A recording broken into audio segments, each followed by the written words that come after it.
Hello. Hello.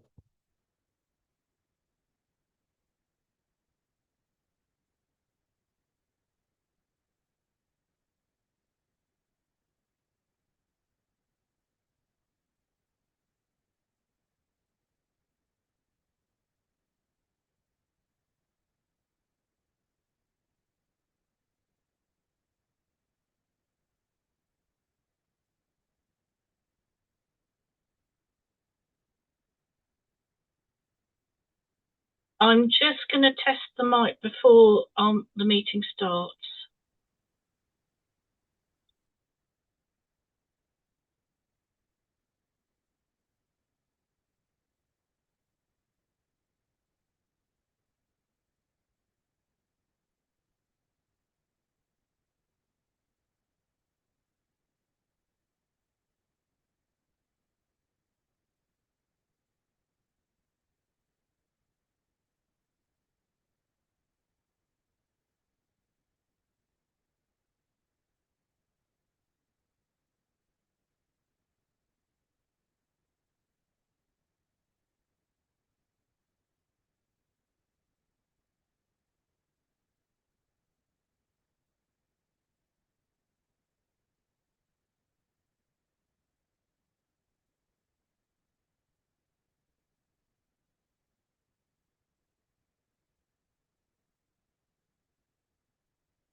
So, good morning, members. I'd like to welcome members of the public to this meeting of the Council, particularly those watching the live stream on the Council's YouTube channel.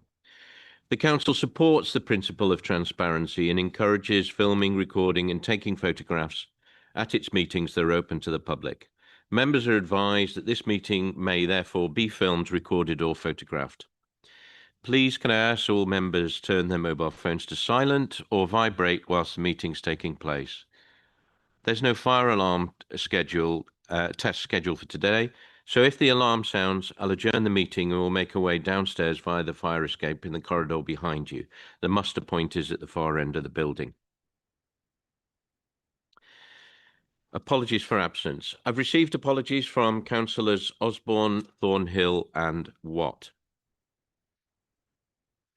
Item 1 is the minutes of the 15th of July 2025 and the motions log.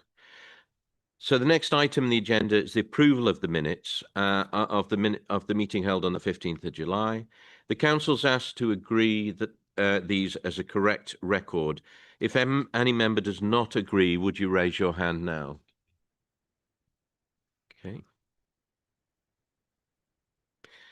An updated motions log is also included in the published papers for this meeting for your information in order to report on progress. Whilst I'll not be reopening debate on any motions in the motion log, I will take questions and comments. If you wish to pursue actions further, you will need to contact the allocated officer outside the meeting. And just signing the minutes. Thank you.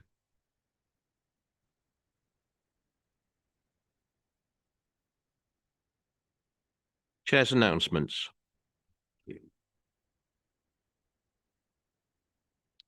Chair's announcements. So first of all, it's with deep regret that I report the recent deaths of former County Councillors John Hipkin and Barbara Ashwood. John Hipkin represented the Castle Division as an independent from 2013 to 2017 and Romsey Division between 1979 and 1980. He was also a Cambridge City Councillor for 29 years between 1992 and 2021. Barbara represented the Trumping Division on behalf of the Liberal Democrat Party from 2013 to 17 and 2019 to 2021. I'd also like to report with deep regret, the recent death of Pauline Banks, Relief Play Leader in the Children Education and Families Directorate, and Nora Hanna, Service Manager for DOL's Adults Health and Commissioning. And Nora will also be mentioned later on. May the Council's thoughts are with the family, the friends and the colleagues of all of these former colleagues at this very sad time. May I ask the Council to stand briefly in the memory of John, Barbara, Pauline and Nora.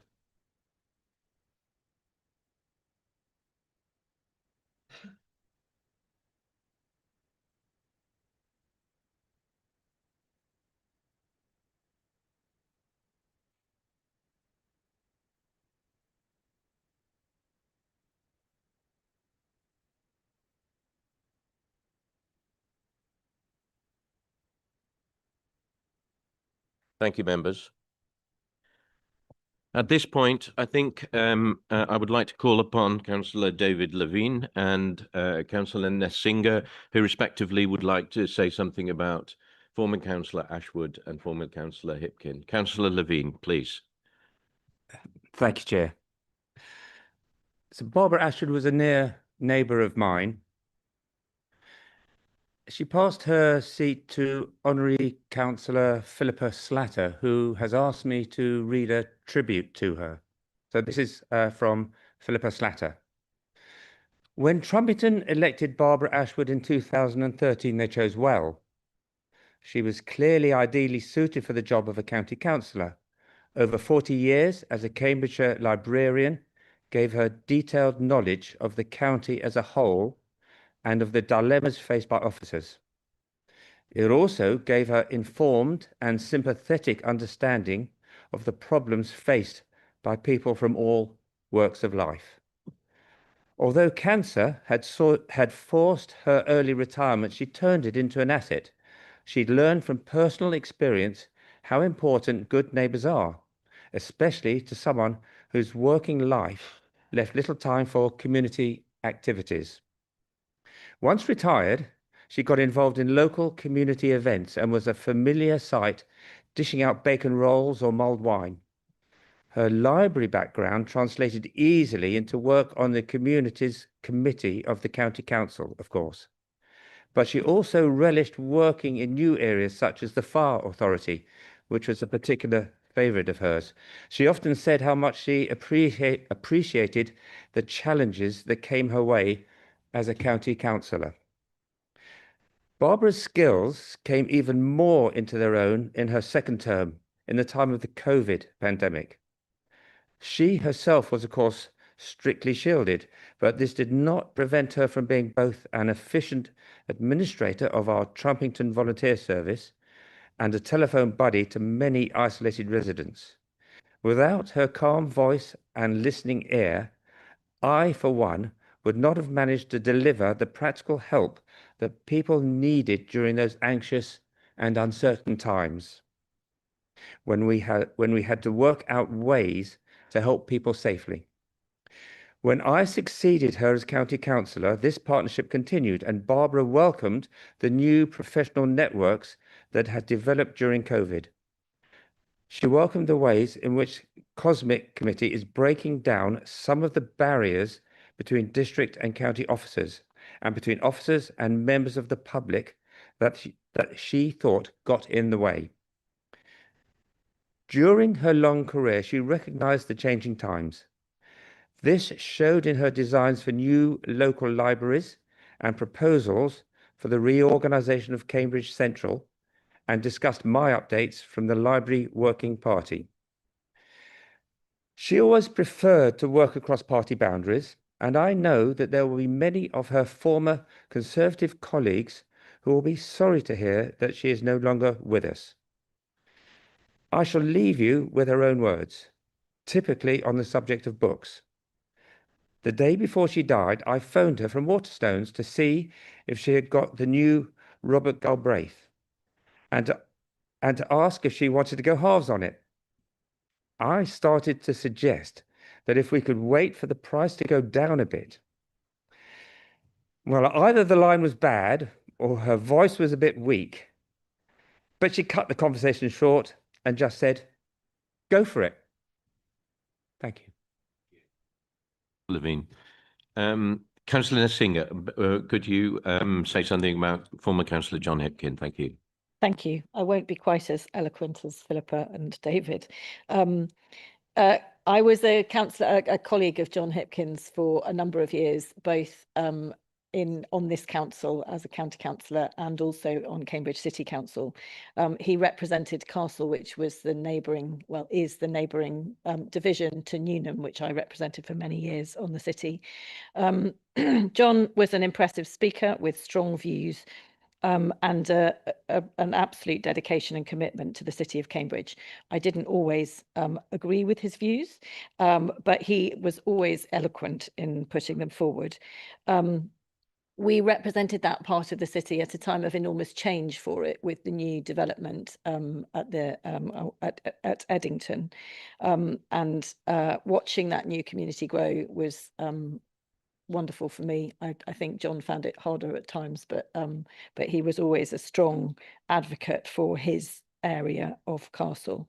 There will be some of us here who remember the part that John played in one of the longest running council meetings that this council has ever had, when the council was under no overall control and there was a complete impasse in terms of setting the budget, and we had multiple votes and the budget was still not passed, and we all had to hang around and adjourn, and we went and sat and ate pizza in our room in New Shire Hall, Old Shire Hall. And I think eventually John broke the impasse at about 11:30 at night, us having started at 10:30 in the morning. So it was an epic occasion. I can see Simon Bywater nodding, and I know that there will be a small number of us in the room who remember that. But he was a large figure in Cambridge politics, and he will be much missed. Thank you. Thank you very much. Very nice tributes, and yes, hopefully we won't be going on till 11 o'clock today. Thank you. I'd like to continue with Chair's announcements. So on behalf of the Council, I wish to express my thanks to Janet Atkin, our Service Director, Human Resources, retires the end of October, for her service to the Council and the people of Cambridgeshire, and wish her well for her retirement. Janet has worked for the Council since 2001 in various human resource roles, and part of the former local government shared services arrangement with Northamptonshire County Council. Having led the Council's HR service till 2020, Janet's been a key leader for Cambridgeshire, actively championing supporting improvements to the Council's approach to employment well-being, workplace diversity and inclusion, and working in close partnership with recognised trade unions. Janet's leadership has also ensured the Council has been able to achieve significant external recognition and accreditation for the way it recruits, retains its workforce, two of the most recent examples included in my announcements today. Members may also wish to note that Lindsay Fulcher, current Assistant Director, People and Change with Cambridge City Council, has been appointed the new Service Director, People and Culture. Lindsay joins us on the 4th of November in this retitled role, which is responsible for leading the Council's workforce strategy, well-being, people services, learning and development, health and safety, equality, diversity and inclusion teams. Lindsay has extensive previous experience of working with the Council, having worked in a range of increasingly senior roles between 2003 to 2023. When rejoining the council, Lindsley will initially report to the Executive Director of Strategy and Partnerships, and following further planned further planned senior management changes from January 2026 will report directly to the Chief Executive. I'm delighted to report that Connecting Cambridgeshire has won 2 major awards in the Connected Britain Awards 2025, the Cambridgeshire Open RAN System Project Consortium receiving the Smart Places Award, recognising its groundbreaking work to deliver the first city centre pure Open RAN small cell network. If somebody could explain that to me afterwards, I'd be grateful. Will Plant, the programme's digital inclusion lead, received the Rising Star Award and was also named the prestigious Next Gen Class of 2025. Pleased to report the Council has been recognised for its commitment to supporting colleagues and creating an inclusive workplace by the charity Caring Together, who awarded it with a caring, friendly employer and disability confident leader. 5 staff have been recognised in the Social Worker of the Year Awards: Sharon Nadoro, Social Care Practice Development Lead, and Thabang Thacker, Service Manager Targeted Support, Children's Social Care, won Gold Awards for International School Worker of the Year and Social Justice Champion, respectively. Fran Marshall, Principal Social Worker and Adults, Karen Rogers, Practice Development Lead, Adults, HR Learning and Development, and Alex Gisamides, sorry if I mispronounced Alex, Palliative Care Social Worker, were runners-up, winning silver for Practice Leadership and Management, Adult Services, Practice Education of the Year, and Adult Social Worker of the Year, respectively. A moving tribute, we mentioned her before, followed by a standing ovation, was also shared for Nora Hanna, Deprivation of Liberty Adult Social Care Team Manager, who was nominated and, as we noted, sadly passed away last week. Members may wish to join me in congratulating Catherine Tuffin, Technology-Enabled Care Services Lead, who was named an Inspirational Leader finalist for 2025, Inspiring Women in Construction and Engineering Awards. Members may be aware that the Care Quality Commission assessed the Council's adult social care services as good, following an assessment period from November 24 until April 25. The CQC highlighted a range of successes and areas of good practice, including prevention and reablement success, strong provider relationships, leadership that listens, and well-being at work. The Adults Health and Commissioning Director has been developing a whole strategy for the Council through co-production with partners, providers, our workforce and elected members. The strategy was approved at committee in October. Public Health Team launched Health for Us All, by Us All in September, a One Council approach to health equity. This will embed a health focus across all services, enable everyone to think about what their role is in creating health equity, and increases focus on prevention and population health impacts. It's also supporting UK Health Security Agency, NHS England, and the Integrated Care Board vaccination communications to highlight the importance of vaccinations and encourage uptakes of vaccines ahead of the winter. A staff flu vaccination program has been commissioned for all staff and may come into contact with vulnerable people and is set to launch imminently. So could we just acknowledge all of those teams and members of staff in the usual way, please?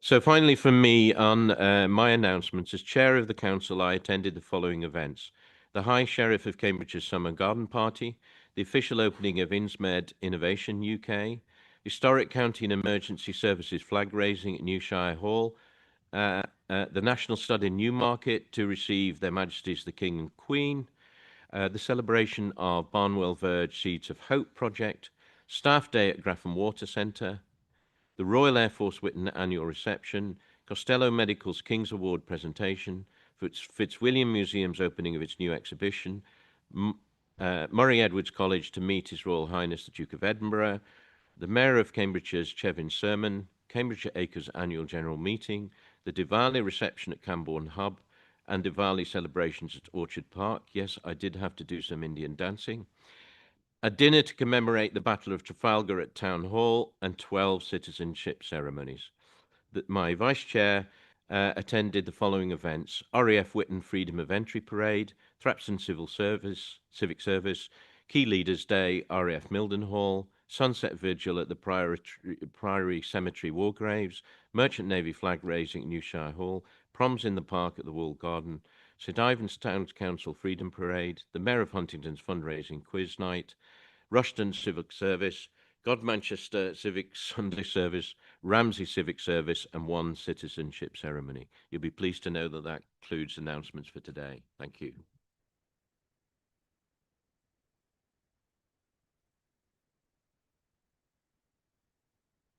Members, item 3 is declarations of interests. Under this item, members are asked to declare interests under the Code of Conduct in any item on the agenda for today's meeting if they're not registered on the Register of Interests.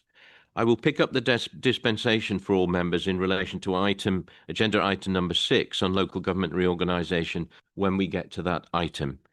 May I have any additional declarations of interest now, please? Thank you. Item 4, members, is public question time. This allows members of the public to ask questions of the council meeting, provided that being given advance notice, which we have. The council has received notice of 4 questions, the content of which has been circulated electronically to members and published on the council's website. I believe first we have Mr. Guy Lackland. Welcome, Mr. Lackland. Would you ask your question, please? Thank you, Chair. Members of the public have the right to ask questions at meetings of this council. These questions have to be submitted in writing in advance, and only those that are approved can be asked. Following the council's answer, the questioner has the right to ask a supplementary related question, less than a minute long, and get a further answer. These supplementary questions are very important because they allow the questioner to probe areas of ambiguity or vagueness in the first scripted answer. They also force the responder to answer off the cuff, which can be very helpful in exposing additional details. At a recent meeting of the Constitution and Ethics Committee, the proposal was discussed to change the council's constitution to remove the public's right to ask these important supplementary questions. This was due to be voted on at this meeting, but I understand that the vote has now been postponed indefinitely at short notice, perhaps partly because I've submitted this question. Supplementary questions, of course, are already banned at all subcommittee meetings and committee meetings in this council, unfortunately. Please could I ask the chair of the Constitution and Ethics Committee, on what basis was the proposal made to ban supplementary questions? Thank you, Mr. Lackland. Councillor Sanderson. Well, thank you, Chair, and thank you very much for the question. So the Constitution and Ethics Committee established a Constitution working group to initially consider the new restructured Constitution and review a number of significant issues identified as part of this process. The report being presented to Council today contains several suggested changes for approval following initial consideration by the working group. At its meeting on the 4th of September, the Constitution and Ethics Committee discussed amendments to public questions procedures suggested for consideration by the working group. Excuse me. One suggested change included the removal of supplementary questions at full council. The committee was informed that public questions needed to meet constitutional requirements to be accepted, and that supplementary questions might deviate from the original question and therefore not meet those requirements. Although the chair could address the matter in the meeting if that was the case, with the option to adjourn the meeting and consult with the monitoring officer, it was acknowledged by the committee that this might place the chair in a challenging position. In the past, incidents had shown that supplementary questions could cause distress or lead to defamatory statements. It is important to note that this proposal was considered alongside increasing the time for public speaking from 2 minutes to 3 minutes and increasing the number of questions to be considered by the council from 4 minutes to 6 minutes. The committee discussed this proposal and did raise concerns, recognising that supplementary questions offered an opportunity for clarification and that removal could limit meaningful dialogue. There were several committee members who did not support the removal of supplementary questions but wished for it to be debated at full council. So as a result of these concerns raised by other members, it was suggested to group leaders as well as the chair and vice chair of the Constitution and Ethics Committee that the Constitution Working Group and Committee undertake further consideration of the public question process before the full council is asked to consider proposed amendments. There are no objections to this suggestion, so proposed amendments to the public question process will therefore be presented to a future meeting of the full council. I hope that's helpful. Thank you, Councillor Sanderson. Mr. Lachlan, do you have a supplementary? Yes. Well, it'd be inappropriate if I didn't. It all seems very unclear, doesn't it? The proposal to ban these supplementary questions came from somewhere we don't know. The committee decided to present it to full council, but somewhere we don't know suggested that that didn't happen. It doesn't seem very liberal or very democratic system that is being undertaken here. Which future council meeting will this proposal be brought to, if any? Thank you, Councillor Sanderson. Well, thank you very much for your supplementary question. No, you raised some valid points. I don't think it was undemocratic. I think it was just thought that there were some complications, as you highlighted them yourself, the questioner highlighted them, in not having supplementary questions. So the Working Party and the Constitution and Ethics Committee would like to just consider this again. I can't give you a definitive answer about which future council meeting this will come back to. I would hope our next meeting, if possible, but I'll certainly will keep both yourself and members appraised of the ongoing situation. Thank you. Thank you very much, Councillor Sanderson, and thanks very much, Mr. Lachlan. Our second question today is from Councillor Andrew Wood from Yaxley Parish Council. Councillor Andrew Wood, please come forward and ask your question.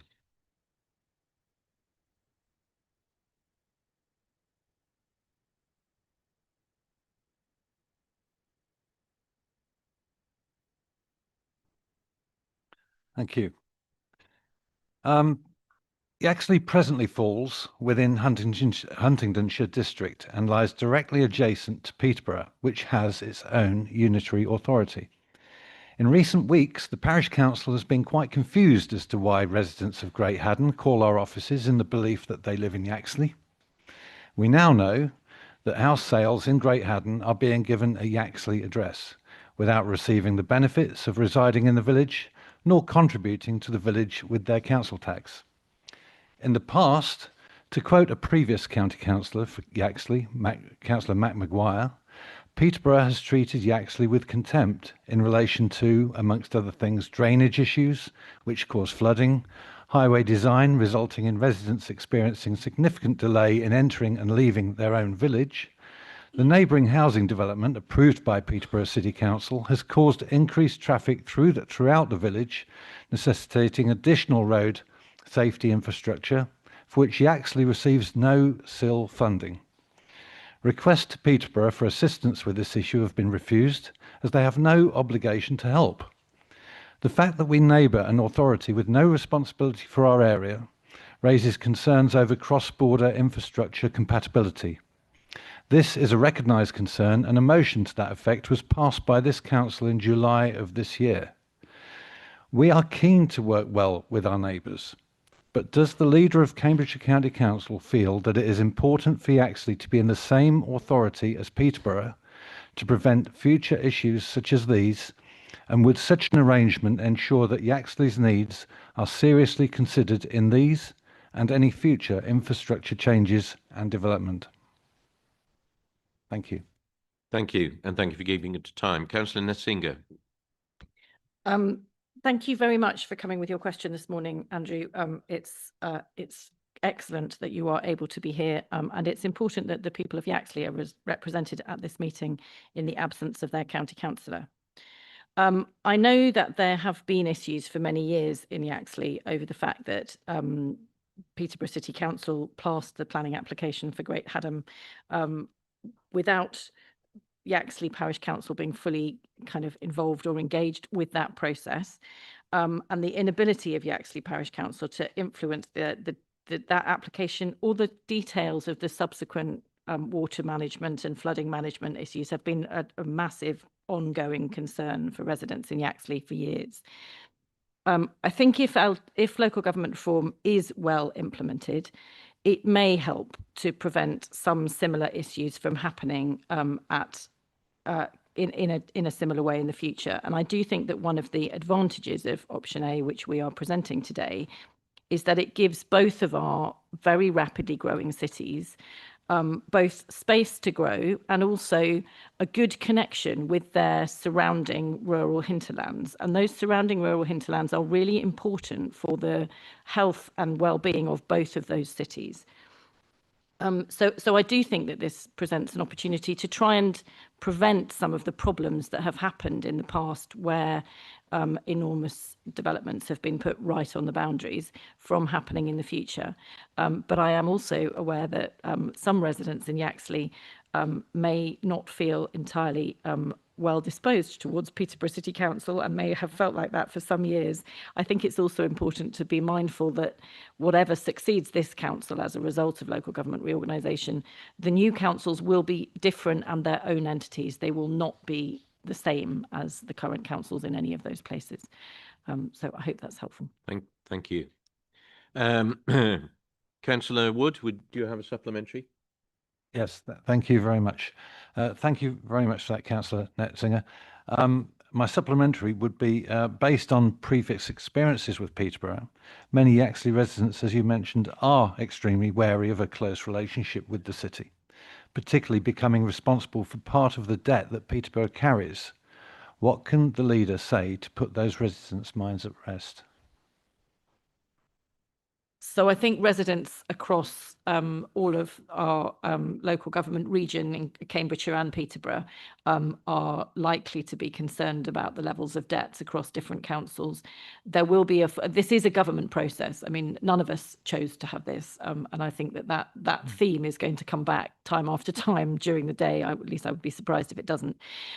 This is not a process we would have chosen. The way in which debts are managed across different councils will be dealt with by a government set formula. Different councils do have different levels of debt, but I think what's incredibly important is that we make sure that the future councils, which are the successor councils to this one and Peterborough City Council and all of the others in our area, need to be set up on a financially long-term sustainable footing. And again, I think that's the theme that we will come back to. I think looking forward, that's going to be a much more important thing than thinking about the level of debts that there are that each kind of current council has. They will be shared out across the whole area. I suspect that the largest carrier of debt is probably this council. I might be wrong about that, but whatever the levels of debts, they will be shared out in what the Treasury thinks is an equitable way. We may or may not agree. Thank you very much. Thank you very much, Councillor Wood. Our third question today is from Richard Swift. Welcome to a colleague from the city. Could you please come forward and ask your question?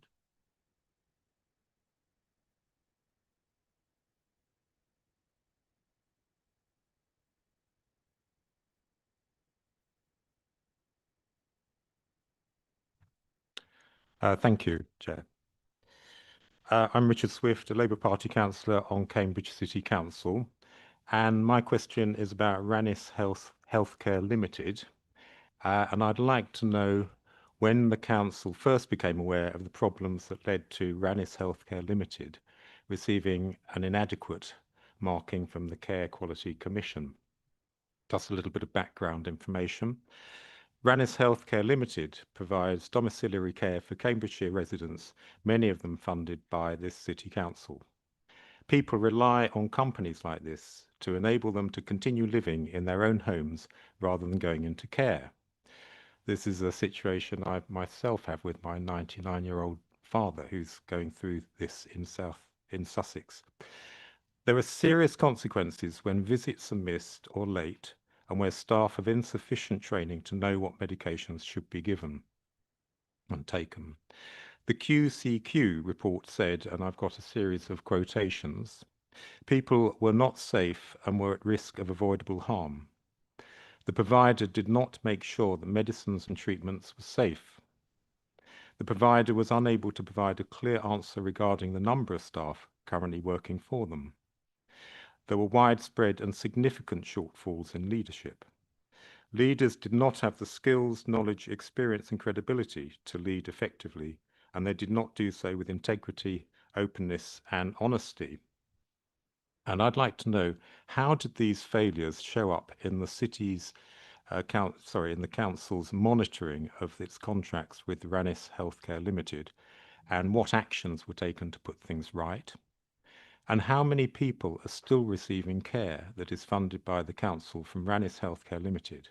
And what steps is the council taking to ensure that they receive a good standard of care? Thank you. Thank you very much. Councillor Wilson. Thank you, Chair, and thank you, Richard, for your question. I'll attempt to answer the various points that you've raised. Thank you for your question regarding the recent Care Quality Commission, the CQC inspection of Ranis Healthcare Limited, and the concerns it has raised.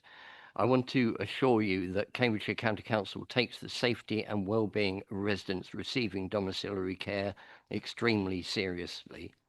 The Council became aware of the issues highlighted by the CQC in February 2025 and has since taken decisive action to reduce any risk to individuals supported by Ranis Healthcare. While our own quality visit in 2024 did not identify the same concerns, it is clear that standards were not maintained. We've reflected on this and are strengthening our oversight processes, including more frequent provider visits and earlier follow-ups to ensure sustained quality. You asked about the numbers of people currently being supported by the council. Currently, Ranis Healthcare supports 18 individuals funded by the council. We've contacted each of them to review their care plans and ensure that they are receiving safe and appropriate support. We've also suspended new placements with the provider and continue to work closely with both Ranis Healthcare and the CQC to monitor progress against the required improvements which you mentioned. Thank you. Thank you very much. Councillor Swift, do you have a follow-up? Yes, please. Yes, I do. I'm very pleased to hear that you're taking it extremely seriously and that decisive action has been taken back in February. It was interesting about the number of people funded by the County Council. I'm concerned about the impact on the council's response to these problems because the owner of the company is a Conservative county councillor, and I think that is a problem in this case. My main response to it is this: do you agree that the owner of Ranis Healthcare Limited is not fit to look after the welfare of our older citizens and should not continue as a county council? Councillor Swift, sorry. Yes. In regard to the specific questions and follow-up, I'm going to rule that, if you don't mind, out of order. Councillor Wilson, I don't know if you want to respond to what Councillor Swift said so far. Does Councillor Swift wish to add any other points within his minute, and then I'll see whether I can help with some of those? Was my substantive point, so no, okay, so thank you Well, very much. Let me answer the point about the county councillor. We are aware that Cambridgeshire County Councillor Lido George is a director of the firm. I think, and he has. Okay, Councillor Wilson. Well, he has registered that in his register of interest. I'd rather not get into those specifics of the individual member, but thank you very much. And Councillor Swift, thank you very much for your question today. Thank you. So our fourth question today is from Councillor Jenny Gawthorpe Wood from Cambridge City Council. Councillor Gawthorpe Wood is joining us online. Yes, she is. So welcome, Jenny, and please go ahead and ask your question. Right, thank you very much for this. I think I am actually channeling John Hitkin today, and I think that will become apparent when I speak. So in North Cambridge, including Castle, King's Hedges, Arbury, we have a group of students who've been allocated to North Stowe School. The problem is this means an hour journey each way by bus and foot, and this isn't really acceptable. These are 11-year-olds. The students go right past the school on the guided bus, travel a few more minutes to the bus stop at the Longstanton Northstowe Park and Ride, and then have a 20 to 40 minute walk back to school. Now, these are 11-year-olds. That's why it's a 40-minute rather than a fast 20-minute walk. So I really want the county to sort this out. Our issue covers the children and young people services and transport and highway services. And my families are really falling through the net here. So a bit of background. The school was not their first, or in many cases not any choice for residents, particularly mine in King's Hedges and elsewhere in Cambridge. And the travel time and distance is really difficult, particularly for my residents who rely on public transport and whose parents are often working in low-paid jobs and cannot take time off. As I said, major concern about the length of the journey, with a 10 to 20 minute walk to the bus stops on King's Hedges Road. So this is my residence in King's Hedges. And then a journey on the guided bus, which is now, it was 20 minutes, but it's now slower because of the speed restrictions. And then to Longstanton Park and Ride, and then realistically a further walk of 40 to 45 minutes for a child walking to the school and reverse coming home. So an adult might do it in 20 minutes, but not Jenny, in 11. Jenny, thank you. I think we've got the gist, and I'd like Can to I ask put my question specifically? you have 2 minutes and you reach the limit, but I'm sure you can follow up in the supplementary. Okay. Councillor Murphy. Yes, thank you very much for your question. And first of all, I want to put on the record that we recognise that parents and carers can face significant difficulties getting children to school, particularly where public transport is scarce or is not convenient, and where siblings are attending different schools or even both. And we also do believe it's vitally important that all children are able to travel to learn in a sustainable and healthy way, and that there's a long way to go to achieve this. I have to also recognise that there is complexity around this, and you have done so in your question. You're right to highlight that there's more than one bit of the County Council involved in this, but also crucially, the combined authority. Just to be clear, the County Council has limited obligations around providing direct help to get children to school based on a statutory framework. To recap the rules, homeschool transport is provided for secondary school pupils who meet certain criteria. They live within the boundaries of Cambridgeshire Local Authority and are registered at the nearest suitable school, and that the school is more than 3 miles from their home by the shortest available walking route. However, they will not be eligible for assistance if they don't apply for their nearest suitable school, or they're attending their preferred school and that school is not the nearest suitable school, or they are attending an alternative school designated to them by the local authority, but they had not applied for and been refused a place at the nearest school. So some complexity around that. In this area of Cambridge, there have been applications from families who have not applied to their nearest suitable school in the first instance and have applied for other schools in the city.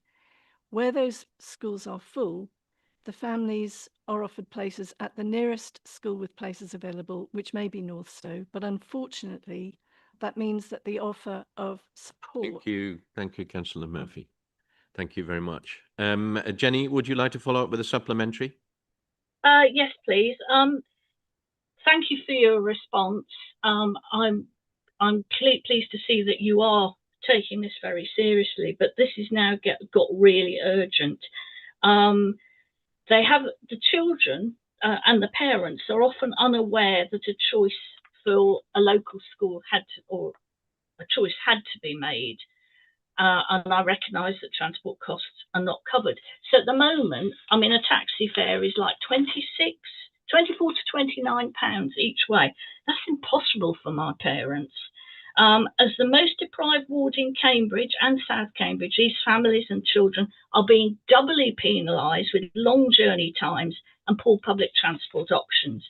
These include some very vulnerable children who haven't got into their first choice school or cannot, for very serious reasons, attend the closest school, and they haven't got into the school their sibling attends.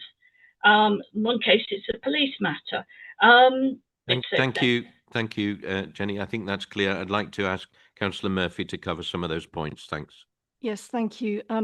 I would like to make a point that I wasn't able to initially, which I do think goes some way to addressing this, which is in relation to providing additional bus stops or bus services. These are commissioned by the Combined Authority, and I will be contacting them to highlight the issues you raise and ask them to provide a response, because we do accept that this is an urgent situation and that there are many people who are disadvantaged. Thank you very much, Councillor Murphy. And Jenny, thank you very much for asking your questions and attending online today. Thank you. Thank you. Item 5, members, on our agenda is petitions. Allows members of the public to present petitions in accordance with the agreed protocol. No petitions were received, and so I'd like to move on to the next item. Before I proceed with the rest of the agenda, can I just remind you about the audio and voting system? In order to register to speak, can you please raise your hand, and I will add you to my list of speakers.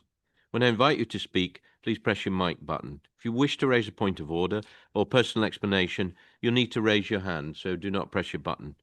I will be fairly strict about raising a point of order and personal explanation. Raising a point of order means that member believes there's been a breach of the council's rule of procedures, so I require a member to indicate the rule or the law which he or she considers have been broken. If this belief is challenged, I as chair will be the final arbiter. Point of personal explanation only relate to material part of an earlier speech by a member raising the point which may appear to have been misunderstood in the present debate. Again, I'll be the final arbiter. I'd like to remind members that if a member rises in either of these points, any other member on their feet should immediately sit down until the point has been determined. All speeches from members must be addressed through me as the chair. Can I remind members of the Local Government Association's Debate Not Hate, which states that debate and disagreeing with one another is a very healthy part, but abuse and intimidation not acceptable.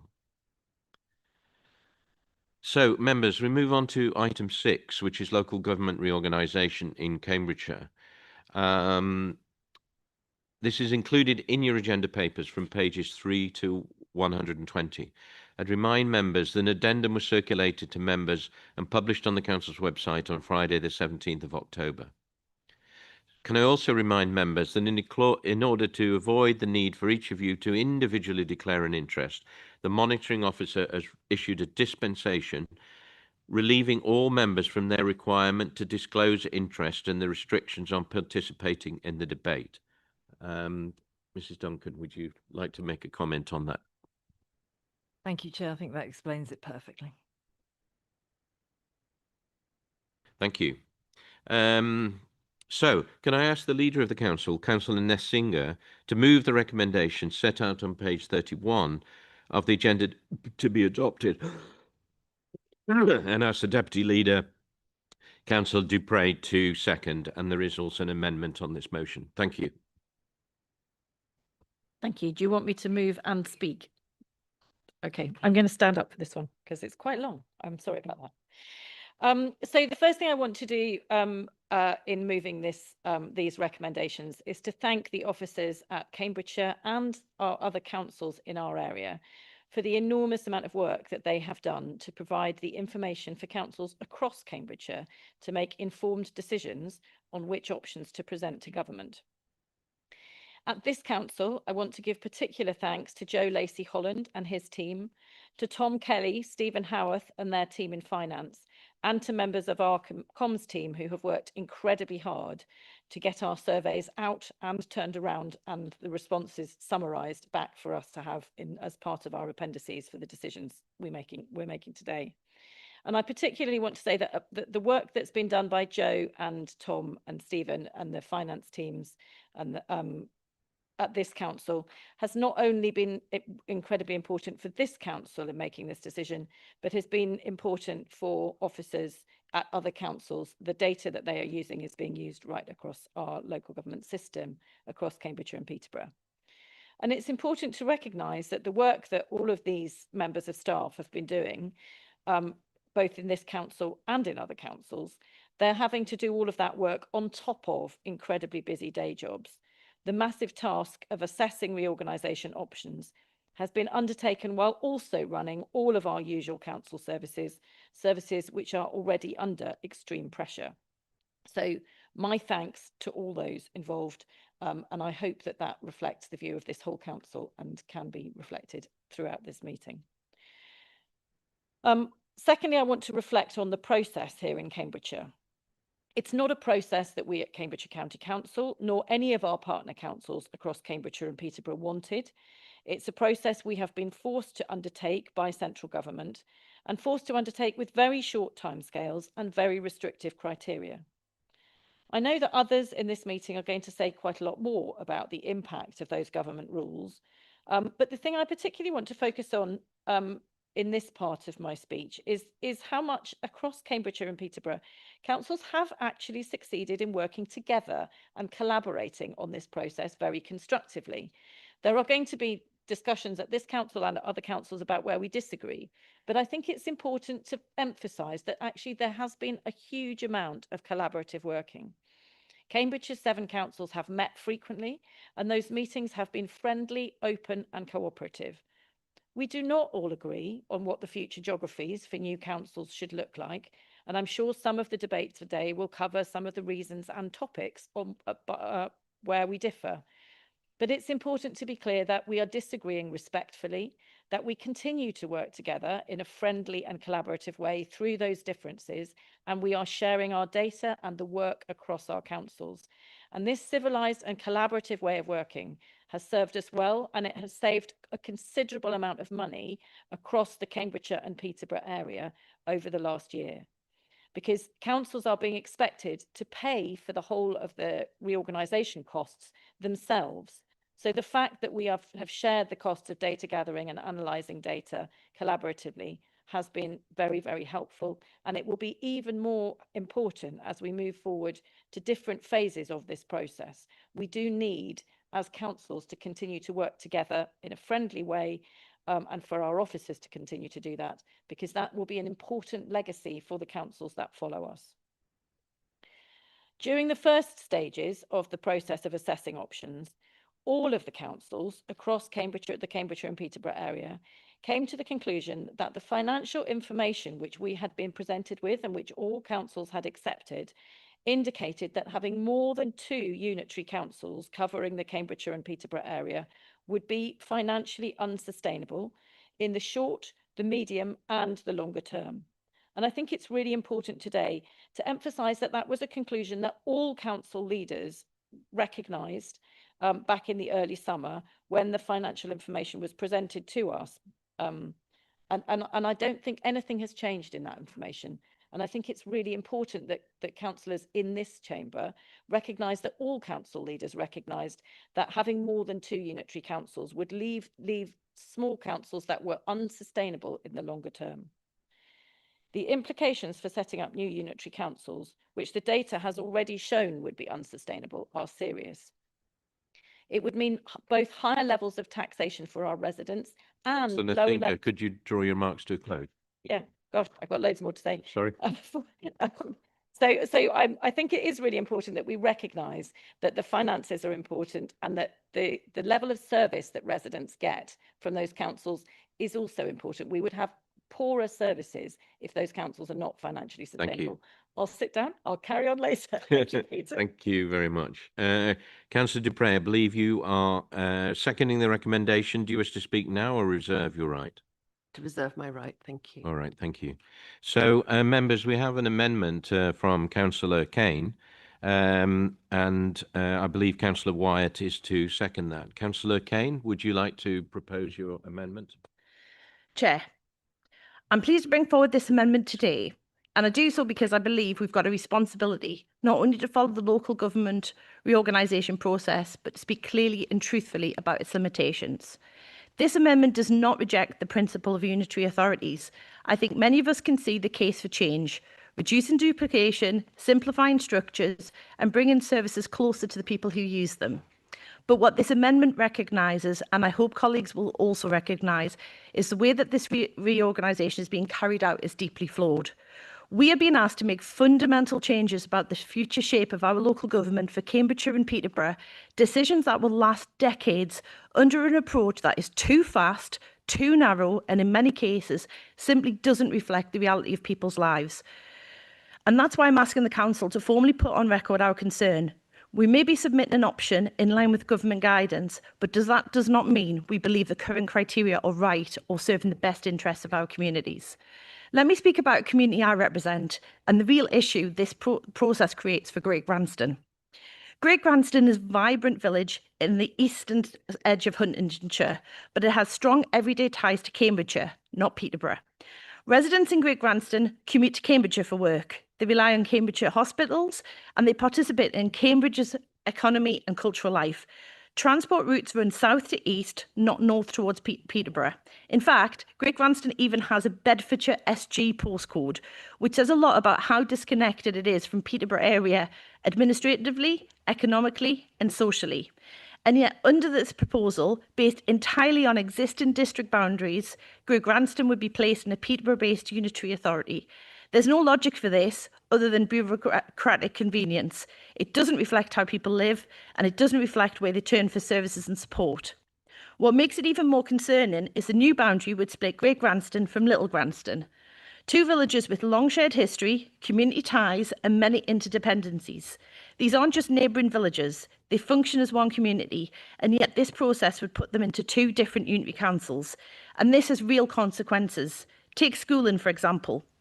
Children in Little Granston currently attend Great Granston Primary School, but if the villages are separated into different authorities, this will force families into awkward choices. Either they send their children across a unitary boundary to Great Granston School, or they drive through Great Granston to get to Elderslie Primary School 2 to 3 miles away in South Cambridgeshire. This is creating confusion. It undermines the very services we're supposed to be making more accessible. It's also incredibly frustrating for families who have long established routines and relationships with schools, doctors, transport providers that fall outside the proposed authority it'll be placed in. And this isn't just about Great Granston. Similar issues are cropping up across the east and the west of the county, from St Neots to Newmarket, where communities have outgrown or evolved beyond the old district boundaries, but are being told that these same boundaries must now define their future.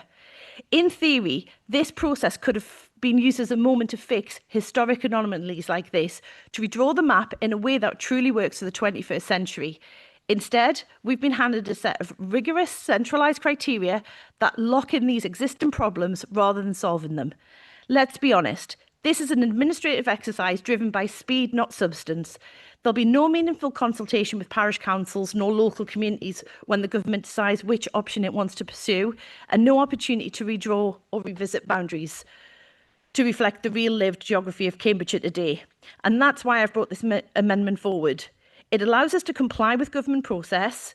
We're still submitting an option, but it also allows us to send a strong and clear message that this council has serious concerns about the approach being taken, and that we believe many residents, especially in rural and border areas, are not well served by the current model. This is not about party politics. It's about getting the foundations right for local government, because once these new boundaries are drawn, they'll be very difficult to change, and we'll all be held accountable years from now for whether we raised the issues when we had the chance. So I ask you to support this amendment, not to derail the process, but to improve it, to tell the government that our residents deserve better than a one-size-all-fits solution based on old maps and tight deadlines, to ensure places like Great Granston, Little Granston and countless others aren't simply swept aside in a process that claims to serve them. Thank you. Thank you very much. So, Councillor Wyatt, I believe you're seconding the amendment. Do you wish to speak now? Yes, I'd like to speak now, please. Go ahead. Fast, cheap, good. Pick two. It's a well-known truism that we can't have it all. Members, which would you prefer in this once-in-a-generation opportunity? Whitehall, an entity typically known for operating on what feels like geological timescales, has decided to give us only months to decide and plan out the future for our entire authority. They say that by using districts as building blocks, it will save money on execution. They want it fast and they want it cheap. They say that, which leaves good. Judging by the haste and the onerous restrictions which are placed upon us, it appears that Whitehall are not interested in doing things properly on this occasion. When our leaders met to try and figure out this mess, they couldn't narrow down the options further than 3. We've now done the research and we've concluded that none of the options fit all of the criteria palatably. For East Cambridgeshire, option A is obvious. Only 2% of them, a tiny fraction, commute to Peterborough for leisure, and a third of them go to Cambridge. So obviously their anchor city should probably be Cambridge. But what about Huntingdonshire? Those numbers are actually not too different for us. And as for historical ties, Huntingdonshire hasn't been connected to Peterborough outside of the CPCA for 50 years. In that time, we've built the A14, we've expanded the A428, and now we're going to have East-West Rail soon. If you ask anyone in Huntingdon or in St Neots which city they feel more confidently connected to, they'll say Cambridge. However, if you move farther north to Yaxley, Farset and the like, they'll probably say Peterborough, and thus we have a district divided. These districts were cut decades ago. They put major population centres on the edges. For instance, my town, St Neots, kisses the border with Bedfordshire such that I enter and exit it just on the way to Tesco. Soon, Tempsford will be just like Newmarket, orphaned on the edge of a border. Option A is good for East Cambridgeshire, but it bifurcates the grandstands, much in a similar way. As councillors, we were elected to stand up for the divisional ward that chose us. But today, government would pit us against each other. For myself, either against North Huntingdonshire or against East Cambridgeshire. As a Liberal, I reject this idea of spiting others in favour of only myself. And instead, I implore all of you to see the bigger picture. For this reason, I will support sending option A to government, but we must, because to not do so would be a huge disservice to East Cambridgeshire, but we must recognise that it is not just our preference. It is an option that we must put forward, but it would be irresponsible as an authority to favour some residents at the expense of others. We must use this opportunity to spell out to the government just how flawed their logic is. Ask them to consider this rare opportunity to re-examine the borders instead of bake in old problems, as this is the only way to ensure a fair outcome for all. I would hope that you would support me in this endeavour and the rest of us, so we may set an example to the other authorities, as this is the best way to go forward. At least in this, we may be united. Thank you. Thank you. I now feel really bad because I told Councillor Wyatt she had 3 minutes. In fact, she had 5. So I owe her a drink or something later on. So members, we are debating now and voting on the amendment. So invite speakers. Councillor Seif, I think, is first out of the trap. Thank you very much, Chair. I'm going to start by declaring that it is my intention to support this amendment and the substantive motion, but solely on the basis that we are being required by government to put forward an option for consideration. I'm satisfied that there is a strong case for reorganisation and that it will achieve savings and efficiency in due course. But I have to say, option A would not be my preferred choice, not just simply because I live in St Neots.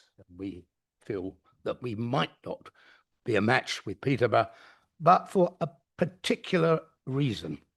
Whilst the methodology being used to evaluate this, allows for a comparison of sorts of the 3 options before us, and it is consistent, although whether other councils have used that is moot, at present, I'm not sure that I actually have a preferred choice for this reason. I do not believe that, other than respect of the status quo, i.e. Peterborough as one unitary authority and Cambridgeshire as another, we have a clear idea of what the true costs of this exercise for all 3 options and other possible alternatives are likely to be, which means that the payback measures that you have seen before you in the PwC report, or even a net present value, if it were to be calculated, cannot be relied on. This uncertainty of what is normally the most critical element of a business plan cannot be laid at the door of our officers, because they have been constrained by the purposes, the form, and the finance that have not allowed for detailed development of the work necessary in order to produce the sort of financial analysis that I think should be a part of a business plan. PwC specifically excludes inflation, transition, and transformation costs. It is argued that such work will follow once the government has determined its preferred option. We may then know what those costs are, but by that time we'll be committed. And it may be that those costs, which are common to all options being considered, may fall differently, and you may have made another choice on financial grounds. Now, I'm not going to go into detail. Suffice it to say that the financial analysis does not recognize legal, professional, and financial costs of innovation, reprocurement, and renegotiation of all third-party contracts, including the assumption of debt. It is by no means certain there will be economies of scale on some of the larger contracts that will have to be disaggregated. And to ensure that business as usual, there will be a requirement for additional staffing and specialist resourcing, for example, with respect to systems integration, once the option is selected. Right up until the time of the commencement of the new unitary and possibly beyond. There may be liabilities arising on assets to be transferred if maintenance has been deliberately deferred, and there's been a suggestion of that in anticipation of the transfer, or indeed through lack of funds itself. Costs of area committees, a key driver to extend democracy and encourage active participation in our communities, does not feature, and the assumptions about council allowances and type of individual prepared to put themselves forward under the new arrangements is frankly unrealistic when workloads and responsibilities are set to increase. This amendment suitably expresses our reservations on this process, but I'm saying to you, and I'm saying to government, if it is prepared to listen, that these costs will be higher and benefits will be realised over a much longer period than projected. And I will eat my council ID card if the payback period is anything like 6 years. Look for your reserves. Thank you. Councillor Goodliffe, go ahead. Thank you. Can I just request that members talk to the microphone instead of to the rest of the room, because it makes it impossible for those of us to hear. Thank you. Yeah, I'm in a privileged position here because I'm right in front. Thank you, Councillor Seif. So I have an armful of speakers, Councillor Martin, then Bowden, then Machini, and 4 others. Thank you. Thank you very much, Chair. And hopefully everyone can hear me. I'm slightly taller than most, so if you can't, I will sit down to continue with my speech. But I would just like to start off with some comments from a former councillor of ours and the predecessor of the proposer of this amendment. Not someone that I agree with politically, but someone that I do genuinely respect his commitment to his local residents. And on this amendment, he said, "This amendment changes nothing. It is weasel words." And the timing says it all. The amendment was tabled at the 11th hour or published at the 11th hour, not to improve the evidence, not to strengthen the business case, which we don't have in front of us, but it gives nervous Liberal Democrat councillors a way to vote for the recommendation without choking on them. It is a political fig leaf, a way of saying that we have concerns, but now we've tidied it up with an additional word salad, so it's fine. It is not fine. No amount of wordsmithing or rebranding changes the facts. The underlying proposals remains inconsistent with the wants and needs of many in this chamber, and the process is flawed.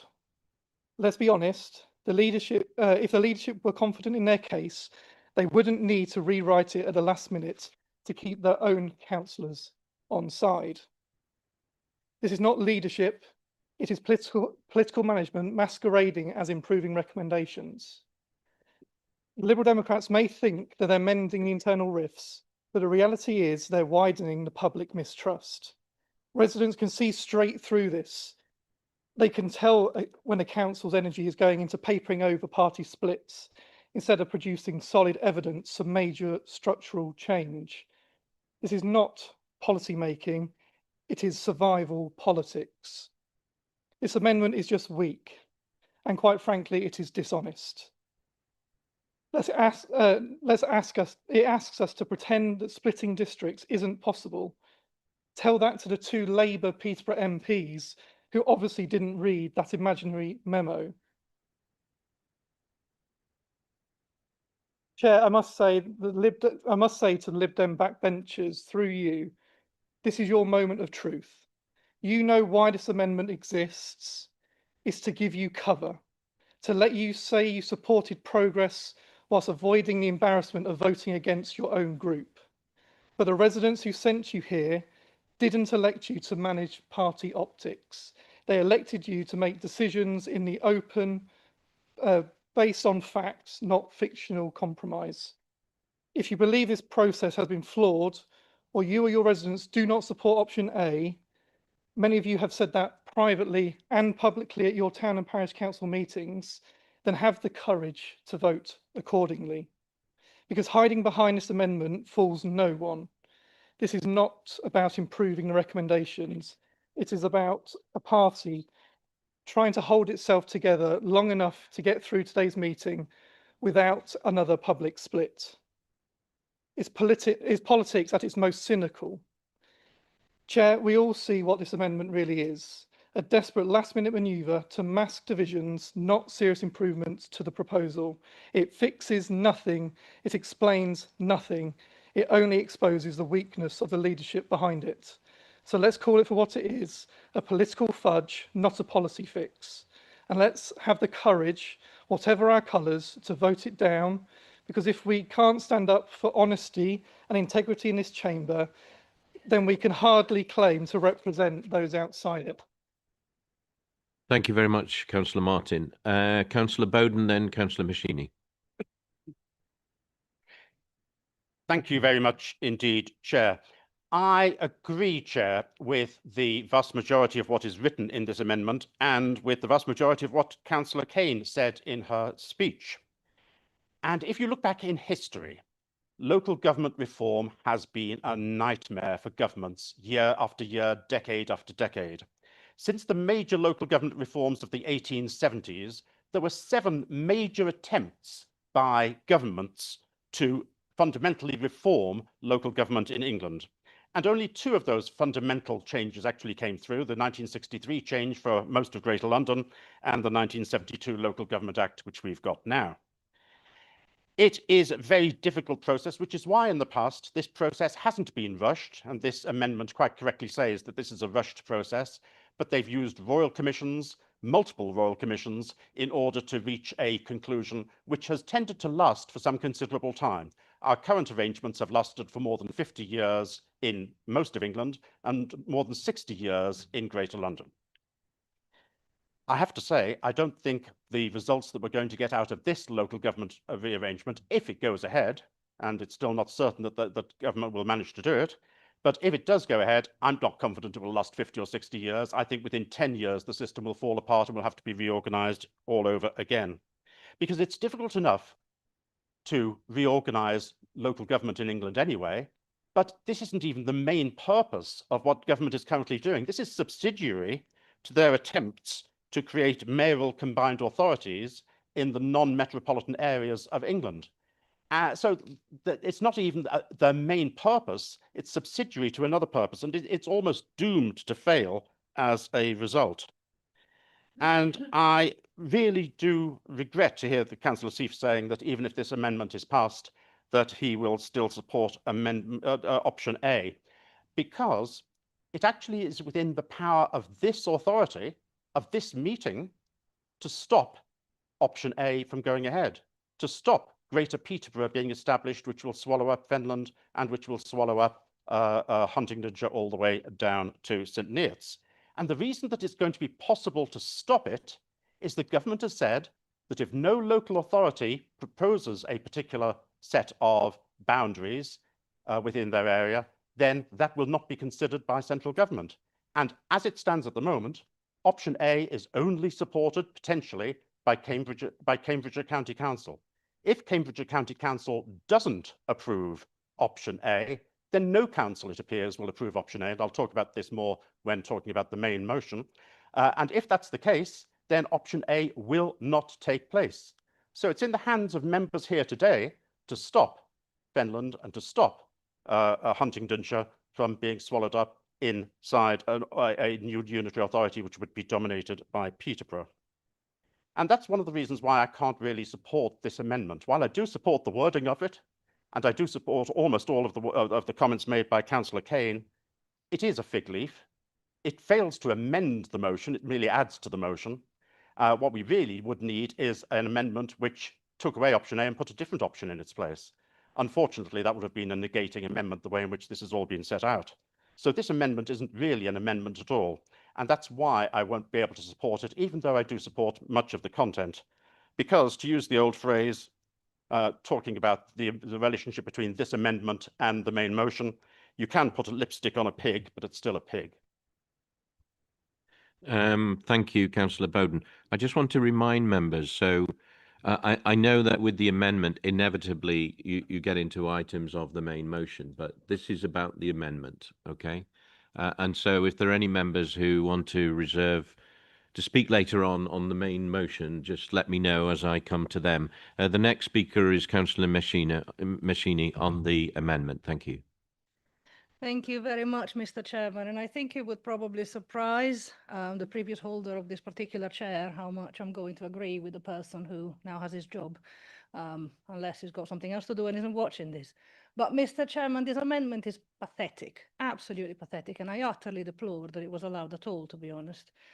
When it was explained to me that there was this amendment and I heard it orally in a briefing, I misheard the name of the proposer and I thought it was actually Councillor Keane, to whom I apologise. But this is the kind of stunt the opposition usually pulls, to be completely honest. If you're going to undermine your own process and you're going to just attempt to shift the blame on why the process is taking place, if you're the administration, this is completely pathetic. It absolutely reminds me, and I was reminded of a particular prime minister who once had to write a letter to the EU he didn't want to write. So he refused to sign it and spent half the letter blaming everyone else for the predicament he was in. How very, very mature.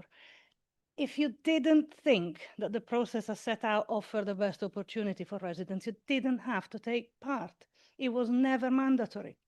If you didn't think an option like A, which preserves district boundaries, is the best option, you could have instructed officers to do something else. Peterborough did, Huntingdonshire did. And if you don't think option A is the best option for our residents, you don't have to vote for it now. It simply isn't true that you're not allowed to fiddle with district boundaries. Other authorities have done it. So you picked this option and, you could have done almost anything you wanted. The criteria set out by government were very, very generous. You could have done almost anything at all, and other people have taken it to the extent that perhaps has surprised other people. It was absolutely possible. You picked this option at the behest of your own leadership. You run a single party administration. Don't pin this on other people. Don't pin this on government. This is on you. Own it or don't. Whatever you do, take responsibility. Okay, thank you. So I've got Councillor Beckett, Clark, then Hoy, and reminder this is on the amendment. Thank you. Thank you, Chair. I don't know if anybody else remembers a certain film from 1999, The Matrix. In that film, there was a set of beige government agents trying to take over the world and our hardy crew trying to fight against them. At the end of that film, there's a scene where the agents are coming, they've infiltrated the Matrix crew and they are slowly disconnecting and killing people. I believe it's Switch that says, "Not like this. Not like this," before having the plug called and Cypher says, "Too late." That's what this feels like to me with local government reorganisation. Now, there is no doubt in my brain that we do need to do local government reorganisation. Recently, and this will let you know a bit about me, I had a PowerPoint party with some friends. And my PowerPoint topic of choice was how mad local government is. And as part of that, I realised that we have the county council. We have 5 district councils. We have the GCP, the Combined Authority, a growth company, 264 parish councils and 8 different mayors, 7 of which get to wear pretty clothes and 1 of which gets some power. It doesn't make sense the way it currently works, but neither does the rules that's been put in front of us by government. As Councillor Wyatt put it, we are being rushed into this because government is trying to save money rather than trying to do the right thing. Now, I'm not going to go on going into the full details of this. Many other councillors have done that far better than I ever could do. But we have a choice here to make a change, a generational change, and we need to be doing that for the right reasons, and that needs to be for the people of Cambridgeshire. The government has given us rules, and we have to follow those rules. By not putting in something here, we would be doing ourselves a disservice, but that doesn't mean that we have to agree with the principles that we have been set. So I will be voting for this amendment. I will be voting for the motion today. I do believe in local government reorganisation, but I do not believe in the rules that we've been set today, and I do not believe that we are doing it in the right way. Thank you. So I have Councillor Clark and Hoy on the amendment. Thank you, Chair. I support the move to unitary authorities. I have done for a long time. I welcome the government's decision to move all two-tier authorities to unitary authorities. Yet, once again, Labour's authoritarian instincts to make top-down decisions have made this process an entirely massive missed opportunity. The restrictive criteria the government has imposed undermines the entire process of moving to unitary authorities. Forcing us to use district council boundaries as building blocks means that we cannot properly consider alternatives, nor can we address long-standing anomalies that everyone in this chamber knows exists. Look at the map of district councils in Cambridgeshire. They don't fit to Cambridgeshire in 2025, and that makes sense. They were drawn 50-odd years ago. Travel to work areas have changed, industries are different, our demographics have changed. Of course they have. It's been 50 years. So why would we continue to use these outdated maps? We could fix these issues if the Labour government committed to getting this process right. We could design a structure of local government that represents Cambridgeshire in 2025. Instead, Labour, in Westminster, think they know better than local people. When did Labour become so scared of taking the time to get things right? When did they decide that speed matters more than quality? This is not bold decision-making. This is Labour's centralising agenda in action, a government that claims to champion devolution while simultaneously dictating from Whitehall exactly how local government must be structured, with timescales so rushed that proper consideration of what's best for our communities is impossible. That's why this amendment is so important. So, yes, I will vote to submit option A in line with the government's guidelines because we have no choice. But submitting an option is only the illusion of choice, and we must put on record that this process is fundamentally flawed. We must make clear to the government that their rushed timescale is detrimental to the people of this area. We must state clearly that their restrictive criteria represent a wasted opportunity. So I support this amendment because it is important to stand up for the residents of Cambridgeshire. It tells the government that while we'll comply with their process, we fundamentally disagree with how they're conducting it. And it puts on record our concerns about the rushed timescale, the restricted criteria, and the wasted opportunities. I urge all members who believe in genuine local democracy, who believe that major decisions should be made with the proper time and consideration, and that who believe that local government reorganisation should serve communities rather than Westminster's political timescales, to support this amendment. Thank you. Thank you, Councillor Clark. So I have Councillor Hoy, Bulat and Goldsack. Thank you. So given that we're quoting movies today, I was going to go for one too and talk about The Lion King. So where Scar kills Mufasa and then he pretends to Simba that like that didn't happen and it was just some antelopes, and the rest of the pride goes along with the ruse. And that kind of is a little bit like what's happened today, but then comparing the Lib Dems to a pride of lions kind of makes you guys seem really cool and gives you a level of gravitas I'm not really ready for. So I don't think I'm going to do that. But on a more serious note, I do want to start by talking about something that people appear to keep forgetting. Actually, they forgot it in the amendment, they forget it in the main motion, and that's about kind of the officers that are being asked to prepare these documents in the knowledge that potentially they won't have a job in future. I mean, we have 7 chief executives at the moment, 7 151 officers, 7 monitoring officers, and that just won't happen in the future. And it must be incredibly hard, actually, having to kind of put a face on, go and do these reports with that in mind. And I can't imagine actually what that would be like to do your day job with that in your mind. So I think, we all need to recognise that. I won't focus too much on LGR in principle, because obviously that was going to be for the main motion. But I just want to quickly say that I think the whole thing is a total waste of time and money. I don't think it will achieve any of the savings that people claim it will. And I think it loses the real value of local areas. Each of us know our areas better than anyone else. We live there, we know about them. And I think kind of big centralised council is not going to work. And I also think it's particularly bad for councils such as Fenland, who have had a really good financial management, and then will be put in with councils that have had less good financial management.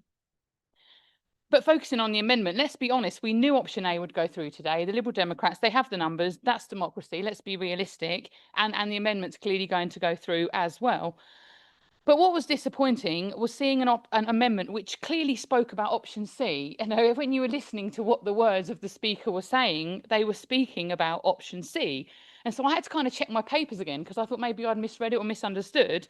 And then I was like, no, actually, they're still recommending option A. And then obviously, like it all clicked into place. And I thought, hold on, I can see like what's happened here. I can imagine the comments in the Liberal Democrat group room.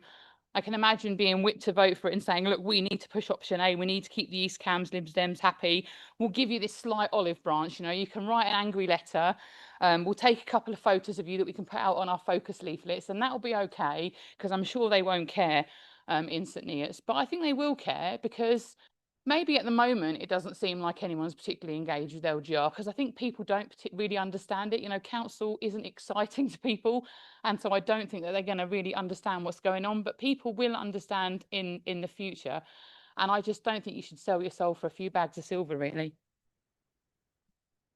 Thank you. Councillor Bulat, then Goldsack. Thank you.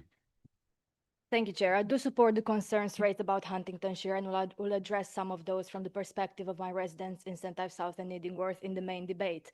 But on this amendment, to me, this is a very last-minute political amendment to basically blame the Labour government in order to please the internal divisions in the group, especially when we have, of course, councillors who are both on district and county council who might be in a situation where they will be minded to vote one way on the county and another on district, and I sympathise it could be a very difficult situation to be in, and especially to explain to your voters why do you vote in two different ways.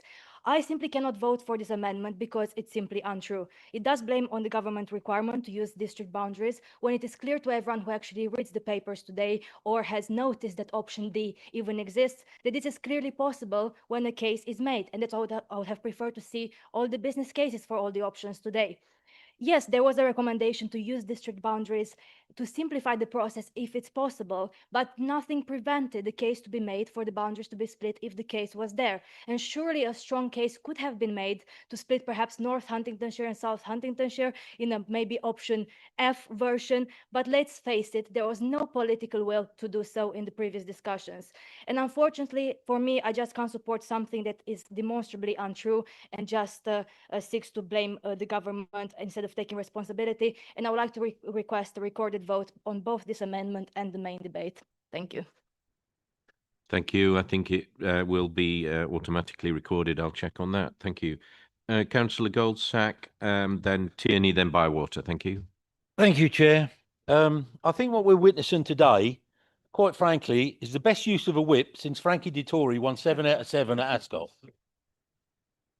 We've got a person that's put forward the amendment, and seconded it, talking about the good of East Cambridgeshire. Who would she have spoken to about what's the best thing for East Cambridgeshire? The deputy leader, I would assume, and probably other people in that area. But they haven't spoken to me. 61 years I've lived in East Cambridgeshire. I have an opinion on what's good for East Cambridgeshire. I've been happy to share it, and I can tell you now, it's not option A. Right? Talking about this amendment, I have to agree with my colleagues, and I won't take too long, Chairman, because this is just nothing more than, oh my goodness, we're going to get people voting against us. If you're a twin hatter like I am, okay, now's your time to be true, not to your party, not to this, not to the people that elected you. Okay, there's been surveys done locally in districts and everything, and the results have come out, and the results aren't option A. The only people with option A is this forum of council. Okay, so today's the day you don't vote with your party, you vote with your heart and your head along the lines of what the residents of your area that voted you would most want. And I feel very sorry for the residents of Huntingdonshire, split north and south, east and west.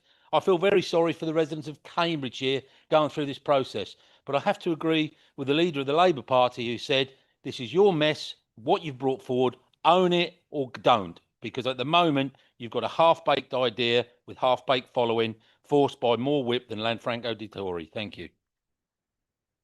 Thank you very much.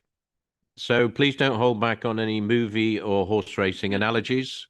It keeps us on our toes. Right. We have Councillor Tierney, then Bywater. Thank you, Chair. And thank you for noticing I was requested to speak in the end. It's going to come as no surprise to anyone in this room that I disagree with everyone that's spoken so far. Let me explain. When I first became a county councillor some 15 years ago, I remember all the talk was about localism, about bringing power down to the local level, to closest to the people that it could be. And what upsets me is this is the absolute opposite of that, because we've forgotten all about that. And I do blame the government, but I do not blame the Labour members sitting here. It's not their fault. I do blame the government. It's because they just want to make everything bigger.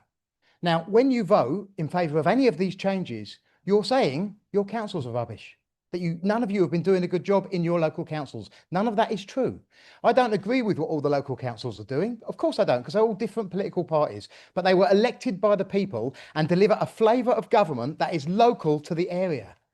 And I think they do good work. They don't always do things I agree with, but they do good work. And it's so sad to see councillors all over the country voting for all the wrong reasons to do away with themselves.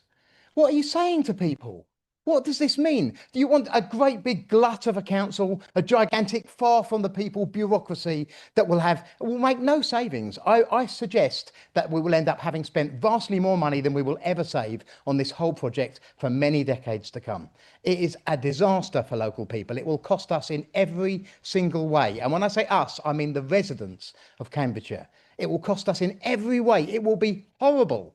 And that's what we're voting on. And sadly, people are voting on things like whether or not they can get a bit of political advantage in an area. I'm not naming a specific area. This is going on all over the country. All parties seem to be indulging in it.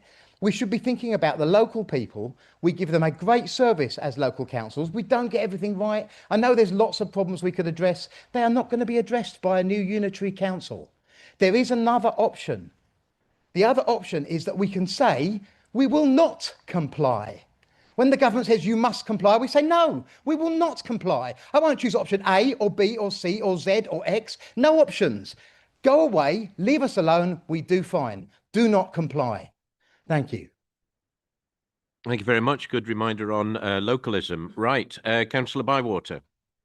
Yeah, thank you very much, Chair. And just want to start by recognising your chairman's announcements with Councillor John Hitkin and Barbara Walsh. They were really nice people and be sadly missed by many of us. So I think it's important to note that as one of the older councillors on this council. Yeah, I'm not going to use films. I think I'm going to use the analogy of a load of Lib Dem lemmings running towards the cliff edge. And this amendment is someone stood at the edge of the cliff edge with a parachute with a load of holes in, hoping that it's going to break your fall when you come to the next election. And I don't think it will, quite frankly. Quite simply, this all feels really rushed. It's ill thought out and not in the best interest of our residents. It's being driven at speed by a government without proper consideration for what this actually means for the people who rely on local services day in and day out. I've spoken with leaders in the education sector, and what I've heard is deeply concerning. Many of them haven't even been included in the conversation. No one can tell us, and I'm talking about us as councillors and us as residents, what this will mean for our education funding, for our schools, or for the support our children are currently receiving. That should set alarm bells ringing for everybody in this room. We're being asked to make a decision that could reshape local government across Cambridgeshire without clear evidence that it will improve the outcomes or deliver better value for money. Frankly, these options all feel too wooden, too top-down, and they reflect on the reality or priorities, and they don't reflect on the realities or priorities of the communities that we're all here to represent. Until there's a plan that genuinely works for local people, and I support unitary authorities, I think we can do things better, but we need one that's built around the needs, not just the administrative convenience of what this is. I cannot support this amendment, and I won't be supporting the motion when it comes to us. Thank you, Chair. Thank you very much, Councillor Bywater. So, Councillor Rees, I think you want to speak on the main motion. Is that correct? Councillor Tong, then Councillor Hathorn, then Councillor the other Beckett. Amendments, yes, thank you.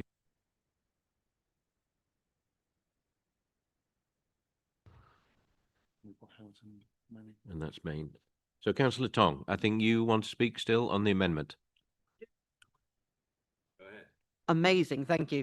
I will try and limit myself to be purely speaking on the amendment. It's a bit difficult because they bleed together with the main motion, but my colleague Councillor Rees will be commenting on that in due course. Now, I really empathise with the intent of this motion because, well, maybe not the intent. I empathise with the sentiment expressed in the motion, which is this project is being rushed through. And I don't think it's being done for the benefit of the local community. And I think that's very, very disappointing. However, I will leave that statement to hang until we actually get to the main motion itself.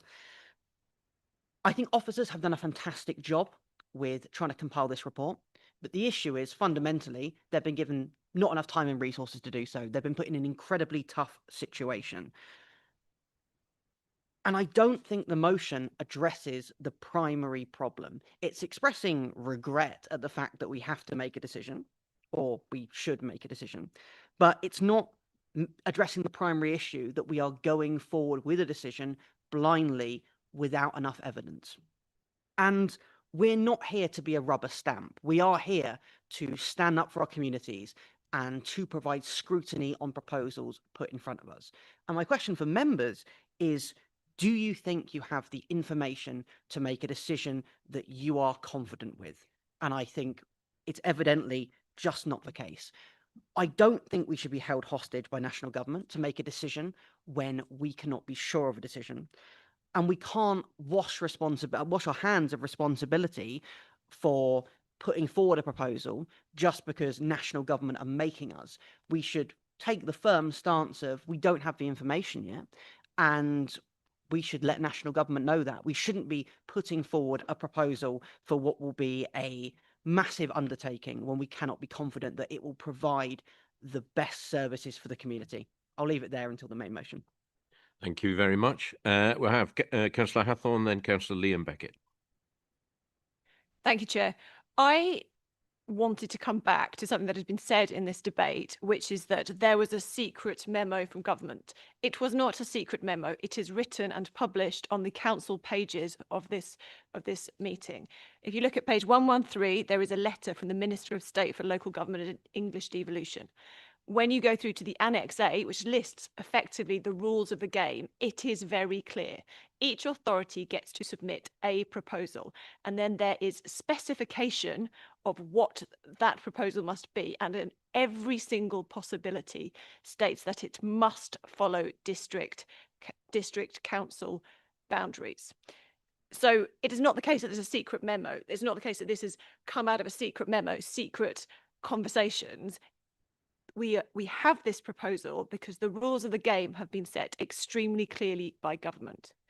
The other point I would like to make is that this council, as we move to the motion, debating on whether we support submitting option A, does not operate independently of the other authorities in the area. So this council could not comply. But as soon as we know that other councils in our area are an option, if that is the only option, then by default we will get that option. So what this council is doing is it is presenting choice to government, and it has helped take that forward. So what this council has had to do is work in conversation with the other local authorities, and agreement has been reached that different authorities proposals and have indeed shared the information gathering process in order to support that.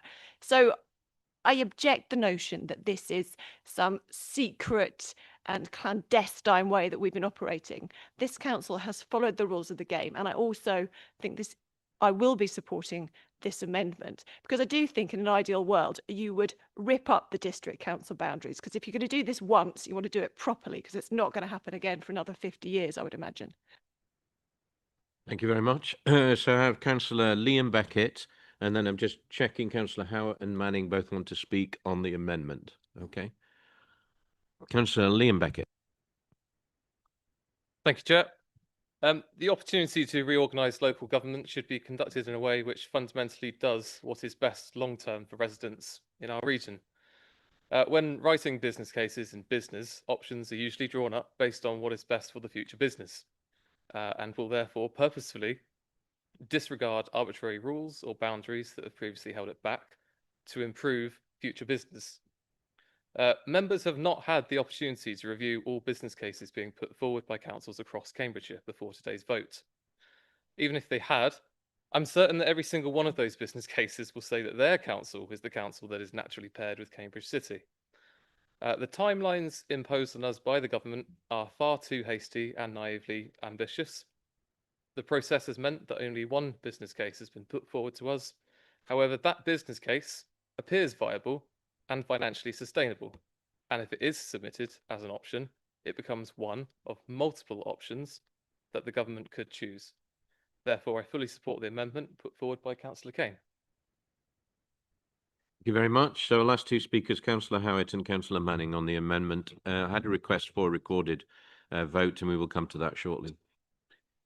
Thank you, Chair. Thank you also to Councillor Beckett for explaining that this amendment to the motion comes straight out of science fiction. Indeed, he's right. It is very clear, and I won't take all my speaking time because I want to speak on the substantive, but it is very clear that a deal appears to have been done in the Lib Dem ruling group to get this majority on the order paper to enable its members to vote together for option A, even where some of them fundamentally disagree with it. And I have to say that is democratically wrong. As my Labour colleagues have already said, there is a very, very clear guidance from the government, and look at the LGA website in questions answered by the Ministry of Housing and Local Government, where they say that cross-boundary solutions are possible and are invited. I have that link in front of me. I'll happily show it to anyone else. Indeed, I sat in leadership meetings with my colleague, our Labour leader, Councillor Meschini, where she put forward a Labour view when we were in administration that boundary crossing should take place in what this authority seeks to put forward. So it's just plain wrong. Please don't try and use that as a fig leaf.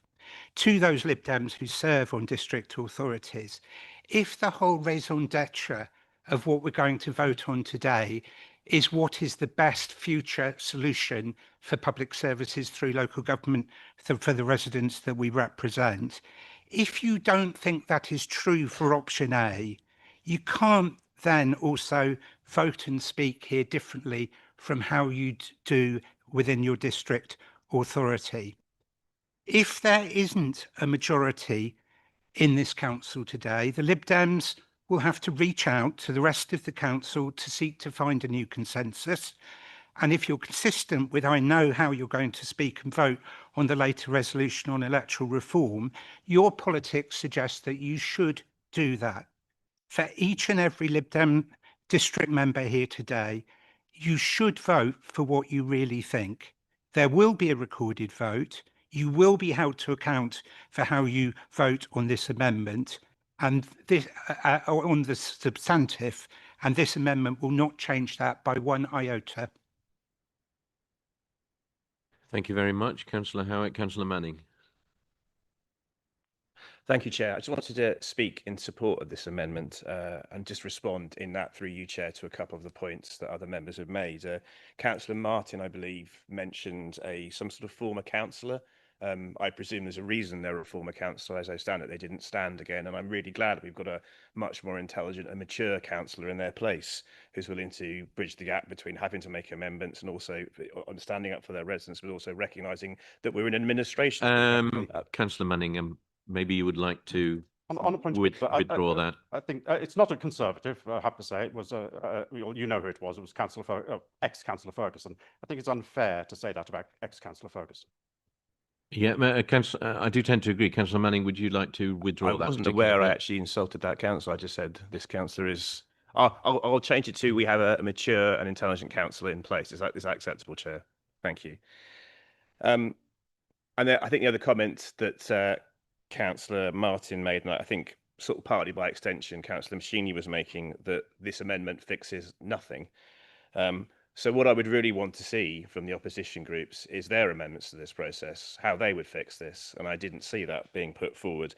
I think this is a government mess, frankly, a mess created by government on top of all of us, and I agree with some of the speeches that, for example, Councillor Tierney made, so there is someone else who agrees with part of what you're saying, Councillor Tierney, and it's a government mess created that we have to deal with, And this is us trying to deal with that government mess. That's really all this is, and being mindful that we're in administration, we have to, as Councillor Hathorn said, put an option forward, or no options get forward. And I just wanted to finish with, I think it was Councillor Hoy who compared Lib Dems to lions and then regretted it. I'd actually compare us to honey badgers. We're intelligent, we're independent, we fight for each other, and we fight for our residents, and that's what this amendment is doing. Okay, I didn't expect that nature. I'm closing speakers if you don't mind, but I have one more who had indicated, which is Councillor Goodliffe on the amendment. Thank you, Chair. I will. I just wanted to take a moment to actually look at the wording of the amendment. It's Councillor Goodliffe. Oh, sorry. Thank you, Chair. I just want to very briefly read from today's papers, just in case anyone's missed some of it, because there was 179 pages. So on page 119, the following is mentioned under boundary changes. Existing district areas should be considered the building blocks for your proposals, but where there is a strong justification, more complex boundary changes will be considered. B, there will be a need for strong public services and financially sustainability related justification for any proposals that involve boundary changes or that affect wider public services such as fire and rescue authorities due to the likely additional costs and complexities of implementation. So it does say in our papers, and we all should have read, that this could have been done. Thank you. Thank you very much, Councillor Goodliffe. I'm closing the debate, but of course there will be opportunities on the main motion.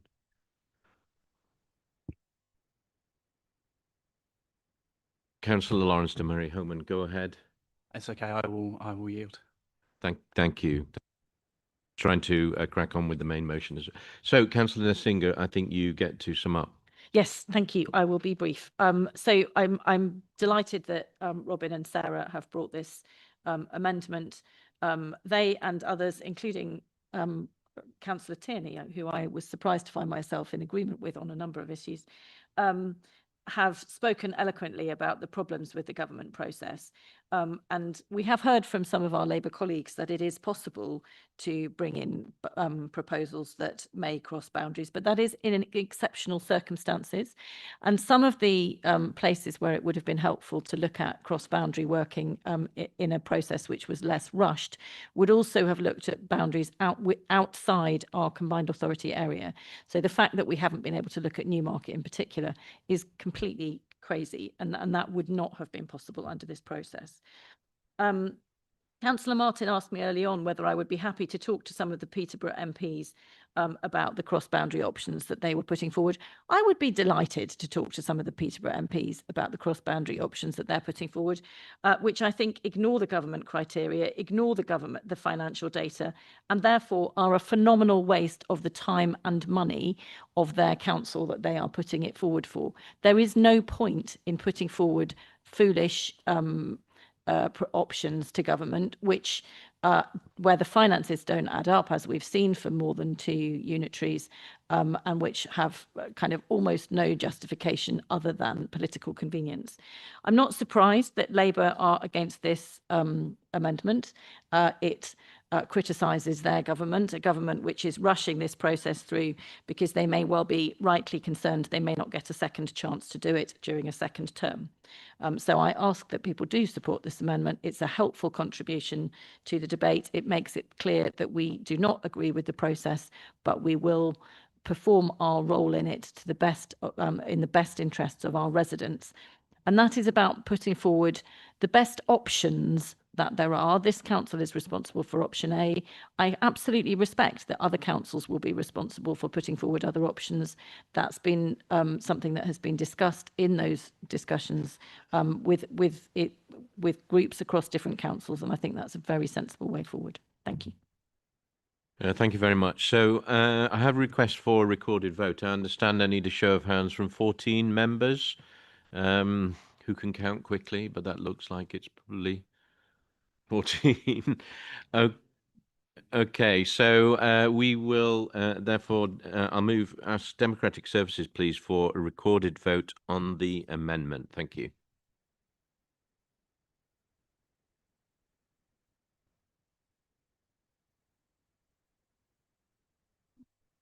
Thank you, members.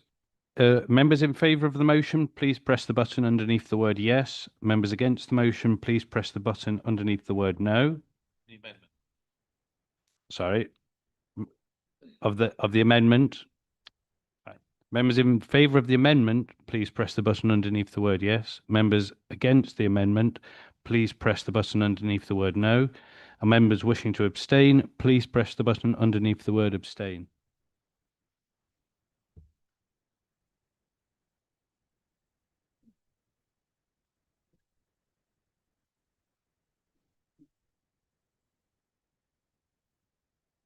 Thank you, Chair. I'm now closing the vote.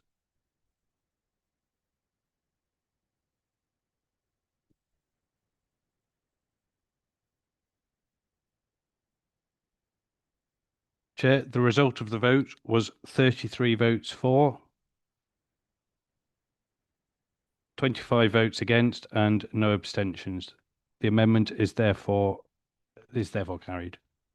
Okay, thank you, Democratic Services. So now we return to this amended main motion. Councillor Dupre has the right to sum up at the end. I'm hoping that you've all exhausted yourselves. Who wants to speak? Oh, quick.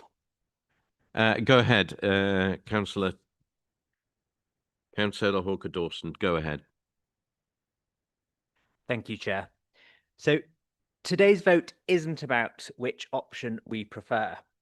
It's about whether we believe the Secretary of State should be invited to consider all credible options for the future of local government in Cambridgeshire and Peterborough. And option A, I believe, must stay on the table. No other authority is planning to put option A forward. And if we don't, it disappears. And with it, a model that many across our region believe best reflects how people actually live, work, and use services. The case for option A is incredibly strong. Economically, it proposes unitary councils of a size and scale that are financially sustainable, capable of growth, and well placed to deliver high-quality public services. And the case for option A isn't simply grounded in theory. There is genuine local support for option A. I speak as a councillor representing residents within the East Cambridgeshire district. Now, I must, at this point, amend my planned speech to thank Councillor Goldsack for helping me make my point. Our district council's Conservative leadership has been keen to promote the idea that option B enjoys universal backing, but that simply is not the case. The evidence tells a different story, showing option A is supported by a majority of East Cambs residents, in addition to a significant number of parish councils, fellow councillors at district and county level within East Cambs, the NHS, and others who work with our communities every day. And frankly, that is no surprise. When people are asked the question, should East Cambridgeshire be grouped with Cambridge and South Cambridgeshire, where, in addition to East Cambs, we work, we study, we shop, we socialise, and, of course, use healthcare, or should we be ruled from Peterborough, a city up to 60 miles away? Most people know it instinctively which answer makes sense. Option A suits us best. Now, that's true for East Cambridgeshire, but not only there. The County Council's Phase 2 engagement survey demonstrates a majority of support for option A in East Cambs and beyond.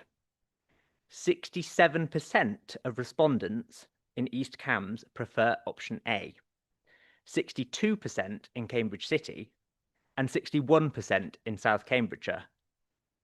These are clear majorities, not marginal preferences. But again, today's decision isn't about choosing a winner.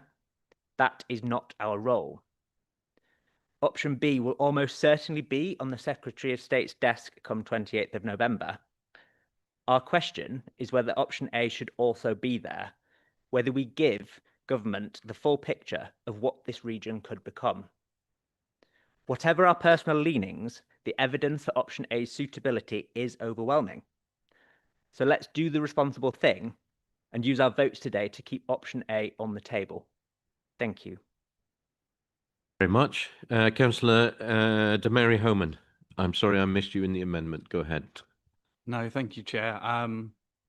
Look, I think that I personally feel disappointed today.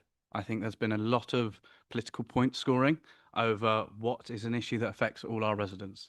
I will be voting to support this motion because we have done the work as a council to put this business case together. If we do not present it to the government, that comes off the table. For me, I believe that we should have as many options available to the government as possible and as much evidence as possible available so they can make an informed decision.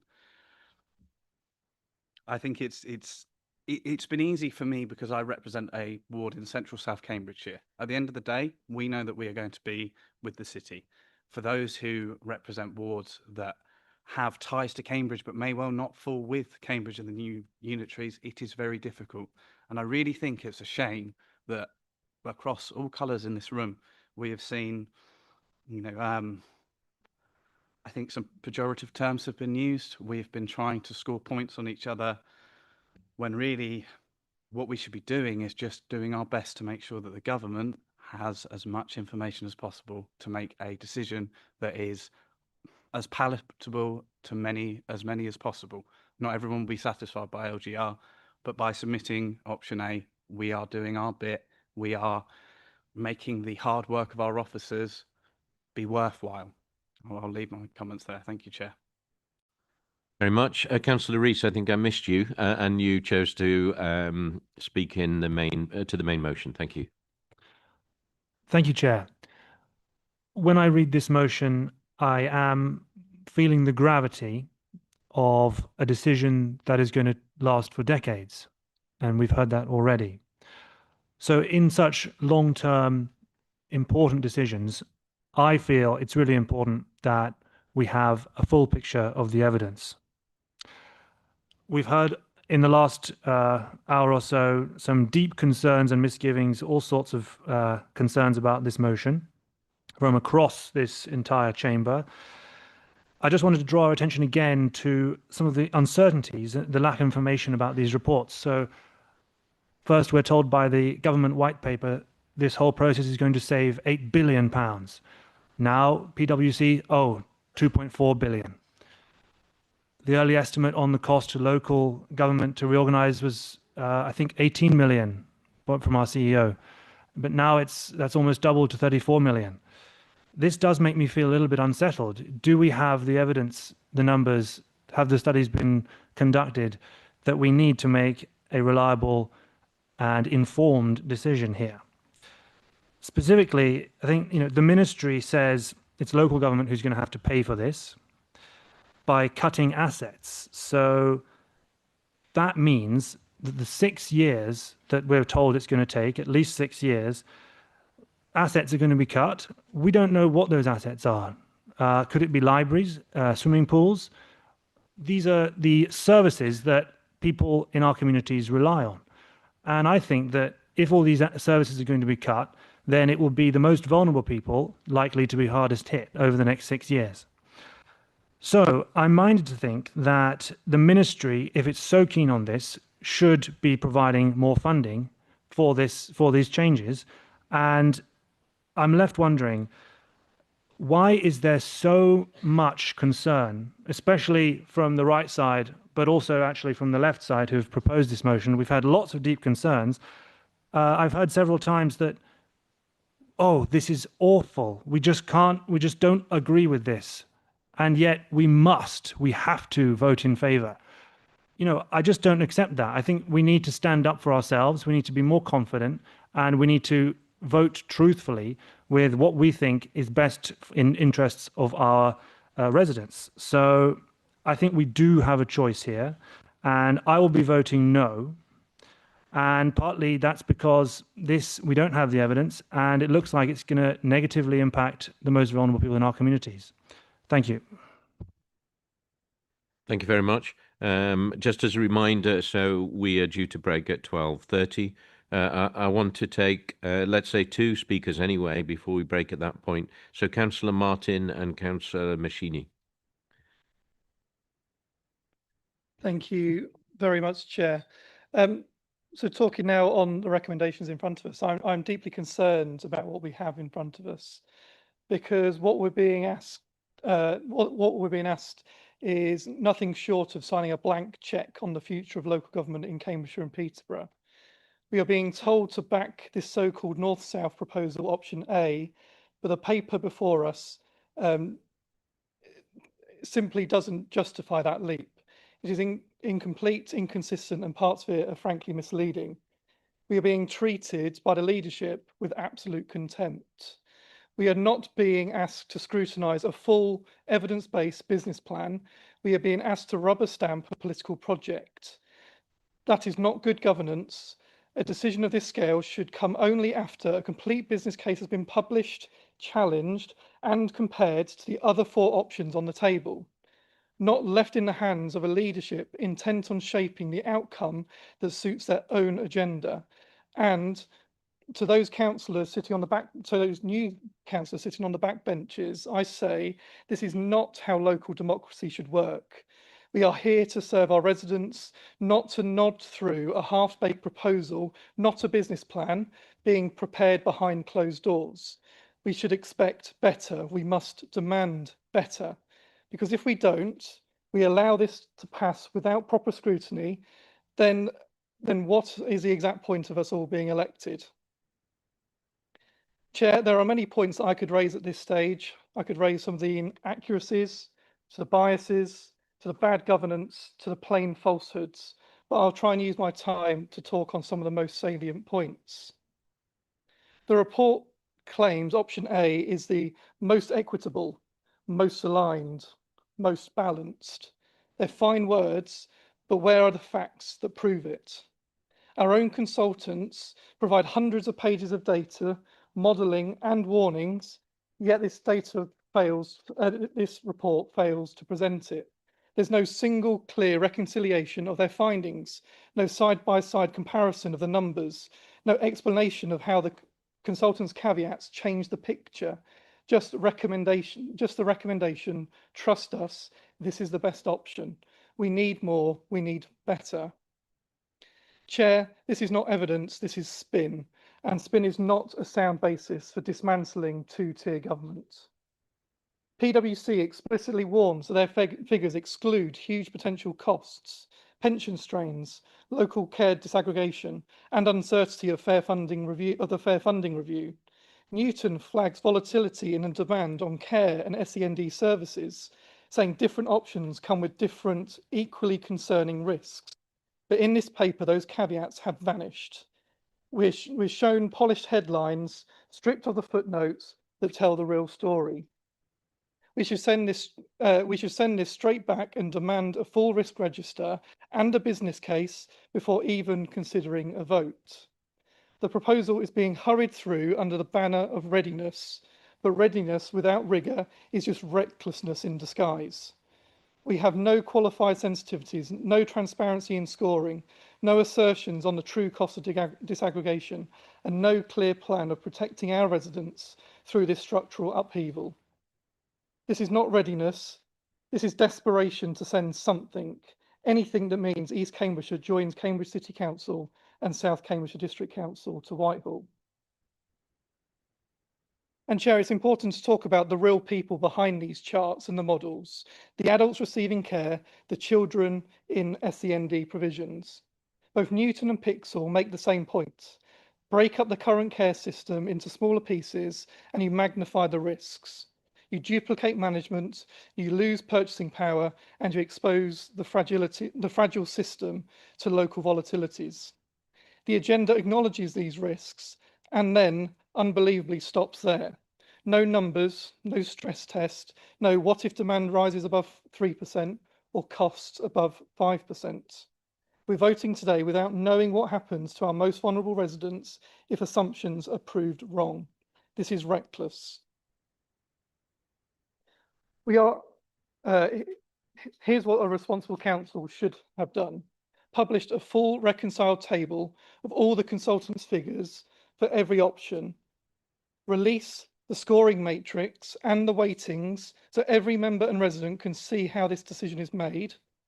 Model the social care and SEND risks properly, Show us what happens when the real world intrudes on these smoke and mirror spreadsheets, and provide us with a full business case that is going to be sent to Thank you. MHPLG. Thank you, Councillor Martin. Thank you very much, members. It's now 12:30. I was going to take Councillor Machini, if you don't mind. We'll wait until after the break. If members are agreeable, could we make it a 45-minute break and we come back at 1:15? Thank you very much.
Members, so thank you for taking 45 minutes rather than 1 hour for lunch break. I appreciate it. And so we are still on item 6. We're debating the main motion. So the speakers I have was Councillor Machini, then Councillor Malinowski and Councillor Edge. Councillor Machini, go ahead. Thank you very much, Chair. So this takes, just have to make myself concentrate. We're back from the break, but we're still on the same debate. And we are now voting on the main motion, which has been amended. And we are now being asked to pick option A while blaming evil government for making us. Spoiler, no, they aren't, and we don't have to. But we have an option in front of us of sorts, so we have to look at it. We are being asked to aggregate a joint planning authority with growth ambitions of 70,000 homes, with one of a similar land size, as the paper tells us, whose current ambition is 5,400 homes, 3,000 of which are in one location. eScams on their own website are openly rejecting the growth company's aspiration for the Greater Cambridge area and are asking their residents to support another option where eScams will not, in fact, be called upon by a new local plan to accommodate any of those houses. Their own planning department is in a bit of a mess. It has lost 3 planning appeals in 2 years, and there's a 4th JR on a large development currently in progress, whereas large must be understood in eScam specific terms is about 300 homes. They have historically aimed for 30 to 40% affordable homes in new developments, and over 2011 to 24 have managed 19%. This is not a good option for the ambitions of Greater Cambridge, and I stand here very proudly as a Greater Cambridge councillor, wanting to make sure that those ambitions are met. And those ambitions are shared by government.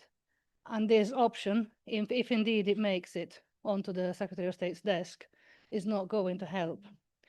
We have papers in front of us which tell a very skewed story indeed. They confuse land mass with economic mass repeatedly, and they refer to authorities being too large or too small to provide services without evidence or substantiation. There is a historical inaccuracy in there as well, as we are being told that East Cambs and Cambridge have been in the same authority for 100 years. That is not true. It's not been 100 years since 75, 65, whenever it was, but it's really not been 100 years. And there is some incredibly shameless scaremongering about hospital admissions. I mean, that part I genuinely did not understand at all. Local government boundaries make absolutely no difference to hospital admissions. And in fact, a third of the patients being treated in Cambridgeshire hospitals come from outside of the CPCA area. Discharge and reablement figures are indeed by 87% to 71% actually much better for those residents that are coming from outside of the CPCA area, because it reflects that health inequalities and problems are much more related to things that are going on at home as opposed to where the hospital is. So wealth, life expectancy and deprivation where you come from are much more important. And finally, on travel to work area, we are being told repeatedly this is where East Cambridgeshire residents travel to work from. I should know, I have lived and breathed those numbers from the Centre for Cities for a very long time, for about 3 years. Cambridge has a massive travel to work area. It includes East Cambridgeshire, Huntingdonshire and West Suffolk. These are all equally dependent on it for commuting to work, and clearly they can't all be put into the same authority. These papers utter bunkum. Please don't vote for it. Okay, thank you. I have Councillor Malinowski and then Councillor Edge. Thank you, Chair. I'd like to refute what we've just heard from the previous speaker, which once again unfairly puts words in the mouths of East Cambridgeshire residents. Residents across East Cambridgeshire, but also specifically in my division of Burwell and Fordham, have found themselves forgotten and overlooked in the course of the debate about this key issue. Many of them commute, shop and send their children to schools in Cambridge. Some of them using the new T4 and T5 bus services that wind their way through the area. Some of them using the cycleways that are being developed to reach these expanding communities, and others the park and ride facilities that have been set up to make that natural journey easier. Nobody in that most southeasterly corner of the county is doing that with Peterborough, Chair. Therefore, option A is the only option for local government reorganisation that makes sense in our corner of Cambs, where 16 parishes representing over 18,000 people are banding together to write to the government non-politically to ensure that they are not overlooked and that their communities, which have been bolstered in recent years by a steady flow of young professionals seeking work in the city, remain contiguous. I said the city, didn't I? That's a common phrase you sometimes hear in our neck of the woods, because there is only one big city nearby, with no offence to my colleagues from Ely. Peterborough is a 51.5 mile journey away from Burwell by car. Cambridge, by comparison, is 11.8. And if you make that 51.5 mile trip, you have to drive along the A14 right past Cambridge anyway. If one of the other options for LGR does go ahead, it will be a cruel and unusual punishment indeed to inflict that journey on councillors in that new authority, but it will be an even greater injustice for the public who may need to visit their new council to sort their council tax bills, attend planning meetings, or indeed ask a question and a supplementary of their councillors. You may think, well, fair enough, some people have to do that to visit the county council now, but we all have district councils closer to home, and those will be gone soon. These new unitaries will be the only layer of government many people are able to interact with for the next 50 or whoever knows how long years. That's why it's so important we get this right. The leaders of South Cambridgeshire District and Cambridge City Council have made clear that they think there are serious advantages to joining forces together to boost the local economy, channel growth and streamline services in the south of the county around Cambridge. I do not disagree with them, but I have seen no argument that can persuade me that those same benefits do not also extend to including East Cambridgeshire. It is what local people keep telling me they want. And Councillor Goldsack and his leader at East Cambridgeshire District Council, with their majority of 0, ignore the voices of their constituents at their peril. For me, because of that reason alone, it is only right that this council has built this business case for option A. If the Conservatives have given up on our corner of Cambridgeshire, that is fine, but we have not. Ultimately, this decision is out of our hands. It will be decided in some stuffy boardroom in Whitehall, possibly by people who know very little about our local circumstances. I despair at the way the process has been handled, but I applaud the fact that this council has risen to the challenge of making sure ministers have a fair choice in front of them when they decide, and I commend option A to council, to residents and the government, along with the fantastic amendment we've just passed that outlines how badly this process has been managed. Thank you. Thank you. Councillor Edge and then Councillor Bulat. Thank you, Chair. It's impossible for me not to be parochial when it comes to LGR. I represent Wood Ditton in the southeast corner of Cambridgeshire, where we're a group of rural communities with few local amenities and nowhere to go if not via Newmarket in Suffolk or through or around Cambridge. The closest parts of my division are just over 6 miles from the centre of Cambridge and the furthest 20 miles. In contrast, it's 46 and 60 miles respectively to Peterborough by road via Cambridge, or at best just over an hour or closer to 3 hours by public transport. Cambridge is closer to us than our district city of Ely. My residents feel strongly that we are a unique part of Cambridgeshire in relation to the reorganisation and have been speaking out often and loudly so as not to risk losing our historic connections to South Cambridgeshire and Cambridge City, or our ability to be heard and properly represented in the future. All options being worked up by the various Tier 2 councils, including our own East Cambridgeshire District Council, with the greatest respect, place us with remote areas that we have no direct ties to, infrastructure, service-wise, or community. Closer still, and central to many of our lives, is Newmarket, Suffolk. My division, and that of Councillor Malinowski's, surround Newmarket by all but a single vein of 3.8 miles of road connecting it to Suffolk. I therefore welcome the amendment put by Councillor Kane earlier, as for my residents, LGR was a missed opportunity to sort things out with full consideration of local anomalies. Because of the lack of amenities, most of us use Newmarket for GPs, dentists and convenience shopping. We do not use Newmarket for schools or hospitals. With the exception of secondary provision in Burwell and Bottisham, which incidentally many parts of South Cambridgeshire also use, we have no options but to look to Cambridge or Bury St Edmunds for 16 plus provision or hospitals. The point is we have our own complications locally that we fear would simply not be understood by a distant administration in Peterborough with a different geographical and demographic lens. For any option other than A, the management of strategic services such as children and young people and adults and health would likely encounter significant additional and unnecessary costs. Councillor Martin and others earlier are misguided.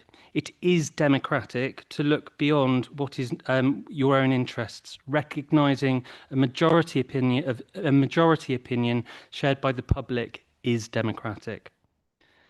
I fully appreciate the complications that LGR brings. For differing reasons, few sensible people would ever have asked for it to be done in this way. I do, though, firmly believe that regardless of my own residents' concerns, option A is the only sensible option on the table for the whole of Cambridge and Peterborough in the situation we have been forced into, and it has my support. I appreciate many others in this place may have mixed feelings on this, as strongly put by my colleagues earlier. If an option isn't on the table, it isn't going to be considered. It is essential, therefore, that at least one council put forward the option for consideration by ministers and therefore encourage members to support the recommendation for this option being put forward by this council. Thank you very much. I have Councillor Bulat and then Councillor Goodliffe. Thank you, Chair. The choices we make and the choices the government will make will still be around when most of us will have long been retired from local politics. They will also be around at a time when politics will look very likely entirely different in our area than it does today. I want to focus my speech on Huntingdonshire because, let's face it, Cambridge City and South Cambridgeshire clearly don't want Huntingdonshire in the same unitary as them. This, of course, doesn't make sense to my residents in St. Ives, who are most likely to work in Cambridge and in Peterborough, not least using the busway, which is a key piece of infrastructure directly connecting the town and the city. So if Cambridge doesn't want Huntingdonshire, what about Peterborough? Well, Peterborough's seemingly preferred option D only wants to cherry pick the convenient parts of Huntingdonshire for them, leaving the rest, including St. Ives, in a middle ramp authority with basically all the areas not wanted by either Peterborough or Cambridge. Now, the idea that Huntington and God Manchester will be in different authorities, or that there will be a boundary between Huntington and St. Ives or Huntington and St. Neots, is simply a ridiculous proposition for most people I speak to locally. Now, if one council doesn't want you because it doesn't see Huntingdonshire's potential, and the other one only wants to follow the money and pick the wealthiest parts, is it really surprising that Huntingdonshire District Council said, you know what, we'll look into the option of being on our own? It's not surprising that actually locally in Huntingdonshire, there's cross-party support to at the very least explore that option. And like many others in the area, I am keen to see what comes out of that business case. But for now, between calculations on how to best save Peterborough's finances and, in my view, a series of other political calculations, our voices in Huntingdonshire, and I have said this before, and sadly it didn't change, so I will have to say it again, our local voices in Huntingdonshire are sidelined at best or ignored at worst. I would like to turn to the matter of this paper, option A. Huntingdonshire residents show the lowest level of support for this at only 20%, 1 in 5 residents. 42% of Huntingdonshire residents strongly oppose this option and a further 22% oppose. So we're looking at 64% opposition. And I hear that the majority opinion is in favor. Well, if you're saying that, you might want to check that only 43%, from what I see in the paper, there's only 43% overall support, strong support, or support across Cambridgeshire for option A. Now, as local councillors, we of course need to consider all the arguments, but we do need to balance those arguments with what our local residents who actually elected us to represent them in this council are telling us. Because, and in the end, every single one of us in here will have to justify what we're proposing to put forward to government. And I would like to thank the officers for all their hard work on those papers, which I read with interest and in detail, including the very carefully curated collection of letters, of supportive letters. But for me personally, as a county councillor for St. Ives South and Knittingworth, I just cannot justify voting for something that has such low public support in my area. I have many questions about how the process was handled and emerging questions from the paper. I'll give a few examples. Why is the Cambridgeshire-wide authority not giving more consideration, given the evidence on savings and lower transition costs? There are LGR proposals across the county that actually do consider county-wide authorities. Why we were as councillors so strongly briefed against splitting boundaries, such as North and South Huntingdonshire, just to end up with option D being on the table in Peterborough and realizing the guidance actually does allow this. Why didn't we make use of the committee system to scrutinize this properly? How can we simply discount option D and E in the paper as not viable when we haven't even seen the business cases for them? Why does 33% of residents in East Camps shopping and socializing in Cambridge make a strong case for option A in the paper, yet 28% of Huntingdonshire doing the exact same thing makes the case for the complete opposite option? Why don't we put more emphasis on the travel to work patterns as clear that's as important, if not more important, than where people socialize and shop? Has the impact of the new hospital plan in Hinchinbrook, for example, been even factored in on how this will impact current travel patterns to Peterborough for healthcare? I can go on and I have many, many more questions, but how I vote in this debate isn't a question for me because, Chair, I'm strongly voting against the recommendation to put forward option A today. And I'd like to encourage all the members who are also on District Council, especially in Huntingdonshire and South Cambs, to actually stick with what the survey is telling us, with what the residents want to see, with what their parish councils are often telling them, and simply not to vote in one way on this county and then go back to their district meetings in a few weeks' time and vote for option B or option C. And that's why I would like to have the recorded vote on this so residents can clearly see whose side we are on. Thank you, Chair. Okay, thank you. I've got Councillor Goodliffe, Wyatt, then Bowden. Thank you, Chair. I will not repeat why unitary councils themselves will provide better services and more joined-up support for our residents. Being able to go to one place and have all their needs addressed without needing a PowerPoint explanation from Councillor Alex Beckett will benefit them all. Government have requested proposals which prioritise the delivery of high quality and sustainable public services. Proposals should show how unitary structures will improve local services and value for money, with particular consideration to children's social care, education, special educational needs and disabilities, and others. In March 2025, this council agreed to the following 5 principles: size, sustainability, safety, simplicity, and synchronicity.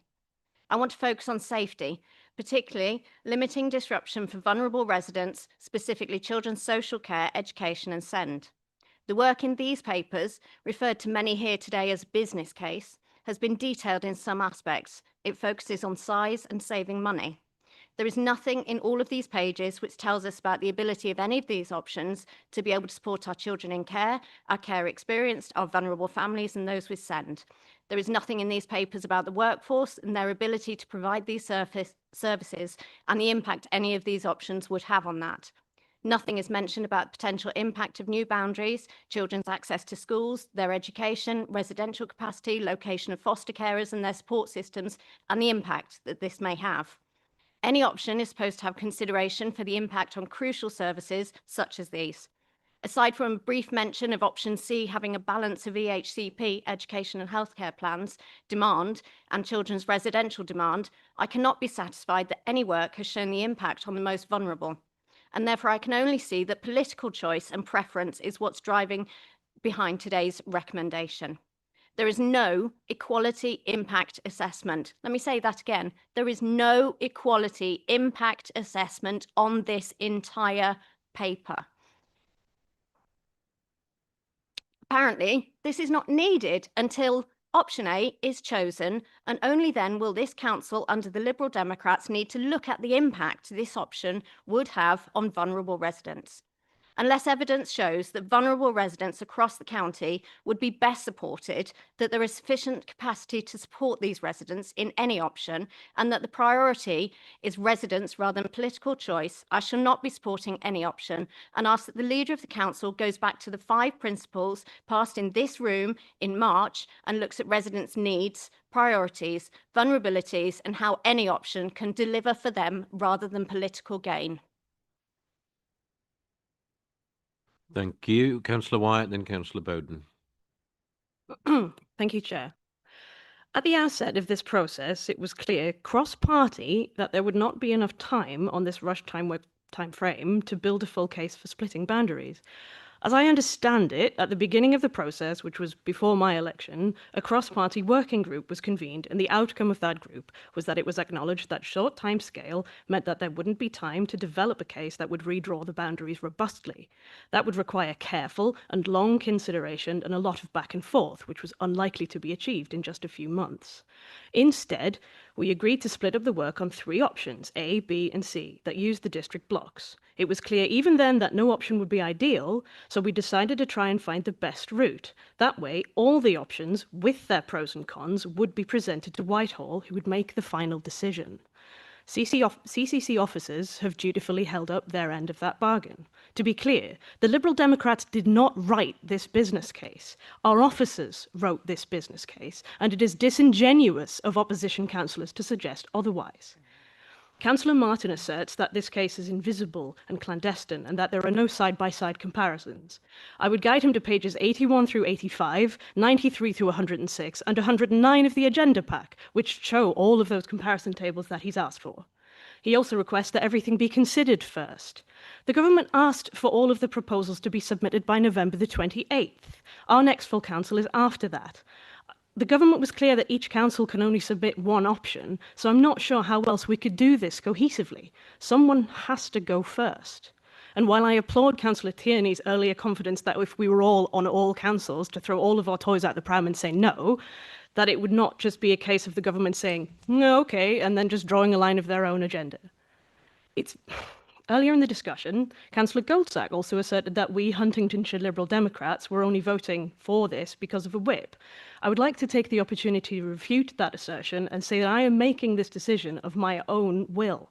Before I was a councillor, I was a data scientist, and as such, I'm inclined to follow the data. I do question why then, when the data from East Cam's own residents suggest that they would prefer option A, that he would be opposed to it, but I guess that's beside the point. I'm not on Huntingdonshire District Council. I can't vote there. I can vote here, which is why I'm relieved that Councillor Kane's amendment has gone through. In order for the points that we make in this amendment, and that actually quite a lot of us seem to agree that this process fundamentally doesn't make sense and could be improved, we must send this to the government with all of the data and our points to refute it. I don't see any other way. Thank you. Thank you very much. Councillor Bowden, then Councillor Goldsack. Thank you very much indeed, Chair. This, Chair, is probably the most important and far-reaching vote that any of us in this council will ever take part in. It is really important, and it's a great shame that we have a paper in front of us which is incomplete, inaccurate, as Councillor Machini pointed out in some respects, and premature because we actually haven't had a business case completed yet. I think that the process is really important for us to get quite clear. We are not going to make the decision about what the new unitary authority boundaries are going to be. None of us in Cambridgeshire and Peterborough are going to do that. It's going to be decided by the Secretary of State. The Secretary of State has said, and of course he can always change his mind, but the Secretary of State has said that he will only consider those proposals which are put forward by a local council. And he has further said that each council may only put forward one proposal so far as boundaries in their area is concerned. And as far as we are concerned here in Cambridgeshire and Peterborough, if members had read paragraph 3.14 showing the nice 3 maps of option A, option B and option C, you'd be forgiven for thinking that those are the only options which are on the table. But it looks as though half of the other councils in our area are going to pick options which are not options A, B or C. And the analysis we've got in front of us is therefore flawed because it fails to talk about options D and option E. And looking, I've had the privilege, together with Councillor Netzinger, of being involved in this process since, well, for the last 9 months, with the chief executives and leaders of the various local authorities in the area. And we've had a lot of discussion. We've had a lot of agreement, it has to be said, also about the limitations of the situation that we find ourselves in. But each authority is its own body, and it's got its own responsibilities. And when we look around the area, not a single one of the other 6 authorities favours option A. We look at Cambridge City and South Cambridgeshire. South Cambridgeshire in particular came down very quickly on what they seem to prefer. And they seem to prefer just those 2 authorities joining together with the other 4 of us left to fend for ourselves. If you look at what East Cambridgeshire is saying, its leadership now appears to be saying the same. If you look at Huntingdonshire, whilst they did put forward and worked on option C, they're now also working on an option E. And by the sounds of it, listening to what is being said by various parties within that council, it sounds as though option E may be more likely to be chosen than option C. Peterborough have put forward their own option D and are working on that. And Fenland, Councillor Tierney is one of my members in Fenland, so maybe we'll end up not putting anything forward to government at all, apart from 2 fingers. But if we do put an amendment, something forward, it's more likely to be option D than anything else, because we don't want to be part of Greater Peterborough. And I don't believe that the people in Huntingdonshire particularly want to be part of Greater Peterborough either. But that's where this council and the decision we make today is relevant, because we have the option today to take option A off the table entirely. If Cambridgeshire doesn't vote for option A, no one will vote for option A, and the government won't consider option A. So it does make a difference how we vote today. And if we vote against this particular option and this particular motion we've got before us, it doesn't mean to say we won't put anything forward at all. I imagine that the council will have another meeting shortly before the 28th of November to allow a better discussion with a wider amount of options in front of us, and also to have the full business case available for option A, as well as potentially access to the business cases for the other options as well. I'm really quite depressed when I hear of representatives from Great Gransden or St Neots saying they don't want to be part of a Greater Peterborough, and then they say they're going to vote in favour of an option which will put them in Greater Peterborough. It is not right. It's not necessary. And by voting against this motion today, we will keep all of our options open in this council until we're in a position, maybe in a month's time, to have another meeting where we will have better information, we'll have more complete information, and we'll be able then to get to a resolution where we can't today, because by putting forward this motion the way it was put forward and just proposing option A, it wasn't possible to put an amendment in to propose options B, C, D, E, or Z. It wasn't possible because it would have been a negating amendment. It's been said already today, if this motion is defeated, then it will be possible for negotiations to take place right across the council so that we can manage to have another meeting where we're able to make a more informed decision than we can today. Thank you, Mayor. Thank you very much, Councillor Bowden. Councillor Goldsack and then Councillor Tong. Thank you, Chair. At this present time, I think it would be agreed across parties that confidence, trust and belief in our members of Parliament is as low as any time in living memory. Well, it's my belief that the process of LGR is bringing the same attributes of elected members of council as the extremely low level. Across Cambridgeshire, we have a wide, diverse society aspect from industrial and ethnic heavy centres in the north to rural and challenged small communities in the east. We have affluence and mobility in and around Cambridge and a mix of everything else right across our 6 council entities. I'm deeply alarmed at what I'm seeing taking place. I'm seeing political pressure to conform, senior members positioning themselves for the next pivotal role, decisions being encouraged based on electability post-LGR. We are all elected to serve our wards, our areas and our county, and the right choices for each are what should be made. I can back that up with evidence from the last few minutes of debate. We've had the leader for the Labour Party talking about the council's planning department in East Cambridgeshire. We've had Councillor Edge and Councillor Molyneux telling the council my opinion on LGR. They've never spoken to me about my opinion on LGR, but they've shared with council in their speeches today my personal opinion on LGR. I live in East Cambs, which is close to but where I live is close to Newmarket and Mildenhall in West Suffolk. On the occasions I personally venture out for entertainment, I predominantly go towards Bury St Edmunds, where parking is easy and you feel welcomed. The approach by LGR to this government is fatally flawed and, as well as costing millions, will create and develop solutions that largely meet the political goals of those involved in the process, rather than that would be best for the residents. It is also coming at a critical time in the life of County Council. Let's face it, we're fighting for relevancy and future. What we are seeing at this time is an officer-led council with the lowest levels of scrutiny I've ever known, overseeing the slide into unitary creation. It is time that we stop this and thought again. I say it's time to drop political hardlines on maps, rosette waving and job protection approaches, and really think about the correct outcomes. For these would not involve existing lines on map in county, likely not involve existing cross-county lines, nor would we see the political-led proposals seeking support from rosette waving entities. This government set a rolling stone that they are struggling to control. We are simply steering the stone along its path, knowing full well it will crash and strike at the heart of our county and change things forever. Government must use all the power it can to block the stone hurtling downhill, even if temporarily to allow proper debate and discussions and perhaps the production of a bona fide business plan instead of asking turkeys to organise Christmas. As an East Cambs District Councillor and County Councillor, I have to say I feel ashamed at what is being forced on our residents, but more pertinently, why such outcomes are being forced. I don't disagree with what Councillor Edge said in his speech earlier. I think there are parts of East Cambs and parts of Huntingdonshire that would marry very well with South Cambs and Cambs if that was the right thing to do.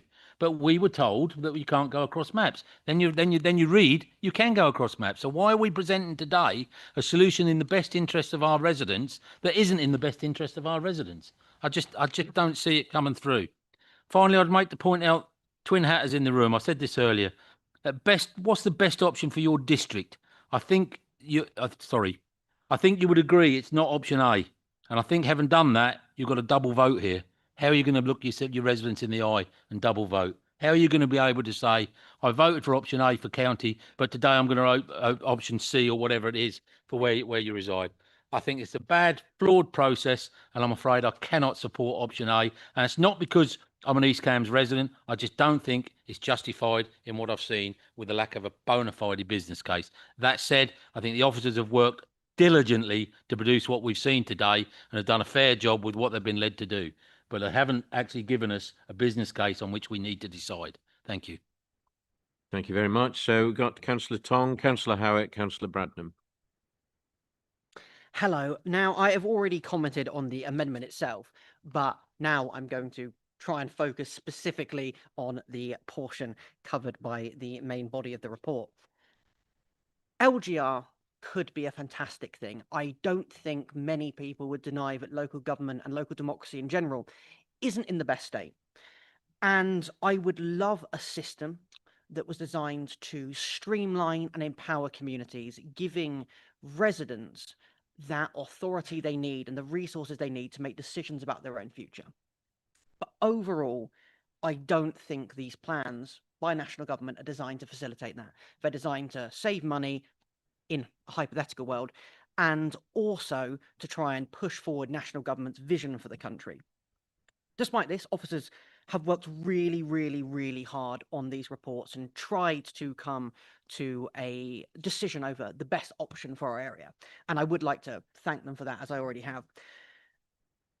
However, the problem, again, comes down to the intent of this project. And the intent has been to rush it through as quickly as possible to meet those national objectives. So we don't have so much information as a lot of people in the room, a lot of my colleagues, and as well as the other members have pointed out, that we're especially ignorant about how the most vulnerable communities in our county will be affected by this. And I don't think in good conscience we could go forward without knowing how these communities are going to be affected. One thing I think it's really important to note is this isn't a prisoner's dilemma situation. And I think certain members have perhaps inadvertently framed it that way by saying, we need to make a decision, we need to strike first, otherwise the other councils are going to get their options in, and, well, wouldn't that be terrible?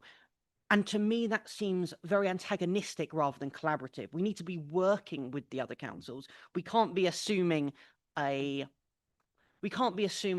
lack of good intent from them, and this idea that they'll have different interests to our own. We are all here to represent our individual communities, and we can't assume that these opinions should be discounted. So I am really interested in getting more opinions from the districts that surround Cambridgeshire.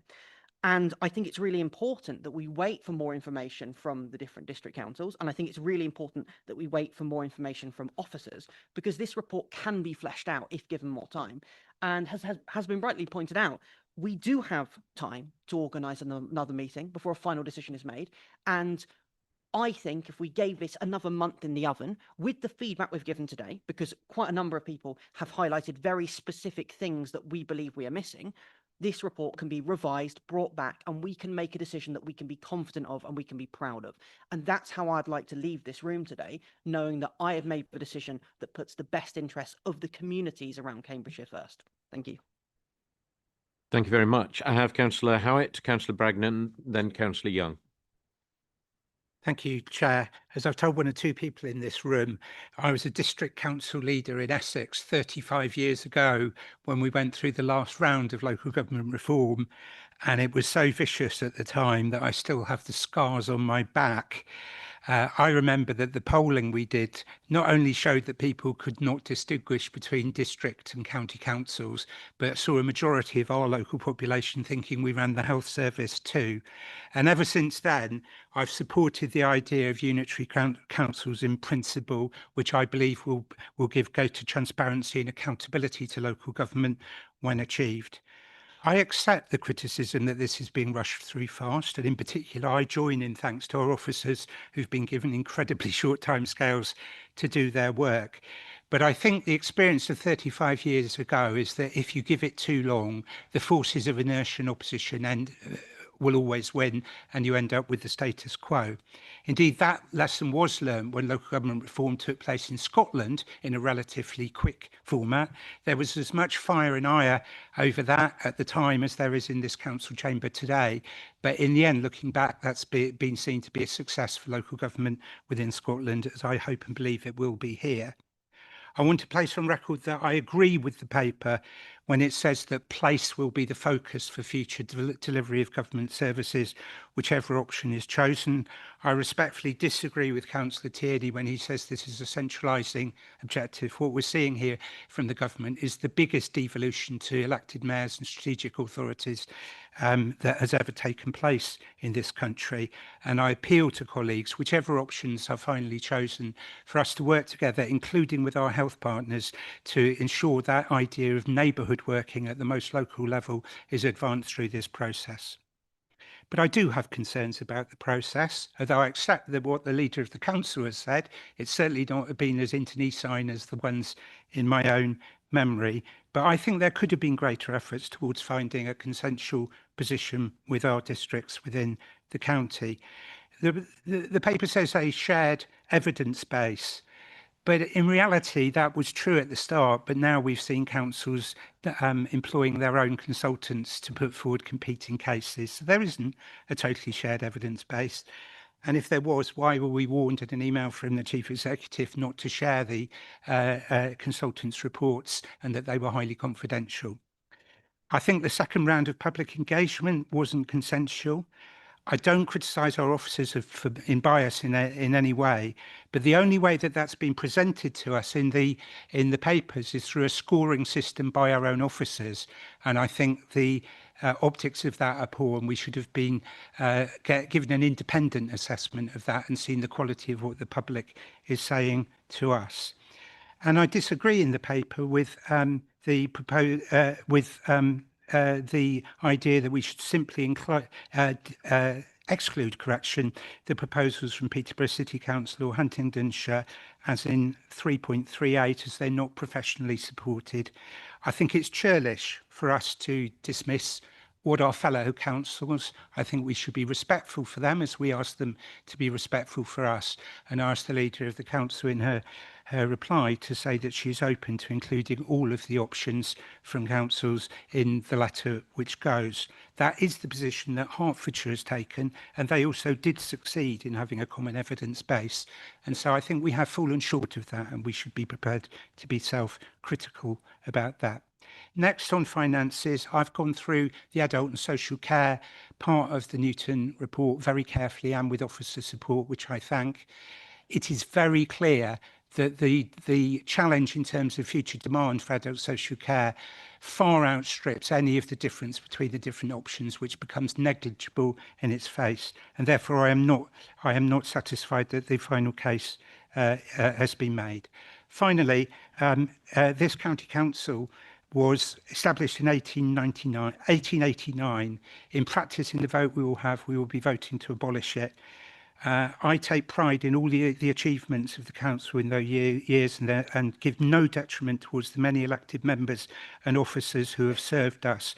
But today we will be voting for a new and different future. Thank you very much. I'm going to take three final speakers. Councillor Bradnam, Councillor Young, Councillor Morgan. Councillor Seif, you asked to speak, but you spoke quite extensively in the reference to the amendment, if you don't mind. And then I want to move to a vote. So, Councillor Bradnam. Thank you, Chair. For those of us who are double hatters at this council, we've been given a dispensation at this council with regard to our future considerations at any district or city councils. And that is welcome. But my feeling is I'm a scientist and I like to look at the data, and I don't feel we've been supplied with sufficient data to make this decision in an equal way. I would like to look at all the cases together. Now, I recognise I do not want to incur the wrath of my colleagues, and actually I would like the council, the government, to see all the options that people put forward in good faith to be considered. But I'm going to have to make a decision on this at my district council. And so for that reason, I'm going to abstain at this vote, and I'll leave it at that. Thank you. Okay, thank you. And correct what I just said, because I realised that Reform UK didn't have an opportunity to speak. So I'm going to take Councillor Young, Councillor Morgan and Councillor Ioannidis. Thank you, Chair. Thank you, Chair. Despite voting against the amendment, it seems to me that comments made from this side of the room seem to be entirely in agreement with it. We do not like the process in the Liberal Democrats, and we are putting forward an option to be considered. The other point I'd like to make is that this is all being done in the name of devolution. However, we are arguing about boundaries. What is actually happening is a sucking up of power from us to the mayor. I'm someone who's in favour of unitaries. I'm a member of the unitaries campaign, but this has been very badly done and is entirely the responsibility of the government, and we are arguing amongst ourselves about boundaries to little effect, it seems to me. Thank you, Chair. Thank you very much. Councillor Morgan and then Councillor Ioannidis. Thank you, Chair. I will keep it quite succinct. One of the key considerations for all of our residents in local government reorganisation will be how the NHS and their healthcare are affected. And many of our most vulnerable residents, for which the local government takes responsibility, are looked after in conjunction with the NHS as well. Healthcare and adults and children's care, as we've heard from multiple other councillors in this room, are going to be some of the key roles and some of the most likely the single largest line items for any successor councils going forwards for the foreseeable future. So I would like to reiterate to the Chair and to fellow councillors as well that option A follows the current boundaries of the NHS's Cambridgeshire Care Partnerships. And that should make arranging and contracting care out with our NHS colleagues much more simple in the future. I believe that by itself, this is an encouraging argument for option A. Thank you very much. Councillor Ioannidis. Thank you, Chair. Colleagues, I'm going to keep this short, I think, because much has already been said on the matter, including a lot of the talking points I wanted to state today. But I'm going to have to mirror some of the comments on this matter, which to start is, this isn't a debate any of us, obviously from today's speeches we've chose. It's one the government has forced on us, and with an impossible timescale also. And yet we're asked tonight to wave through a reorganisation without a full independent business case. For me, that seems like a blank check. And it's for financially and constitutionally. After listening to all sides, I think my position is now made clear. I don't support LGR in principle. Bigger does not automatically mean better. Without hard evidence, it usually means it's further from residents and dearer for taxpayers. Our towns like St Neots, Wisbech, March, Wittersley, Ramsey, Soham, in fact, all our counties' communities deserve facts and not faith. The risk in front of us is, if this paper is approved without a complete business case, this administration will gain full control over the scope, the assumptions, and consultants will write it. They will define the savings, they will set the centralisation dial, and decide which local services are efficient and enough to survive. All before this chamber sees a comprehensive, independently tested plan. Approving now hands them the steering wheel and the map. We're told engage now or Whitehall will do it to you later. We will engage, I will engage, but with evidence. What I won't do is pre-approve the journey and ask about the brakes once we start rolling down the hill. Colleagues, our duty is to protect residents, services, and the public purse. I do not like the idea of signing a blank check, especially when the truth is going to be outsourced to consultants. Because without the full business case, this in fact isn't a plan, it's a permission slip. And that's all I have to say on the matter. Thank you. Thank you very much. Councillor Dupre, you reserved your right to speak, I believe. Thank you very much indeed, Chair. If we are swapping film references, I think probably the one that springs to mind is not The Lion King or The Matrix, neither of which I've ever seen, but probably Conclave, with a lot of people locked together in a room in a series of votes and people being undermined and games being played. The last major reorganisation of local government was around 50 years ago, and we should expect this one to last a similar length of time. So we really need, in our thinking, to be considering the long-term, not short-term issues. The future shape of local government isn't our decision. It's ultimately down to government, and some members opposite have actually admitted that in what they've said. What we need to do, our part in this, is to ensure that viable options are put to them for consideration. Councils have worked together, jointly commissioning production of data. It was always expected that there would not be one single solution agreed by all. It's important that a range of viable options is presented to government, and as has been explained by Councillor Wyatt, government timescales also made that the necessary way of doing things, which is why different authorities worked on different proposals. It's been disappointing to see Labour and Conservative politicians here today all playing games, sneering at an excellent amendment from Councillors Kane and Wyatt, voting against it and then complaining that the process is flawed, which is precisely what the amendment said, wanting indeed to prevent this council from submitting any option at all while not proposing an amendment, an alternative proposal of their own.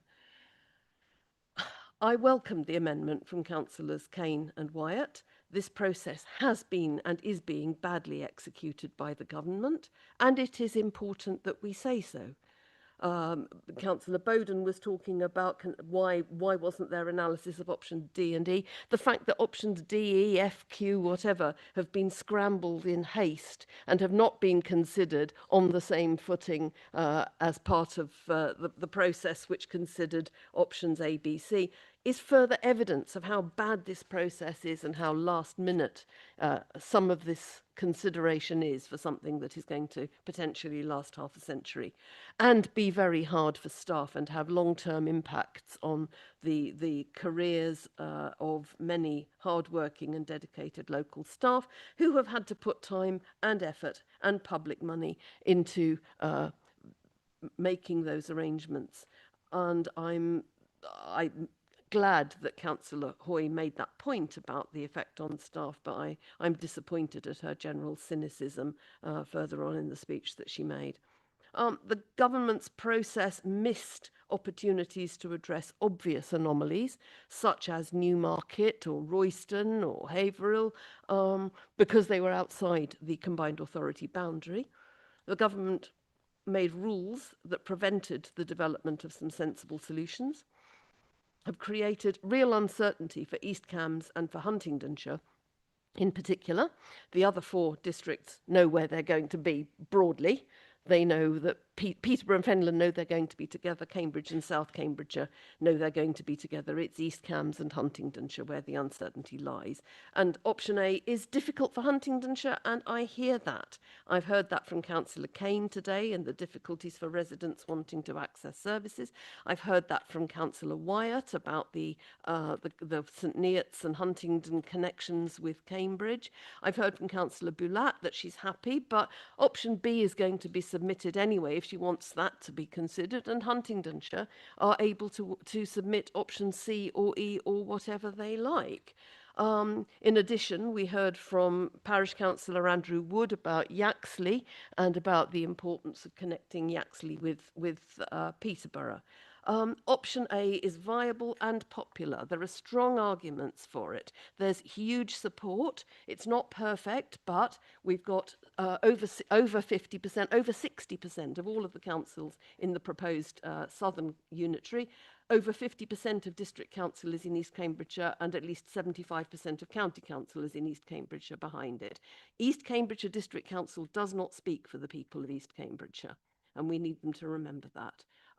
We realise this doesn't enjoy the support of residents in Huntingdonshire or in Fenland, but all options are unsatisfactory for them. It is important that option A is part of the suite of proposals presented to government, and we are the ones to do it. Thank you. Thank you, Councillor Dupre. Councillor Nethinger, I think you want to sum up. Thank you. I've personally been clear from early in this process that if we must go down the route of reorganisation, option A is the logical best way to split our county. I do not want to split our county. I have been a member of this council for a long time and I love our county as it is. But if we must split it, I feel that this is the sensible way to do it. I also recognise that I view council services through the lens of a county councillor. I care passionately about our social care services, our services for children, older people and those with learning disabilities. And I know how closely connected to health those services need to be. And I also know about the flows of healthcare into Addenbrooke's Hospital and in and out of Hinchinbrook and Peterborough hospitals. And those will not change regardless of local government boundaries. It is not true that local government boundaries make no difference to hospitals. The connection between health and social care are absolutely crucial. And in the appendices for this meeting, there are letters from the leaders of Cambridge University Hospital reflecting that, in their view, option A is the best option for the health and care system. And I think we need to take that incredibly seriously. In the conversations which have happened between councils, it was agreed this summer that this council would work up the business case for option A, with other councils leading on options B and C. I ask you to vote for option A as one of the options being put forward to government. I believe it is the right option, but I also hope that options B and C are also put forward for government to assess. I think that outcome would be seen as fair by residents, some of whom support either options B or option C. I'm incredibly disappointed that options D and E continue to be worked on. I don't believe those are viable options, and given the clear financial unviability of having 3 unitaries, I think that is a waste of public money. This is not a process we have asked for, but as leader of this council, I take the responsibility of putting forward the best options to government extremely seriously. I believe option A is the best option, and I ask this council to vote to ensure that it is one of the options submitted to government. But I do also hope that options B and C are also submitted so that residents' views are reflected and government can make a fair and balanced analysis. But please, in this council, our duty is to put forward option A. That was what was agreed in the summer, and I ask this council to do that and to support the motion. Thank you. Thank you, Councillor Nethinger. We had a request earlier for recorded vote. I need to see 14 councillors. Okay, Democratic Services tell me that's 14. They're quicker than counting than me. Democratic Services, I'd like to move to the vote. Therefore, could you begin the vote? Thank you. Good members, in favour of the substantive motion, please press the button underneath the word yes.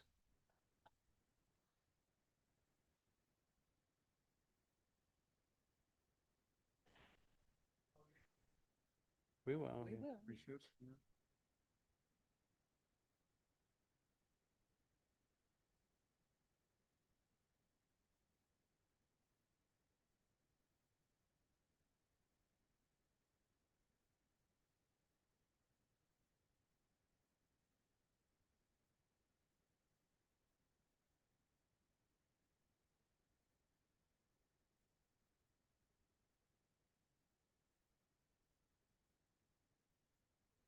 Good members, in favour of the substantive motion, please press the button underneath the word yes. Members against the substantive motion, please press the button underneath the word no. And members wishing to abstain, please press the button underneath the word abstain.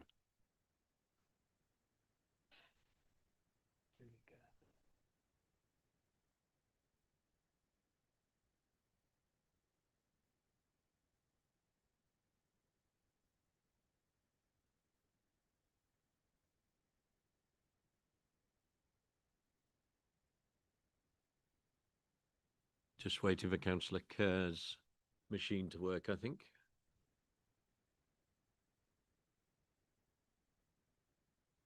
Thank you. I'm now closing the vote.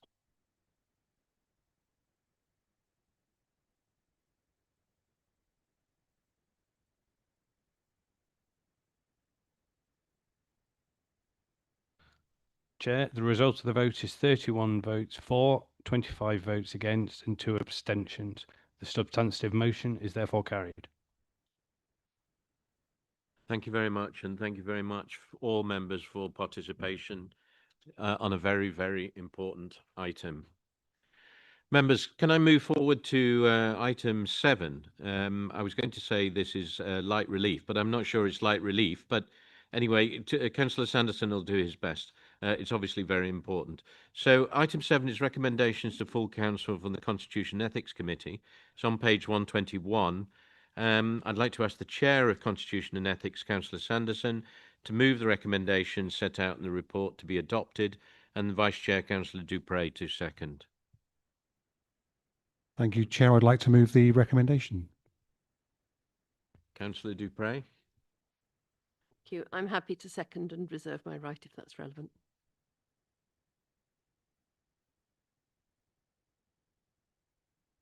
Councillor Howitt wants to come in. Councillor Howitt, go ahead.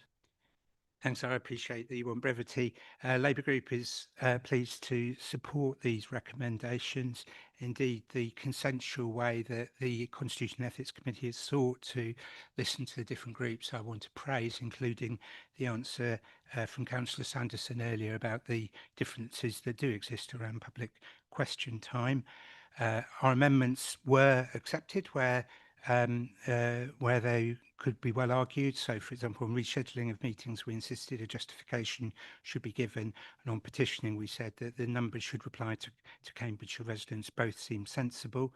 On council-owned companies, the change could be criticised as closing the stable door after the horse has bolted.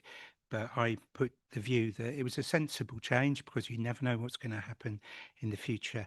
The only thing where I would put down our constructive criticism is on the statement of financial responsibilities, making the strengthening recommendations we support. We understand the need for financial stringency, but it's very important that the authority shows to our officers that we put the positive commitments that exist in our public service alongside the needs to have financial stringency, and we would have been preferred to see a package which brought together amendments that looked at issues about commitment to public service, to meeting the needs of people, to ensuring that our citizens are treated with dignity and respect, and to combat discrimination alongside the changes that were proposed about finances. I understand that the committee has chosen a different route, but has promised to come back to that later in this year. And I very much hope that those changes will come before this council during the course of the year ahead. Okay, thank you. Are there any other comments on the recommendations in item 7? Councillor Tong. Hello. So I would like to begin by saying that I think there's a lot of good things here, because at the end of the day, democracy does require efficiency. If residents want to make their decisions and their votes actually have a substantive impact, we need to make sure we are also making sure the council functions well and is able to actually enable that to happen. There are 2 recommendations or sub-points on recommendation A, which are 4 and 6, which I have some issues with. And if it's possible, I'd like to take the vote separately. Can I break down the recommendations in parts? Not break them down. You can vote against the recommendations overall. Overall, oh, well. You can break it down. Oh, well, we'll have this discussion afterwards. I'll give my reason firstly. So again, a lot of great stuff in here. The 2 things I think I have issues with are the point related to the threshold for property transactions, because I think it is really important that residents see that we are scrutinising these big decisions.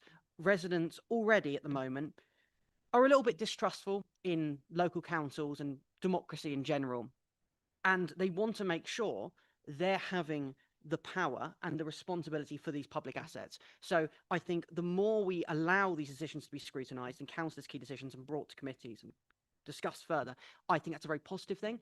And I think if we change, if we are making it so less items are going to be discussed, I think that's in general a negative thing. The other point I would like to raise is related to the council's petition scheme. Now, I completely understand the logic for these changes. However, my point of issue is the restriction on including references to individuals, and I entirely see the logic behind it. And in a nice world, I think it would be best if we didn't have to reference individuals. But as has happened earlier in this meeting, a councillor from Cambridge City Council, Councillor Swift, brought a discussion point related to an individual to this chamber. And I felt that was actually incredibly valuable because information was brought up that I didn't know. And we need to make sure that residents actually have the mechanisms in place in order to comment on particular individuals and their conduct if need be. So I don't think restricting this is a particularly smart decision, because although it is good to try and be respectful, and it's very important to be respectful, I think at the same time, our top priority needs to be making sure that residents can make their voices heard. And I think restrictions on that are unnecessary in this case. So if I am able to break down and vote for all of the recommendations except A4 and A6, I would like to do that. Okay, I'm just taking advice whether we can break out 4 and 6. Are there any other comments or inputs? Councillor Billat. Thank you, Chair. Just very briefly, because I was at the Constitution and Ethics meeting on the 4th of September, where we discussed the proposed changes, then to supplementary questions, which of course are of great interest to the public and were raised in the public questions today as well. Just note that this is in the minutes of that meeting on the 4th of September. If members are interested, the majority of the people present on that committee actually were against. We did recommend that this is taken to full council to consider, and I actually am pleased to not see it recommended today, given its unpopularity. But I think it would be good for members to know what happens next and when we expect a debate on this issue, or whether the issue is completely dropped, given it's not a popular thing to do. Thank you. Thank you very much. So I recognise the request to take out 4 and 6. Democratic Services, can we do that by show of hands, or do we need a recorded vote? It can be by show of hands, Chair. Okay, for those in favour who wish to take out 4 and 6 from the recommendation. Chair.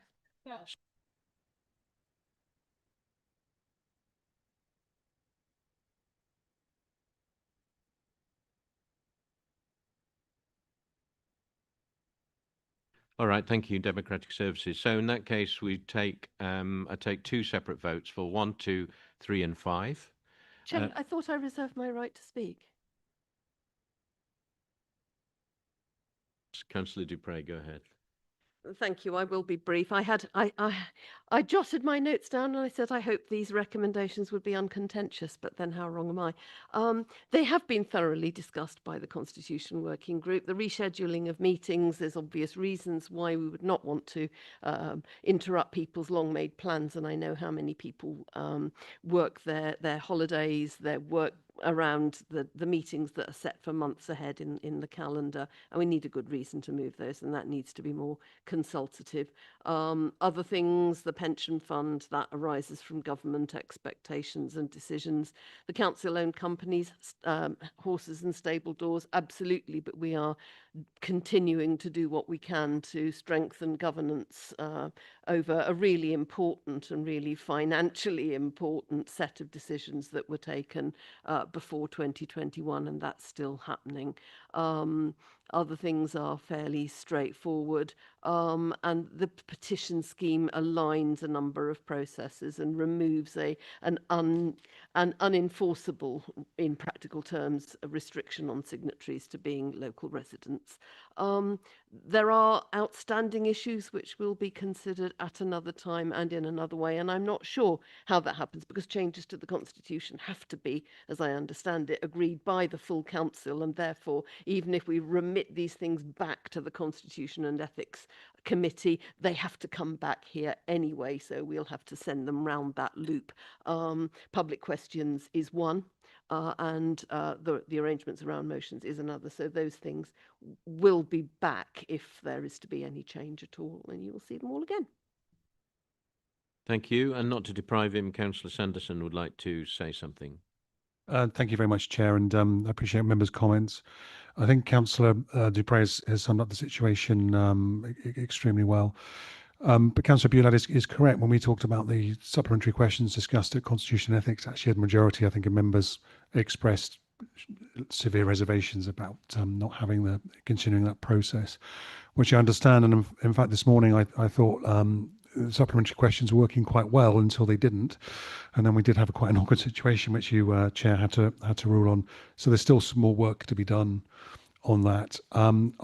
As I said in the answer to the question this morning, I can't give with absolute certainty when Council will be able to come back and debate and discuss any other potential changes, particularly to supplementary questions. We obviously may be discussing LGR at some future stage or not. There'll be other things on the agenda.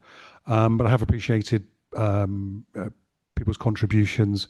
We had an excellent debate. Councillor Bywater spoke extremely well regarding supplementary questions, and I'm very grateful to Councillor Howitt for his kind words. Thank you, Chair. Thank you. So, members, if you're agreeable, I'd like to take items 1, 2, 3, and 5 by affirmation, if there are no objections. Is that agreed? Okay, thank you. And since there's been a request for a vote on 4 and 6, I'd like to see a show of hands, those in favour of accepting the recommendations for 4 and 6. Thank you. And those against? Thank you very much. So they are, sorry, and abstentions. Thank you. I think that is carried to accept 4 and 6. Thank you very much, and for all those comments. And as Councillor Dupre says, a number of these aspects have to come back to full council anyway. Okay, I'd like to move on to item 8, which refers to the Pension Fund Committee. This is with regard to the pooling partner. It's included in your agenda on page 162. I'd like to ask the Chair of the Pension Fund Committee, Councillor Jeff Seif, to move the recommendations and set out the report to be adopted, and the Vice Chair, Alison Whelan, to second. Thank you, Chair. I will talk into the microphone clearly this time. I'd like to introduce this report by making 2 obvious points, which I'm sure are obvious to you all, about the functions of the Pension Fund Committee. It's a complex matter, pensions, and by and large, residents, even councillors, find the calculations of assets and liabilities, life expectancy, actuarial calculations almost arcane, and something that they can't necessarily get too excited about, and I accept that. But the fact of the matter is that without properly run pension fund and properly administered, we will not be able to attract officers such as we have, good, competent officers, and without good, competent officers, we have no services. So although it is removed from the mainstream of council business, it's very much an integral part of it. Obvious point. The second point is that we have an overriding fiduciary duty to ensure that our members, pensioners, receive the benefits that they're entitled to and when they're entitled to them. So we have to make sure that within that ethical framework, we get the returns that we need within and the funding that is required when it is required. Now, having said that, we are being asked, as with LGR, to do something that the government has asked us to do, and of something of which we have not that much control. Since 2016, 70% of our £5 billion worth of investments have been managed within Access. It's a pool comprising about 10 other similar sized local government pension funds. Access is a partnership, and as part of the Fit for Future plans, government has decided that funds must be administered by investment management companies, IMOs, that are to be regulated by the Financial Conduct Authority. In brief, Access proposed to form its own IMO, but government rejected this because it wished to work with just 6 pools for reasons that it has not explicitly articulated, but which possibly have something to do with the way it wants to negotiate with funds and possibly direct or help direct some of where those funds go. Access has undertaken investigations, as indeed of our pension fund officers, as to which partnerships we could most align with, because we are being asked to be part of one of 6 investment pools. And we have identified that Borders to Coast Partnership, BCPP, is our preferred choice based on criteria set out in the report. Our fund advisor, Mercers, has undertaken due diligence on BCPP Coast, and has reported satisfactory findings. And for what it's worth, and it may not be that much, I've done my own due diligence on the governance of BCPP. I've looked at their governance charter, and I'm satisfied that it really is sound in the way I would want to see a pension fund working. BCPP has indicated that it wishes us to join its organisation, which will entail the council taking up 1 share, each of the proposed members having 1 share with equal voting rights. The Pension Fund Committee, which comprises representatives from all parties, as well as district councils and employer and union members, has considered the option and is recommending that council agrees to progress the transfer to BCPP. Quick word of warning, a bit like I made before, at this juncture, we do not know the legal, professional, administrative and transaction costs that will be incurred by the fund in winding down access and in transitioning investments to BCPP.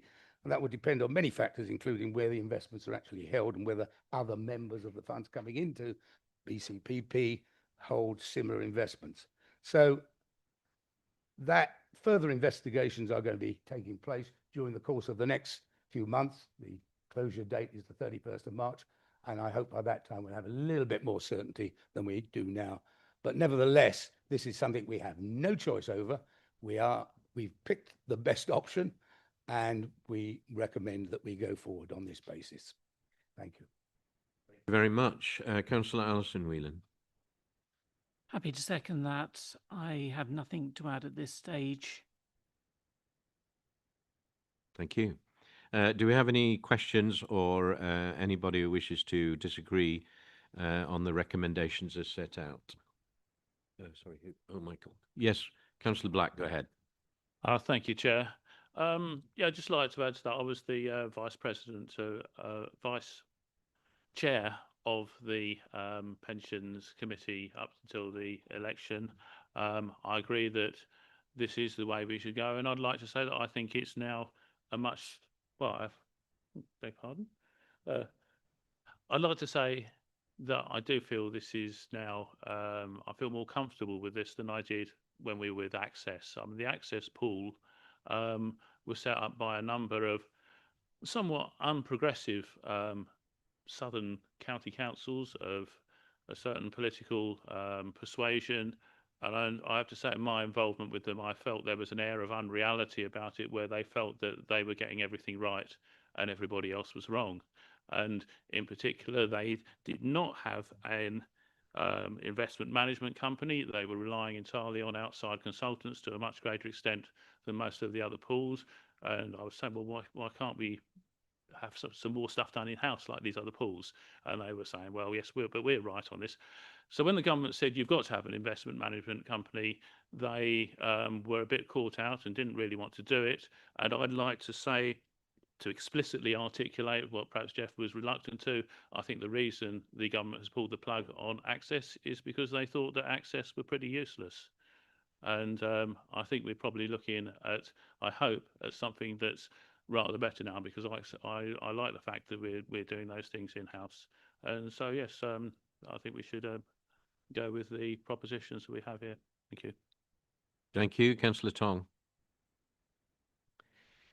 Now, I think we, of course, have a duty to protect pensions and make sure people are getting the best value for money with their pensions. However, I have had residents whose pensions are managed within our pension fund complain they are unhappy with where they see their pensions invested, apologies, because a lot of investments have a lot of ethical murkiness to them. There are a lot of companies that are involved with some quite shady stuff, and people rightfully don't want to know that their pension is being funded by blood money. Now, to be quite blunt about it, I have not seen sufficient evidence that Borders to Coast has proved itself when it comes to be an ethical partnership to make in terms of pensions. So while that is the case, and while Borders to Coast receives criticisms for a lot of the investments it makes, which they have been accused of enabling a lot of the violence going on in the Middle East and genocide ongoing in the Middle East, I cannot comfortably support our partnership to them. I was just about to pull you up, Councillor Tong, so because it was maybe a little bit off piece. But anyway, okay, members, I'm looking for general consensus in terms of the recommendation set out in the report on page 162. Could I have, please, any objections to that? Councillor Tong, did you want to object? Okay. Yes. Yes. Okay. Any others? Okay. Those voting against. Those in favour of accepting, please, the recommendations as set out on page 162. And any abstentions? Thank you. The recommendations are carried. Thank you very much.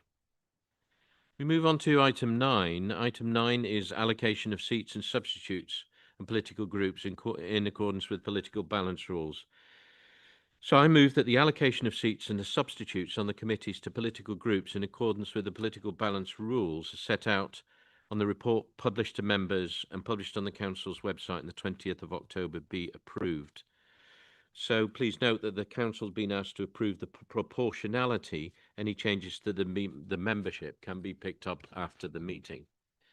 Can I hear any objections to the political proportionality and the allocation of places? There seems to be a general consensus in that, but if I've missed anybody and if anybody disagrees, could you please raise your hand now? Councillor Bradnam. I've just looked on the council website, and I don't know if I'm missing something, but I can't see the committee allocations on the website. So I don't know if I have missed something, but no reason to object. But in principle, it's just that I don't think it's there.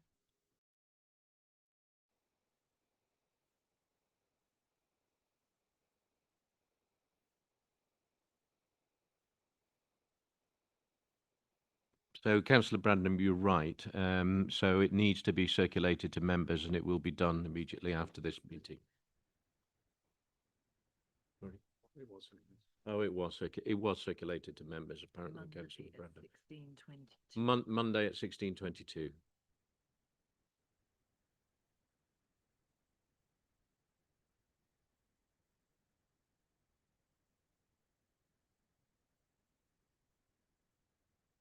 And that raised. Thank you. Seems to be general consensus in the support of the motion. If anyone disagrees, I think Councillor Bradnam has a clarification. Please raise their hand now. I see no objections, and so we'll take the motion as carried. Thank you very much.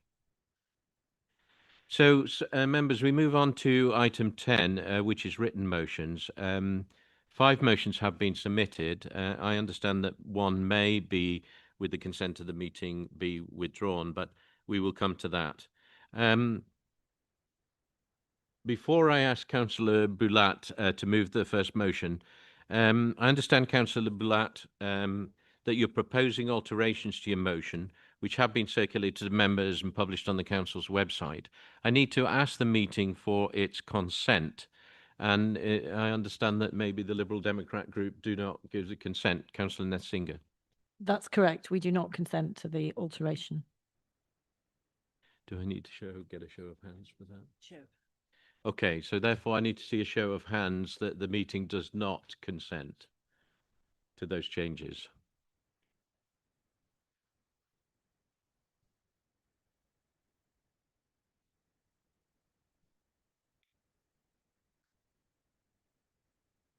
Yeah.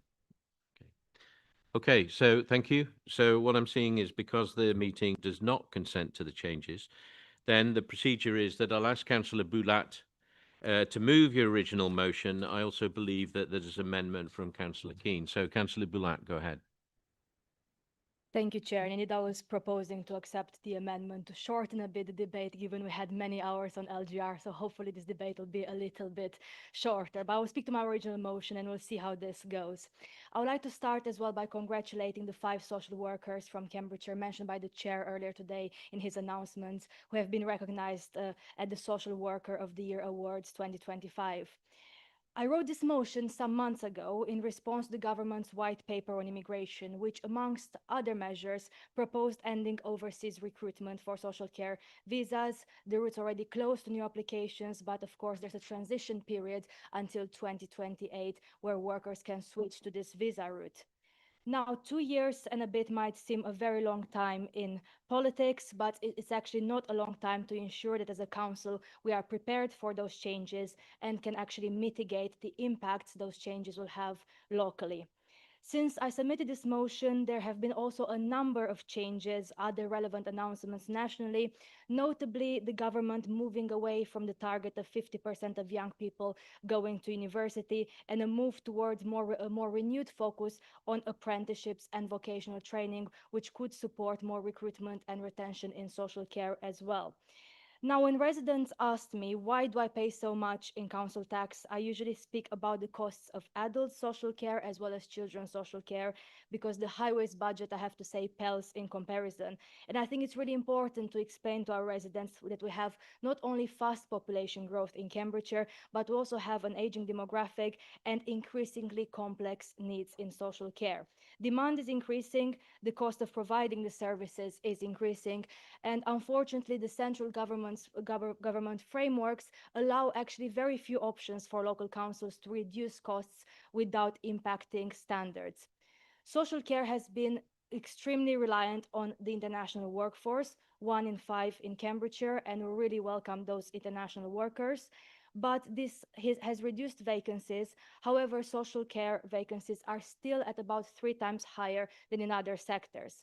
And there is a projected need for 30,000 additional care workers in Cambridgeshire and Peterborough by 2035, so just in about 10 years' time. So I think it is right for us to ask, is relying on international recruitment to fill in vacancies actually the right approach, especially in the long term? And I think it's also correct for us to say that, yes, more could have been done looking back over the last few years on skills investment, on supporting more young people into fulfilling careers in care and having a more positive national narrative, especially on vocational qualifications and the value of care work. But I have to say that locally, a lot of good work has been done. 90% of providers pay the living wage across Cambridgeshire. We are the 2nd county council to become a county of sanctuary. The Care Academy, launched under the previous administration, is training more care workers locally. The Combined Authority allocated significant funding to adult education providers, and the government most recently offered the CPCA funding for the Youth Guarantee Trailblazer, focusing on reducing the number of young people not in education, employment, or training. But while all those changes are contributing in their own ways to tackling those gaps in social care, it likely won't be enough when we are faced with the 2028 cutoff date. And the motion's main purpose, really, which is the first recommendation, is around planning and mitigation, bringing a report to the Adults and Health Committee, analyzing the impact of this national change, immigration policy change, on our council and its services, and setting out the steps that need to be taken locally to mitigate as best as we can against this. It also asks about informing staff and local providers about those changes, because overall I see so much misinformation around immigration in general and immigration rule changes that it's actually very important that providers, the users of those services, and the migrant care workers themselves are informed about those changes. And finally, I have to say that the Councillor Keane's amendment tried to take out the letter writing recommendations, but as I'm presenting the motion as it stands, it does have some work for the Chief Executive.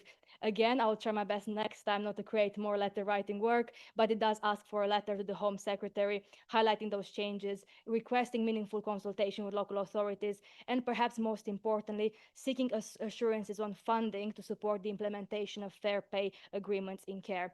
So I do hope that wherever you stand on the wider immigration policy and national discussion on this, we can all agree that we need to put our residents and service users first and prepare for the impacts of ending social care visas. So I hope you can support the motion today. Thank you. Thank you very much. So we have an amendment from Councillor Keane. Councillor Keane, do you want to propose your amendment, and do you have a seconder for that? Well, actually, Chair, I would actually like to get advice from the council on this. Sorry, Councillor Keane, yes, I need to ask Councillor Bulat, your seconder. And who is your seconder for the motion? It's Councillor Howitt, if it's not amended. So it depends on the amendment. And do you wish to speak now or later on, Councillor Howitt? Reserve my right. Okay, thank you. Right, back to Councillor Keane. Thank you, Chair.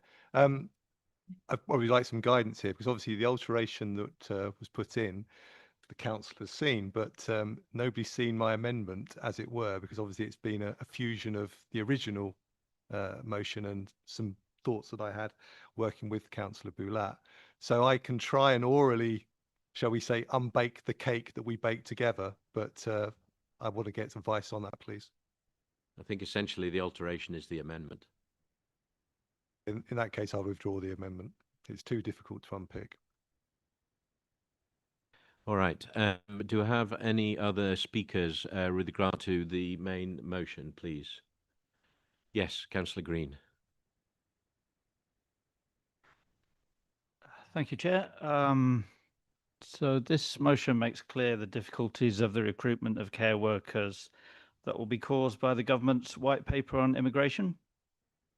So we've all heard that when the Care Quality Commission recently assessed Cambridgeshire County Council, they highlighted the dedication and hard work of our care workers and pointed out that their work in assessment and providing care enabled more people to receive care at home. Now, the importance of this statement was brought home to me when, as a new councillor on the Adults Health and Commissioning Committee, I was asked to vote on an approval for contracts totaling £180 million for block booking of care home beds. And I think, as others have made clear in debates today, the council's statutory duty for care is at least something that defines this council, as does local government reorganisation. So it's clear to me that the success of the council relies heavily on the dedication of care workers, but we do actually need care workers to rely on in the first place. And this motion makes clear the critical and already unsustainable number of care work vacancies that we have.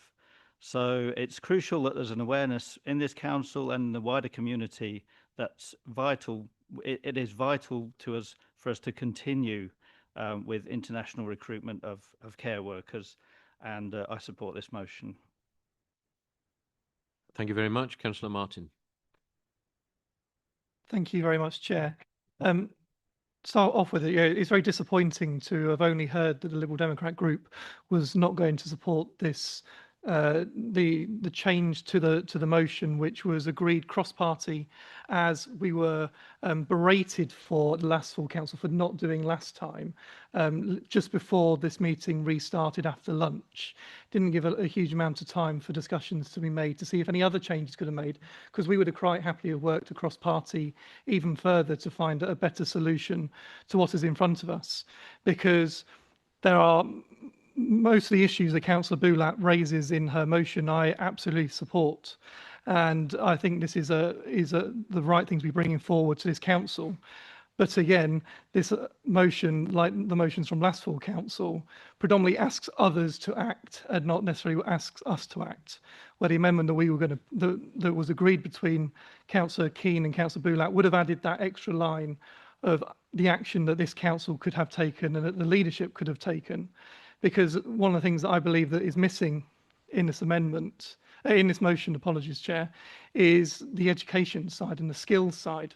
So since the government removed the BTEC qualification or defunded the BTEC qualification, there are a significant number of young local students that are now no longer doing health and social care, all of which were funneled through the system into then social care settings. So I met with Huntingdon Regional College a couple of weeks ago, and they were telling me that they've had a 10%, so that they are now 10% of their original numbers of students, all those students that are now doing the T levels are going to university. They are not going into the local community. They're not going into the nursing jobs. They're not going into social care.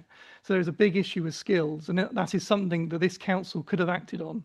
And it's something that this council and the leadership could have really taken the lead on at the CPCA, but they've decided to not accept that. So I will be abstaining from this because I think that this motion doesn't go far enough to solve the issues being put forward. But again, Chair, it's very, very disappointing to have only heard this 5 minutes before the restart and not had that conversation to try and find a better way forward across chamber. Thank you. Councillor Nettinger. Thank you. So just to be clear, it's not any of the skills stuff that's in here that that the Liberal Democrats object to. And as the person who chairs the CPCA Skills Committee, I do know better than most that we are working extremely hard within Cambridgeshire and Peterborough, cross-party, as has been said, to make sure that we are supporting more people to come into care work and more people to be ready to do the skills that we desperately need across our county. We have so many skills gaps and so many skills shortages. The reason that we're not supporting this motion or would be uncomfortable with the way in which this motion has been altered is that it takes out some of the really key things that we are proud for this county to have done. And one of those is the work on the county of sanctuary status, which I'm incredibly proud of and which has been deleted in the alteration to this motion. So as has been said, if there had been more discussion about this, we might well have been able to find a way for this to be passed unanimously. That's might, I don't know. I don't know whether the Conservative group would have been willing to support anything that said that they were proud of the county of sanctuary status of this county. But I'm not willing to have that struck out of this motion. I think that's a real shame. I hope we can bring back another motion at a future meeting to address the skills issues, which I think are really important. But there is some really key stuff in the original motion, which I would have been really sorry to lose. And that's why we have chosen to keep the motion as it was, and we will be supporting it in its original form. Just so that the public are aware about timescales for these things. The amendments to motions we only find out about on the Monday. Although I think probably some of this may have been available Friday evening. But when you say this was discussed cross-party, no one discussed it with the Liberal Democrat group. And I did discuss with Alex this morning whether she would be happy to revert back to the original motion.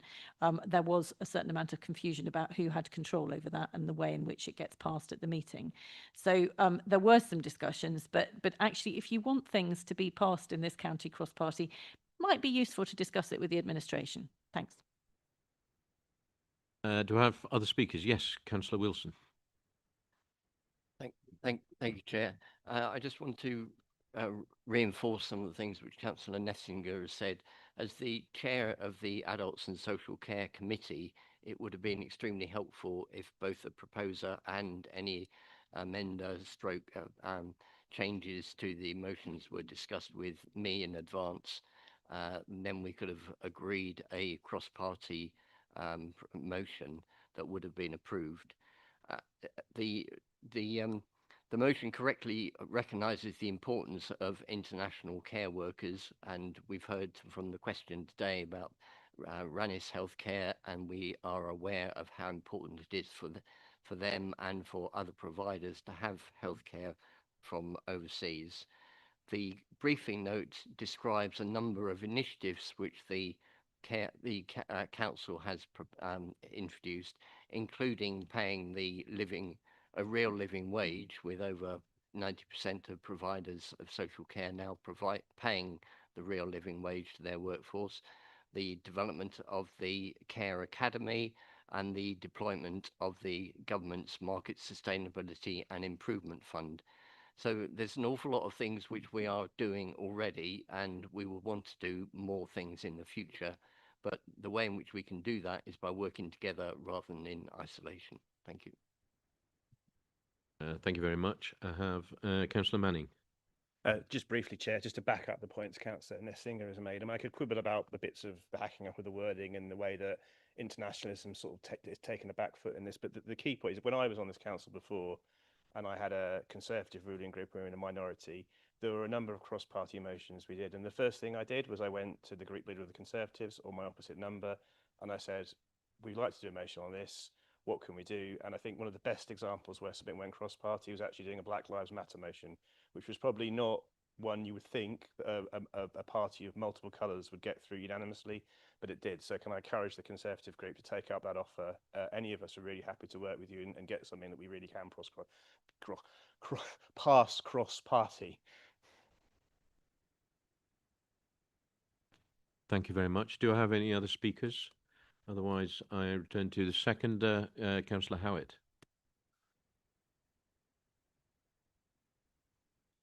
I think Councillor Boulat will sum up. That's fine by me.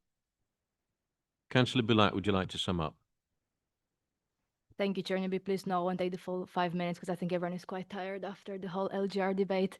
Thank you for the Councillor Green for your support and underlining the importance of social care workers. Councillor Martin, I actually did agree that the amendment would have added some more local recommendations, especially the work recommended around the CPCA, and I'm pleased to see that the leader agrees with that part of the amendment, and I hope this could be taken forward in the CPCA Skills Committee and other relevant bodies, even though it might not be in the written form of the motion today. And I thank the leader for her broader comments around skills as well. A lot of the subsequent comments were around the kind of cross-party working, and I have to say, as opposition members, obviously we can bring motions forward to council without consulting amongst each others or with the administration, but I do get the point around the cross-party working. I honestly thought, having seen the alteration, it would be uncontroversial. It kind of added some bits that happened since, such as the Labour government's moving towards a more vocational focus, for example, such as some of the points around the CPCA. The County of Sanctuary, yes, I do agree. I'm really proud of that work. In fact, that County of Sanctuary status was initially, the work started as a result of one of the motions I put forward in the previous administration a few years ago. So obviously I'm really proud of that work, and long it may continue, but I don't think taking that out of the motion would have denied the status. I think the status is still there and the work is still ongoing, and there's a question around further funding that work. So I do think that point will still be made anyway. Yeah, Councillor Wilson and Councillor Manning, thank you for your further comments on that. I have to say I'm disappointed we couldn't agree this cross-party, but I do thank the administration for their support on the original motion. And I honestly, sometimes when I put forward things on immigration, given I worked in this area for 15 years or so, and that's my kind of role as migrant champion of the council, I don't really feel like consulting too much before I kind of know what I'm speaking about on this, but I understand the kind of some of the cross-party sensitivities around this topic as proven today. But thank you very much for your support and everyone who spoke in the debate. Thanks. So members, can I check whether there is general consensus in support of the original motion? Some shaking of heads. So Democratic Services, can we move to a vote? Thank you. Thank you. Members in favour of the motion, please press the button underneath the word yes. Members against the motion, please press the button underneath the word no. And members wishing to abstain, please press the button underneath the word abstain.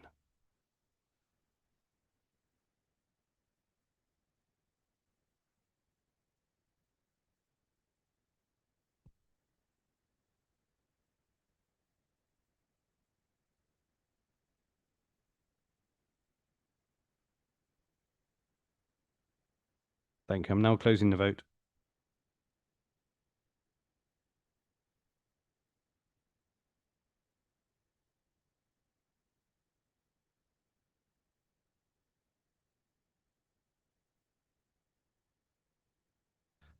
Thank you, Chair. The result of the vote was 44 votes in favour, no votes against, and 13 abstentions. The motion is therefore carried. Thank you very much. Thank you very much, members. We due break at 3:15. I would like to move on to the second motion and debate the second motion before we take a break. No pressure, Councillor Manning. Should I try and be able to be brief, Chair? So I've got a seconder, which is Councillor Clark, I believe. So I'm really happy to bring a motion, the first motion I brought since I rejoined this council, which is about two things I really care about. That's young people and politics and improving democracy. And there are three proposals that support that in this motion. But I want to talk a little bit about why I care about this stuff and a couple of people inspired me to bring it. And the why was when I joined this council the first time round, I was regarded as young. I was 32 at the time. I had to work it out. It was 15 years ago. I didn't realise it was the same time as Councillor Tierney, but it was. And a lot has changed in the intervening years. I know none of you, I know what you're all thinking. You don't need to say it. I've still maintained my youthful good looks. But what has changed in this chamber since I joined is actually it's a much more diverse chamber in terms of age ranges than when I first started here. There are councillors younger than me now, councillors older than me now, and we've got different types of councillors. We've got very enthusiastic councillors. So I know the chair particularly likes the enthusiasm of some of our councillors.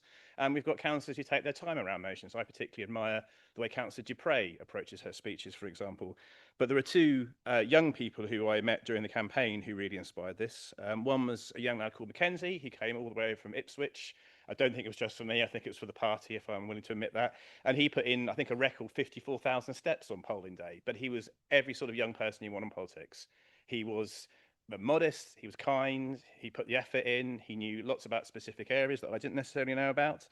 And so he was one, and the other one was a young lady called Zaya, who I believe Councillor Bulatz is very familiar with, who runs a project called the Migrant Democracy Project. I would encourage any of you to look at that. One of the things that she does as part of that is arrange for young people to come and campaign who are have migrant backgrounds to come and campaign for all parties. They pick a particular party and they come and campaign and get stuck in local elections and find out what democracy is like. An incredibly valuable thing, I'm sure you'll agree. So there are the three proposals on here. Votes at 16, I've never particularly seen as controversial. Councillor Clark will be talking a lot more detail about all the things you can do at 16 apart from vote. But for me, when you first get inspired in politics, it tend to get interested in the detail. It tends to be at 16 and older. Single transferable vote, electoral reform. It'll be interesting to see how other groups in this chamber respond to that particular bit. I hope they engage with it. And finally, engaging with schools and education institutions. Finding out how they're engaging their students in the world of politics and what they're doing, and seeing how we can respond to that. And that, whilst actually was particularly inspired by Councillor Tierney, because I took his words to heart last time that we shouldn't be just doing right to minister motions. We should be doing things that we as a council can actually take back, analyse, and then potentially act in. So I'll just finish by continuing it's going to be a bit of a stretch, this one, everyone, but I'm going to continue by the movie theme. And I was going to think of a movie that has a bright, uplifting ending, which I think all motions should have. And my favourite movie of recent years was Barbie, the Barbie movie. Brilliant, fantastic movie. Go and watch it if you haven't seen it. But I won't, not the very end of the movie, if anyone's seen it, but the right near the end of the movie, Barbie is enriched and enfranchised as she joins the real world as a real person and experiences the real things that people do. And that's what this motion is about. So I really hope you all support it and are really positive, just like the Barbie movie. Thank you. Thank you, Councillor Manning, for that spoiler. Councillor Chair, Clark, I should say that wasn't the spoiler. Councillor Clark, do you wish to speak now or reserve your right? I'll reserve my right, please. Okay. Can I see other speakers?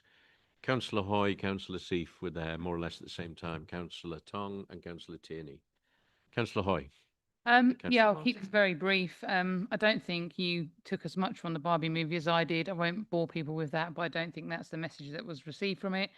All I want to say on this is that I won't be supporting it because I think any kind of voting system is potentially flawed, and what we've got kind of works, and not ideal, but it is sort of working. But I almost say be careful what you wish for, because I think you think that by having votes of 16, everyone's going to be super liberal and vote for you. I think you're mistaken at the moment. Lots of under 18s I'm speaking to are all voting for reform. So be careful what you wish for, I guess, unless that's what you want, obviously. Okay, interesting. Councillor Tong. Yes, I was. Oh, sorry. It was. I blame pressed my the vice button as chair. well. Councillor Seif, then Councillor Tong. You Yeah, didn't yeah. write your name down, Councillor Seif. Thank you, Chair. Very, very quick point, actually. Never mind all the encouragement and writing to this one and that one. I think there's something that we can do ourselves as councillors, all of us, from whichever party.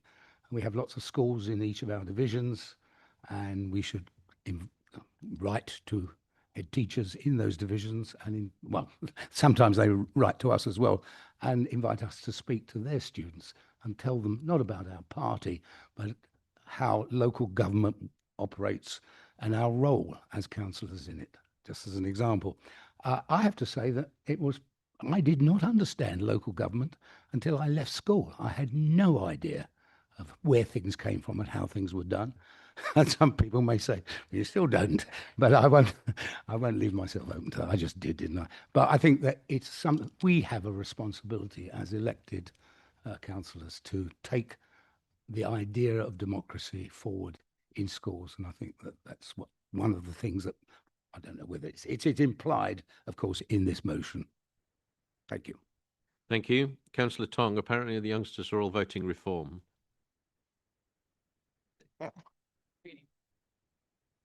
Now, I want to start by thanking Councillor Manning for bringing this motion forward, because I think it is really important that we recognise the flaws with our democratic system, especially locally.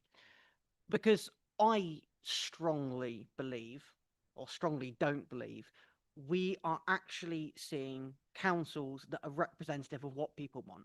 Because unfortunately, the first past the post system is incredibly disempowering, and people realise that depending on the area they live in, their vote may just be less valuable than someone else's. If you're in an area that's dominated by one party, why even bother to show up? Because you know your one vote won't make a difference anyway. And that's a really terrible situation to be in for multiple reasons. You can talk about it from the ethical perspective of we want to make sure that local government is functioning in a way that actually gets people what they want. And I think that is really important. But I also think it's really important to acknowledge that we want to empower people, because that is how you create happy, engaged citizens. And a great way to start making sure people feel that their opinion and self-worth is a thing is to make sure their vote matters, to make sure their vote counts. And I think single transferable vote is a fantastic step forward to achieving this. I think if we want to properly reform local democracy as well as democracy in general in the UK, frankly, there's quite a fair way to go. But I think this is a step in that direction. So I think it's a really good proposal to bring forward. I also think it's very important that we acknowledge, firstly, the value of young people and empowering young people, because young people have historically been completely marginalized from politics. And well, to be perfectly blunt, they are the people that are going to inherit the future over the choices we're going to make. And we need to make sure that their voice is being heard. However, to make sure they can express that voice and express it to the best of their ability, we also need apparatus in place, apparati, to actually educate them about their rights, their responsibilities, and what they can do. Because I want to see a flourishing local democratic system that is representative of what people want, that creates great engaged citizens who are going to go out there and work hard for their community, and that is representative of the diversity of Cambridge. Because at the moment, I just don't think we're there. Cambridgeshire, thank you. Cambridgeshire. Councillor Martin, then Councillor Tierney. Thank you very much, Chair. I've spent a lot of time looking at different voting systems and the benefits and the negatives to all of them. And quite frankly, none of them are perfect, and you're never going to find a system that is perfect. But what I do find with first past the post as an option is two things. One, you have a directly elected member for a given geography. So each division has one councillor. We're not using a list system, which is another use of proportional representation, which I think is a bad way, because there are some of us in this room that maybe would not get the support from the leader of each group at any given time. It impacts on independence, which I think is we need independent members on every council. As much as they beat us at elections, having that independence is definitely useful. So a list system doesn't work. Transferable votes. I want to vote Conservative. I want to vote for the member, for one person. I don't agree with any of the others, because otherwise I would have voted for them. So having a transfer doesn't work, because there are people like me that do not want to transfer their votes. And therefore, there is inherently an issue with that. First past the post is not the best system in the world. I'm sure there must be a better way of doing it. Proportional representation as it's currently set out isn't the way. A lot of time has been spent on this argument already. It'll be up to national government what happens. Nothing is perfect, but I think what we've got works as it is. And now I'm talking if we had proportional representation at the last local elections, we would have had twice as many members as we do now. The Lib Dems would have half. So we would have gained by having proportional representation, and I still don't like it. So I'm not saying this out of some flippant political point. I just think at the moment, this is the best option that we've got. If we can find a better option that works for everyone, that works for the system more broadly, that creates the same representation we have now, I will absolutely back it. But what I'm seeing in front of me isn't any better than what we have at the moment. Thank you, Chair. Thank you. Councillor Tierney, then Councillor Bulat. Thank you, Chair. So I think Ross makes a good point that politically, my party would have done rather better recently under the system proposed, but I don't support it. And I must say, look, this is not something I have a hugely strong opinion on, because I do understand the criticisms of each different voting system. And for me, it comes down to a very simple thing, which is that you give everybody you can the chance to vote, who's legally allowed to, and then the person with the most votes wins. And for me, that it really is just as simple as that. And I know there are flaws in that argument, but there are flaws in every one of the arguments. And I think that is the one that is genuine democracy. I know other people disagree. I welcome the hearing their views. And I thank Councillor Manning for this thoughtful motion, which encourages us to discuss these matters. I also don't support votes from 16, but I get the argument for why it might be a good case. I'm not completely fixed about it. I just feel in my heart that 18 is about the right time to start voting. Thank you. Thank you very much. Councillor Bulat.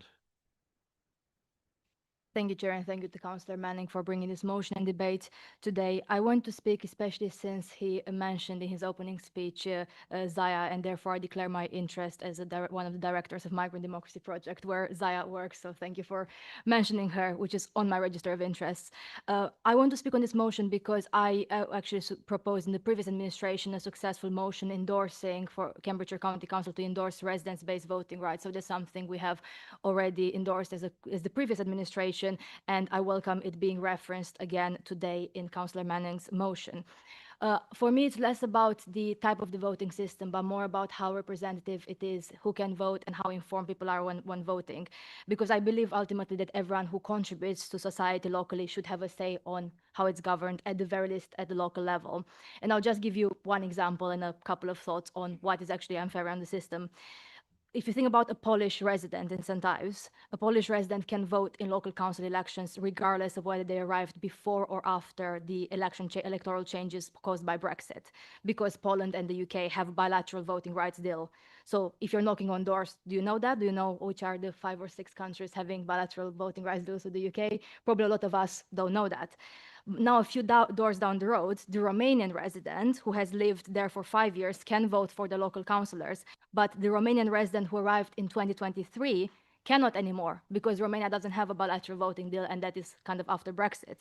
Meanwhile, the United States citizen who lived in the same town, so let's say in St. Ives for 20 years, cannot vote in any elections, including the local council elections, while the Indian student who arrived 2 years ago could not only vote for the county council elections last year, but also could vote for their member of parliament the year before. So that's to me the unfairness of the system, that actually I think we should have a system where we say one set of rules locally, one set of rules nationally, because it will not only make it easier on the doorstep, but also to make fairer in terms of people, you know, if they contribute to an area, they should have a say, and they should be able to decide the length of time or the rules around having that say. Now, I'm not strongly against or for a particular voting system. I see the pros and cons of PR, of alternative vote, and everything in between. But I don't think this changing the electoral system will necessarily deal with the issues we have in our democracy, such as low turnout. If you don't feel you actually can vote for something and have a positive vote for something, I'm not really persuaded that if we can rank 6 candidates instead of voting for only one candidate, will really increase turnout. I might be proven wrong, but I'm not sure about that. It's also the information, how informed people are about their candidates, about the different layers of local council, and that's why I support local government reform in general, to simplify those things. And it's also the lack of trust in politics in general, because let's face it, with more populist parties on both left and right, with the division in politics at the moment, and with politicians, I say, from different parties, just saying things that simply can't be delivered at the local level in elections doesn't really help with trust in politics. So I will listen carefully to the debate, but I would like to thank Councillor Manning for having this debate and further endorsing the residence-based voting rights point that was supported in the previous administration, and the actual recommendations on the motion around increasing work with schools and young people and informing on local democracy. Thank you. Thank you. I have a couple of speakers, but I'm conscious we said we would break at 3:15. Councillor Stewart. Good afternoon, everybody. I wasn't actually going to say anything today, but one of the council members has tickled my fancy again. As you're all aware, I do work in a school, and I have led 4 mock elections. 2 of them are general mock elections within schools, and actually in 3 different schools. I just wanted to clarify that in actual fact, Reform or also UKIP, whatever it is that they decide to identify as, always came last. And in actual fact, it was the Liberal Democrats and the Green Party that came first and second. And I just want to finish off by saying any amendments when it comes to voting age, we need to ensure that there is a high level of education supplied within schools. And at the moment, our system of education, when it comes to British values linked to the democratic policies that we have in our country, are not good enough. Thanks. Councillor, please take one more speaker, Councillor Malinowski, and then go back to the seconder and proposer. Thank you, Chair. Previous speaker asserted that first past the post is the best system that we have. But how can that be so when almost 4 times more people voted against the current mayor of Cambridgeshire and Peterborough than for him under first past the post? It simply isn't fit for purpose in a multi-party democracy. It's a mess, and I commend Councillor Manning for bringing this motion and will be proud to support it. Thank you very much. Councillor, go back to Councillor Clark and then the proposer. Thank you, Chair. So I've listened to the debate. I want to address some of the points that have been brought up, and then as token young person in the room, will address some of the points about young people as well. So I joined the Lib Dems when I was 16. At that age, I couldn't vote, but I could campaign and I could help other people get elected to make decisions that would affect my life. It was 18 until I could finally vote. When I was 22, I was elected to this council, making me, to my knowledge, the youngest councillor in this chamber. And you know what I've learned in that journey? That the line we've drawn at 18 has nothing to do with your capability, maturity, or understanding of politics. Let's be honest about what we're really saying when we argue that 16 and 17-year-olds aren't mature enough to vote. At 16, you can leave school, you can start work, pay taxes, get married, join the armed forces, and have children. But to vote, oh no, that's far too much responsibility. We trust 16-year-olds to fight for the country, to raise children, to pay tax, but we don't trust them to have a say in who spends those taxes or who makes the decisions about their education, their employment prospects, or their futures. It's not a principled position, that's hypocrisy. I've heard colleagues suggest that 16-year-olds perhaps don't know enough yet, but there's no maturity test for voting. We don't quiz 18-year-olds on current affairs before letting them vote. We don't require 50-year-olds to demonstrate political knowledge before they enter a polling booth. The idea that we should hold 16-year-olds to a higher standard is absurd.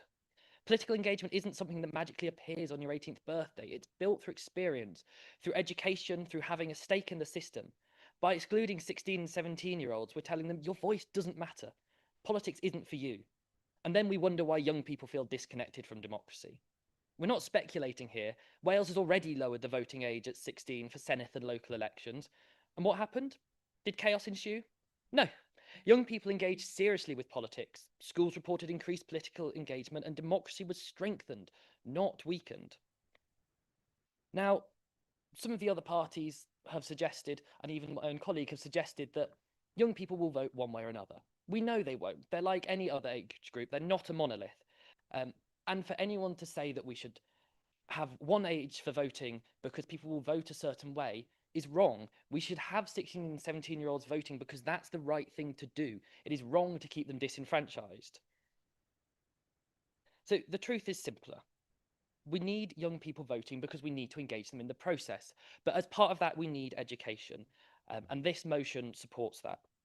But this motion isn't just about votes at 16. It's also about fundamental democratic reforms.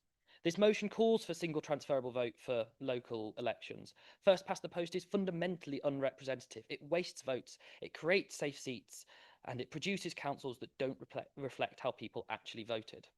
STV ensures that every vote counts, gives voters real choice, and produces councils that genuinely represent their communities.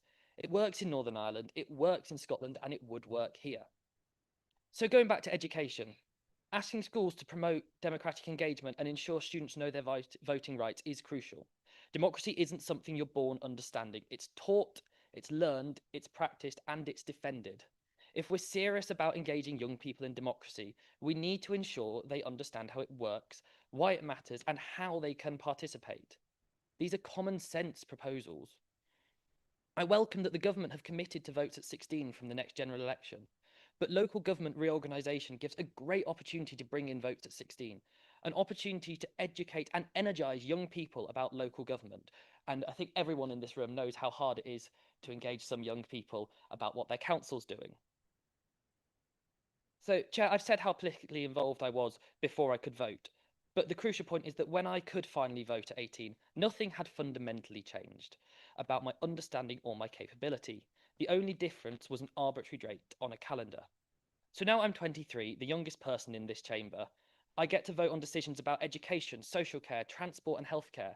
If I'm trusted to do this job, why shouldn't 16-year-olds be trusted to vote for who does? So this motion is about fairness. It's about recognising young people that have a stake in their future and deserve a say in shaping it.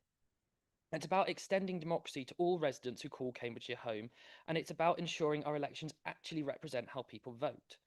The arguments against this motion are similar arguments who have been made when the franchise was extended to working class men, to women, and to 18-year-olds. They were wrong every time, and they are wrong now. We have seen in other countries that it works, and I urge all members who believe in democracy and fairness and giving young people a voice in their own future to support this motion. Thank you very much, and I'm feeling very old with the 23-year-old councillor, which of course is fantastic to see. Right, Councillor Manning, no pressure. Could you sum up? Never any pressure on you, Chair. I'll just do a quick responses and sum up quickly. Councillor Hoy, the point for bringing this was a point of principle. It's not about whether the people who at 16 are going to vote for us or Reform or the Greens or the Labour Party or any other party. Frankly, it's the point, I believe in the point of principle that 16-year-olds should be able to vote. I am, although fascinated about what message you took from the Barbie movie. I'm guessing it's you thought Ken was a Lib Dem. Councillor Tong, thanks very much for recognising this motion, and thanks for your apparati. I learned a new word today. Councillor Martin, I did listen to your speech, and I would encourage you, if you haven't looked at the voting system of the Germans, I would have a look at that one, because it does try, not the one I proposed for here, it's my favourite one, but it does have the local link along with the proportional link. It's one you might be interested in. The only thing that slightly disappointed me was in terms of the speakers, broadly speaking, the speakers who were against this motion mentioned the votes at 16 part of it and the proportional part of it, whereas I hope I'll include Councillor Bielats in this list, but the speeches I heard, many of the speeches I heard positive to this from Councillor Clark and Councillor Stewart talked majorly about the schools, educational institutions aspect of this motion, which for me is probably the more powerful bit, because that's the bit we will definitely, if this is voted through, we will definitely be able to do. So I hope that all councils across this council, from whichever party, when those reports come back to committee, engage with it, and let's be a bit of an exemplar for young people. Thank you. Thank you very much, Councillor Manning. So we now move to the vote. Democratic Services, could you initiate the vote? Thank you. Could members in favour of the motion please press the button underneath the word yes? Members against the motion, please press the button underneath the word no. And members wishing to abstain, please press the button underneath the word abstain. I'm now closing the vote.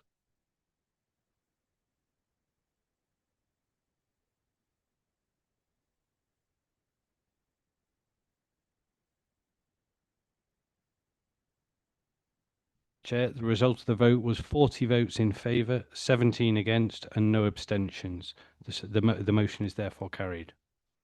Thank you very much, members. That takes us to the conclusion of the second motion. We're going to take a break now, proposed 20 minutes, if that's okay. So come back at 15:40. And to give you fair warning, I have a hard stop at 4:30, but my capable vice chair will take over. Thank you.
Members,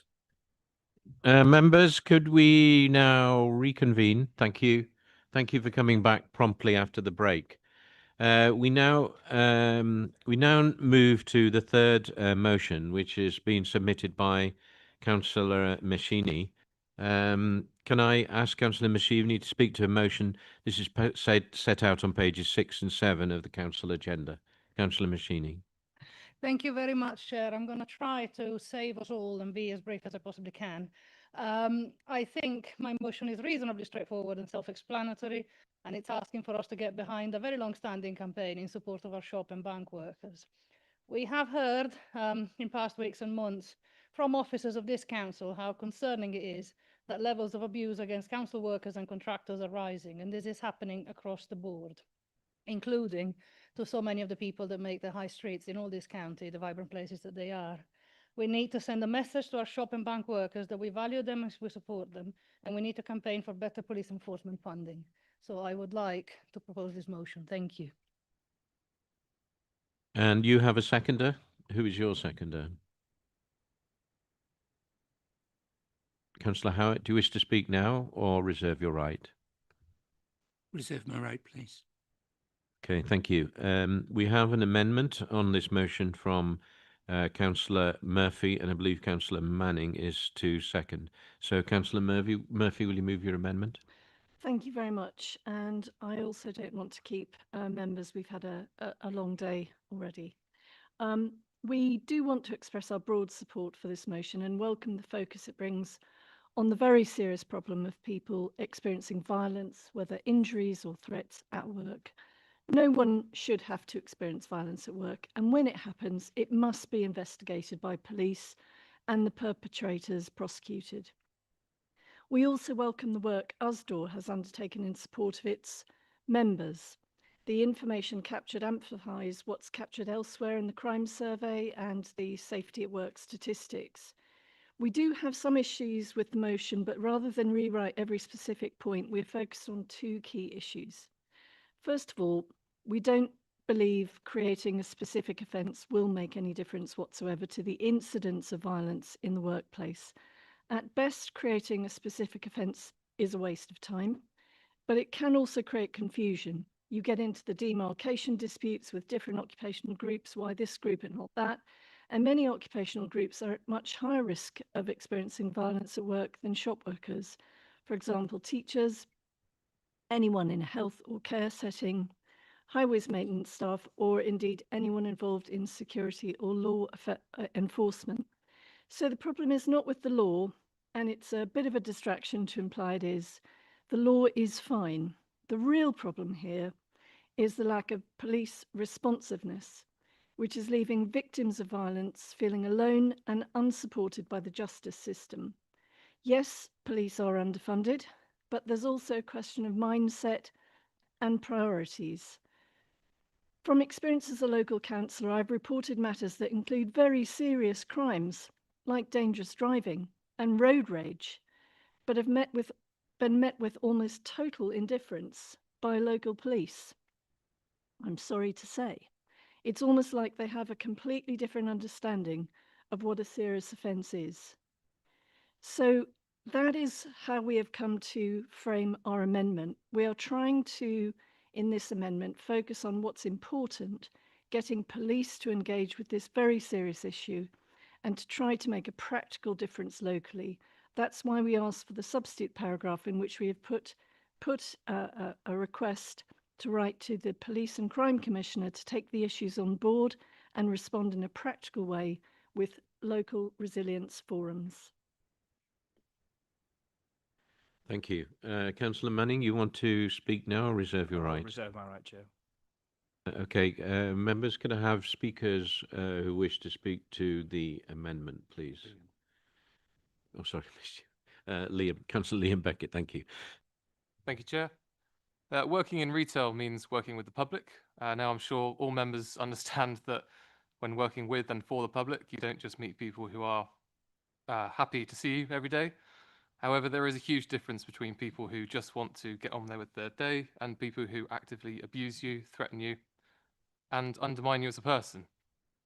Now, unfortunately, team members at the Co-op and the Post Office in Brampton, in my division, are all too familiar with threatening behaviour and indeed robberies. I myself have experienced verbal abuse while working in retail, and I know how firsthand how traumatic it can be.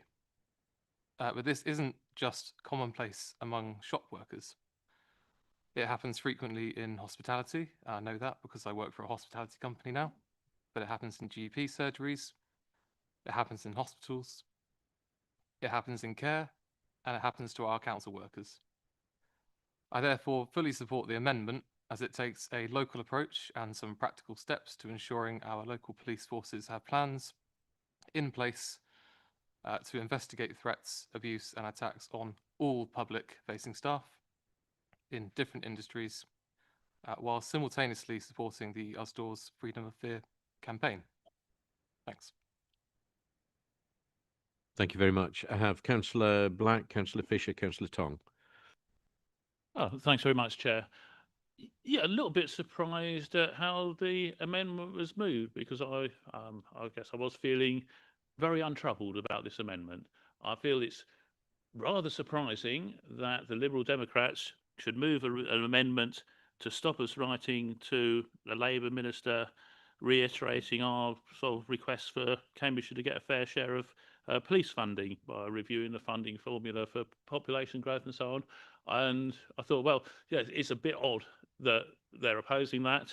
But our chief executive does bother ministers quite a lot at our behest, and I'm all in favour of one less. And I feel that our ministers should very much be listening to members of the Labour Party. So I think we've got no problem with this, because we can simply write this letter to the minister ourselves and ask for what it says. And I think we should commend the government for the fact that it is listening to us, or it is actually taking the action that the government can to what they want in terms of protecting bank staff and protecting shop workers in the ways that their representatives, their unions, are asking. As far as the new clause that's been put in, I am all in favour of us bothering the Police and Crime Commissioner. And yes, let's ask him to give us something that we see some sort of benefit from having a Police and Crime Commissioner, and actually take seriously the problems that workers face going about their work, and to really take seriously the demands that their representatives are carrying forward, and hopefully to see the results that we want. Thanks, Chair. Thank you very much. Councillor Fisher. Thank you very much, Chair. I'd like to begin by saying that this motion raises an extremely important issue, one that affects thousands of people across our communities: shop workers, supermarket staff, and all of those on our high streets and within our communities in all types of important trades. They are part of the fabric of our daily life, and they deserve to feel safe and respected while simply doing their jobs. The figures from the Union of Shop, Distributive and Allied Workers Freedom from Fear campaign are truly shocking. Verbal abuse, threats, and even physical assaults have become far too common. No one should go to work expecting to face that kind of behaviour. And it is absolutely correct that we as a council show solidarity and support for those workers. However, I think it is equally important that we are honest about why this situation has worsened in recent years. Yes, employers have a duty of care to protect their staff. That is beyond question. But those employers, and indeed the workers themselves, also have a reasonable expectation that the laws we already have in place will be properly enforced. The truth is that all too often, when incidents of abuse and assault are reported, the police response simply isn't there. Cases are not followed up. Offenders are not prosecuted. And the failure of enforcement sends entirely the wrong message. That this kind of behaviour can be tolerated. It cannot, and it must not be. We do not need endless new legislation. The legal protections already exist. What we need is the capacity and the commitment to enforce them. Shop workers and those that deal face-to-face with the general public are on the front line of our communities. They keep our shelves stocked and deliver vital services. They serve us with patience and they deserve the utmost respect. And more importantly, they deserve protection. So on that basis, I will support this motion. Thank you very much, Chair. Thank you. And I'm assuming you're supporting the amendment to the motion, which is what we're debating at the moment. Councillor Tong and then Councillor Howitt, I believe you want to speak on the amendment as well as the main motion. Councillor Tong. Hello. Before I comment on the amendment, I want to briefly thank Councillor Machini for bringing this forward so that I don't have to do so again in the next debate. Now, I think this amendment makes a really good suggestion towards writing to the Police and Crime Commissioner. I think it's fantastic to engage with them and try and get more information for us and our communities. The thing I'm slightly confused about is why we have crossed out the bit about writing to the policing minister too, because I think we can do both, and I think they're both very valuable things to do. And now I'm put in this quite awkward position where I have to make a choice, even if in a dream world I would have combined them both. So I'm still mulling over exactly how I'm going to vote on the amendment. I'll be honest, if people can put in some arguments for why I should go with the amendment rather than the original motion, that would be great. I also want to acknowledge that I think the original scope of the motion was enough. I know there's been the comment about how we could broaden the scope to think about other public-facing workers, and that's definitely very valuable. However, this doesn't exclude that fact. The original motion doesn't say anything about not trying to protect other public-facing workers. However, acknowledges the specific and very unique negative experience that often people working in shops face, because in a shop, you're often not very well paid, and also you're not really treated with the respect that you deserve. If you work in a shop, you're providing a valuable service to your community, making sure your community can function, and other public-facing positions get a lot more respect. So I think the scope of the original motion was enough, and I want to say I think we need to do all we can to protect shop workers. They are absolutely invaluable to the functioning of our society and our county, and we should definitely be back in this campaign. Thank you. Thank you. Councillor Howitt. Councillor Murphy can put the Greens and the rest of us out of a dilemma, and I appeal to you to do so. I respectfully disagree with the point that we shouldn't vote in favour of specific law for shop workers because there are other vulnerable groups. This motion has been brought forward by Councillor Machini because there's been a many-year campaign by shop workers themselves for this. And if we vote in their favour, we would be supporting their campaign. There's obviously got to be a legal discussion about how that's delivered, but that would happen in Parliament. It doesn't need to happen here. And as my colleague Councillor Black has said, I can't believe anybody in the Lib Dem group would be against us writing, asking for more funding for Cambridgeshire Police. So I appeal to Councillor Murphy to say that she wants this as an addition rather than a replacement to the text.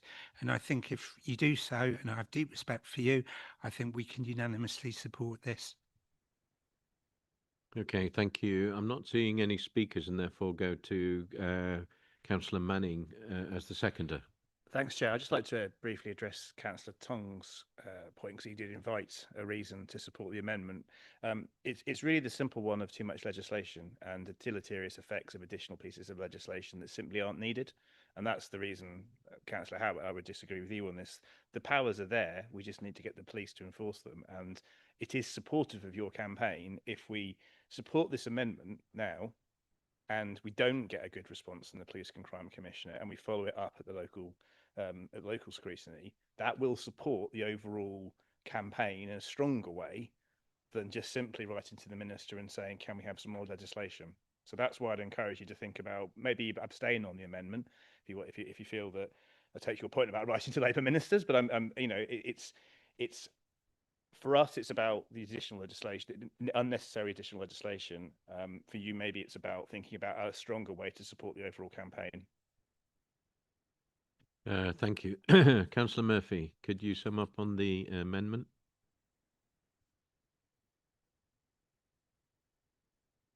I'm sorry, Councillor Machini, back to you. Thank you. Just a couple of things, and I'm very tired, so I'm going to stay sitting down. Just for the record, yes, I thought that the addition of a piece of correspondence specifically with the Police and Crime Commissioner is very useful. I would have very happily incorporated that into my motion if it was asked. And in fact, I did make this proposition to Councillor Murphy via Democratic Services when I realised that there was an amendment to this. I'm going to use this opportunity to express a little bit of confusion here, because I was under the impression, and I've fallen foul of this myself many times, that amendments that strike out key asks of a motion are not allowed, and I was not expecting this to be allowed. It is a key part of the motion to have correspondence with the minister to talk about A, the campaign, which is specifically legislation to include bank staff in the existing legislation, which I think it is necessary, and B, correspondence about police funding, which is very locally relevant. So I am not going to support this amendment, despite the fact that if it does pass, and it seems like it will not make a difference to how I vote on the motion itself. I do think we probably have to do something about this, and I would welcome some action in relation to clarifying to members exactly what to expect in terms of amendment, because otherwise, in my personal experience, I have had very contradictory outcomes for the same thing. Thank you. Okay, so what I'm hearing is not general support overall, or there's significant support for the amendment. So Democratic Services, can we move to the vote?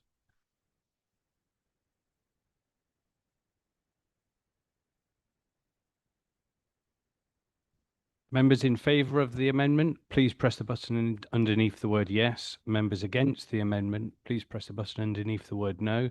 And members wishing to abstain, please press the button underneath the word abstain.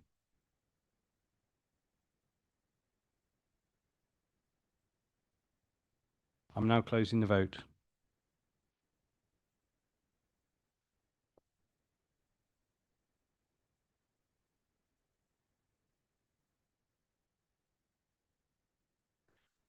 Chair, the result of the vote is 36 votes for, 13 votes against, and 3 abstentions. The amendment is therefore carried.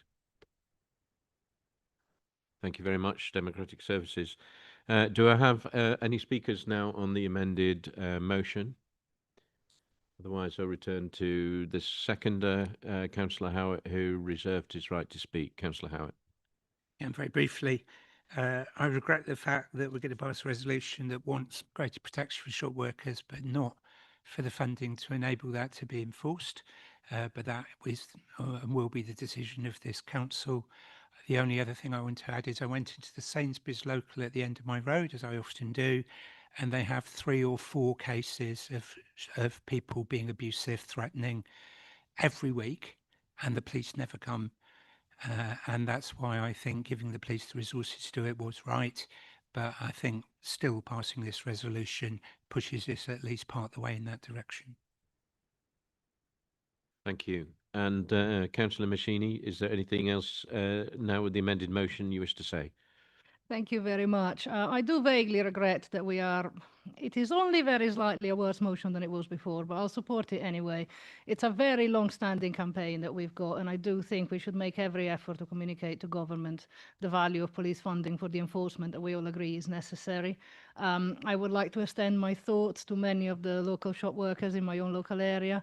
Just outside of my division is a particular establishment where they have had some extremely awful behaviour towards them in recent years, including breaks through their windows and verbally abusive behaviour, which was specifically related to the ethnicity of the people manning that establishment. And it is something that I've taken to my heart very seriously since. I do hope we see some progress, and I'm grateful in advance for the support for this motion. Thank you. Thank you very much. I'm just seeking whether there is consensus on the amended motion now. Do people wish to disagree with the consensus on the amended motion? Otherwise, we'll move to a vote. Okay, thank you, members. So then we'll take the amended motion as carried. Thank you very much. So we now move on to the fourth motion, which is submitted by Councillor Elliot Tong. I know there was some discussion, maybe, and I don't want to put words in his mouth, about withdrawing and resubmitting at another time. Anyway, Councillor Tong, over to you. Yes, I have had some conversations with both members and officers who have shown a willingness to try and engage and fix this issue. So I'm going to push it back to the next meeting because I think we can make some substantive progress and try and strengthen the motion as a result. Thank you very much. I think that makes a lot of sense and gives an opportunity to bring it forward more Chair, quickly. can I raise a point of order? Yes, of course. A minor point of order, and I really don't want to delay. It's very difficult to get a motion in. You've got to get it in the numbers. So if this motion is withdrawn, it's got to go out and come to the bottom of the queue again, hasn't it? It has, yep. Yep. It's already in the queue. Put it in the queue straight away. Well done, thank you. I didn't want to see an automatic right for it to come back. Don't mind to do, yeah. Straight at the back of the queue. But... We're all British, so yes, we like to form a queue, don't we? Okay, we now move on to the, thank you very much, Councillor Tong. We now move on to the fifth motion submitted by Councillor Alison Whelan. Can I ask Councillor Whelan to move the motion set out on pages 8 to 11, the council agenda? Thank you. Thank you, Chair. Councillors, mental health touches every community, and ours is no exception. Families in Ely and Camborne in Wisbech, in fact, every division that we represent, who live in quiet fear every day. Watching someone they love struggle, waiting, hoping that support will arrive before crisis does. Imagine a young adult in crisis, confused, scared, feeling utterly alone, and when breaking point comes, they do not find a mental health professional, they find blue lights, police officers, paramedics, compassionate, yes, but not mental health clinicians. And for the person in crisis, their arrival can feel terrifying, not reassuring, and we can do better. In fact, we must do better. Our young people turning 18 are told, you're too old for children's services, then told, you're not eligible for adult services. They're not discharged, they're abandoned. At the most vulnerable time in their lives, we give them a waiting list and a closed route. That is not safeguarding. That is abandonment. But it's not just our young, but so many more. Our veterans struggling to cope with life beyond military service. It is everyone. Our emergency services stretched to breaking point, responding to mental health crises they were never designed to manage. Police forces report spending up to 40% of their time on mental health call-outs. Ambulance crews speak of entire shifts dominated by mental distress calls, and under Section 136, police cannot transport that person. They have to wait for an ambulance. Most hospitals have just one specialist mental health suite. If it's full, they wait, or they travel. That means a police crew, an ambulance crew, 2 hours or more, gone. 2 hours where they cannot respond to a heart attack, cannot respond to a missing child, cannot respond to someone else in need. This is not their fault. It's a system that has failed them. And just think of this for a moment, not in policy language, but in human truth. Imagine being that officer, that paramedic, arriving at a scene, cutting down someone who has taken their own life, someone your age, who looks like you, who could be you. That moment does not leave you. It lives in the chest. PTSD hits our veterans hard, but also it is in ambulances, patrol cars, fire stations, here in Cambridgeshire. We train our service personnel and frontline responders to run into crises. We don't train them how to come home from it. We need specialist PTSD support for veterans and for frontline workers who serve our residents every day. And in the middle of this, there's hope. Our local high-intensity user team is quietly transforming lives. We are the only local authority to run an HRU service. They work with people who use emergency services again and again, and instead of waiting for crisis, they reach in early. The result? Massive reductions in crisis demand, but more importantly, a reduction in suffering. That is what early intervention looks like. One evening, I joined the Men Walking and Talking in Ely group. No forms, no diagnosis, just men walking and talking. It was gentle and it was powerful, because sometimes that moment, a walk, a conversation, is the difference between someone staying silent and staying alive. This motion is for the resident in quiet crisis, the veteran carrying too much, the young adult turned away, the paramedic, the police officer, the fire and rescue officer, and the man on a walk in Ely saying, I'm not okay, I'm being heard. No one should have to break to be believed, and no frontline worker should have to carry our system's failures. Let us not wait for another crisis when we already know what must be done. Please support this motion. Thank you. Thank you very much. An extremely important topic. Councillor Edge, I believe you're seconding the motion. Do you wish to speak now or reserve your right? I'll speak now, Chair. Thank you. Go ahead. Thank you, Chair. Supporting this motion is really important to me, as I've already been one of the 135 people affected by suicide too many times in my life. Councillor Whelan and officers have done a fantastic job putting this motion together. It's reassuring to hear Cambridgeshire and Peterborough's suicide prevention strategy has recently been reviewed and refreshed, but as outlined in this motion, there are further actions needed to make real impact with awareness and prevention.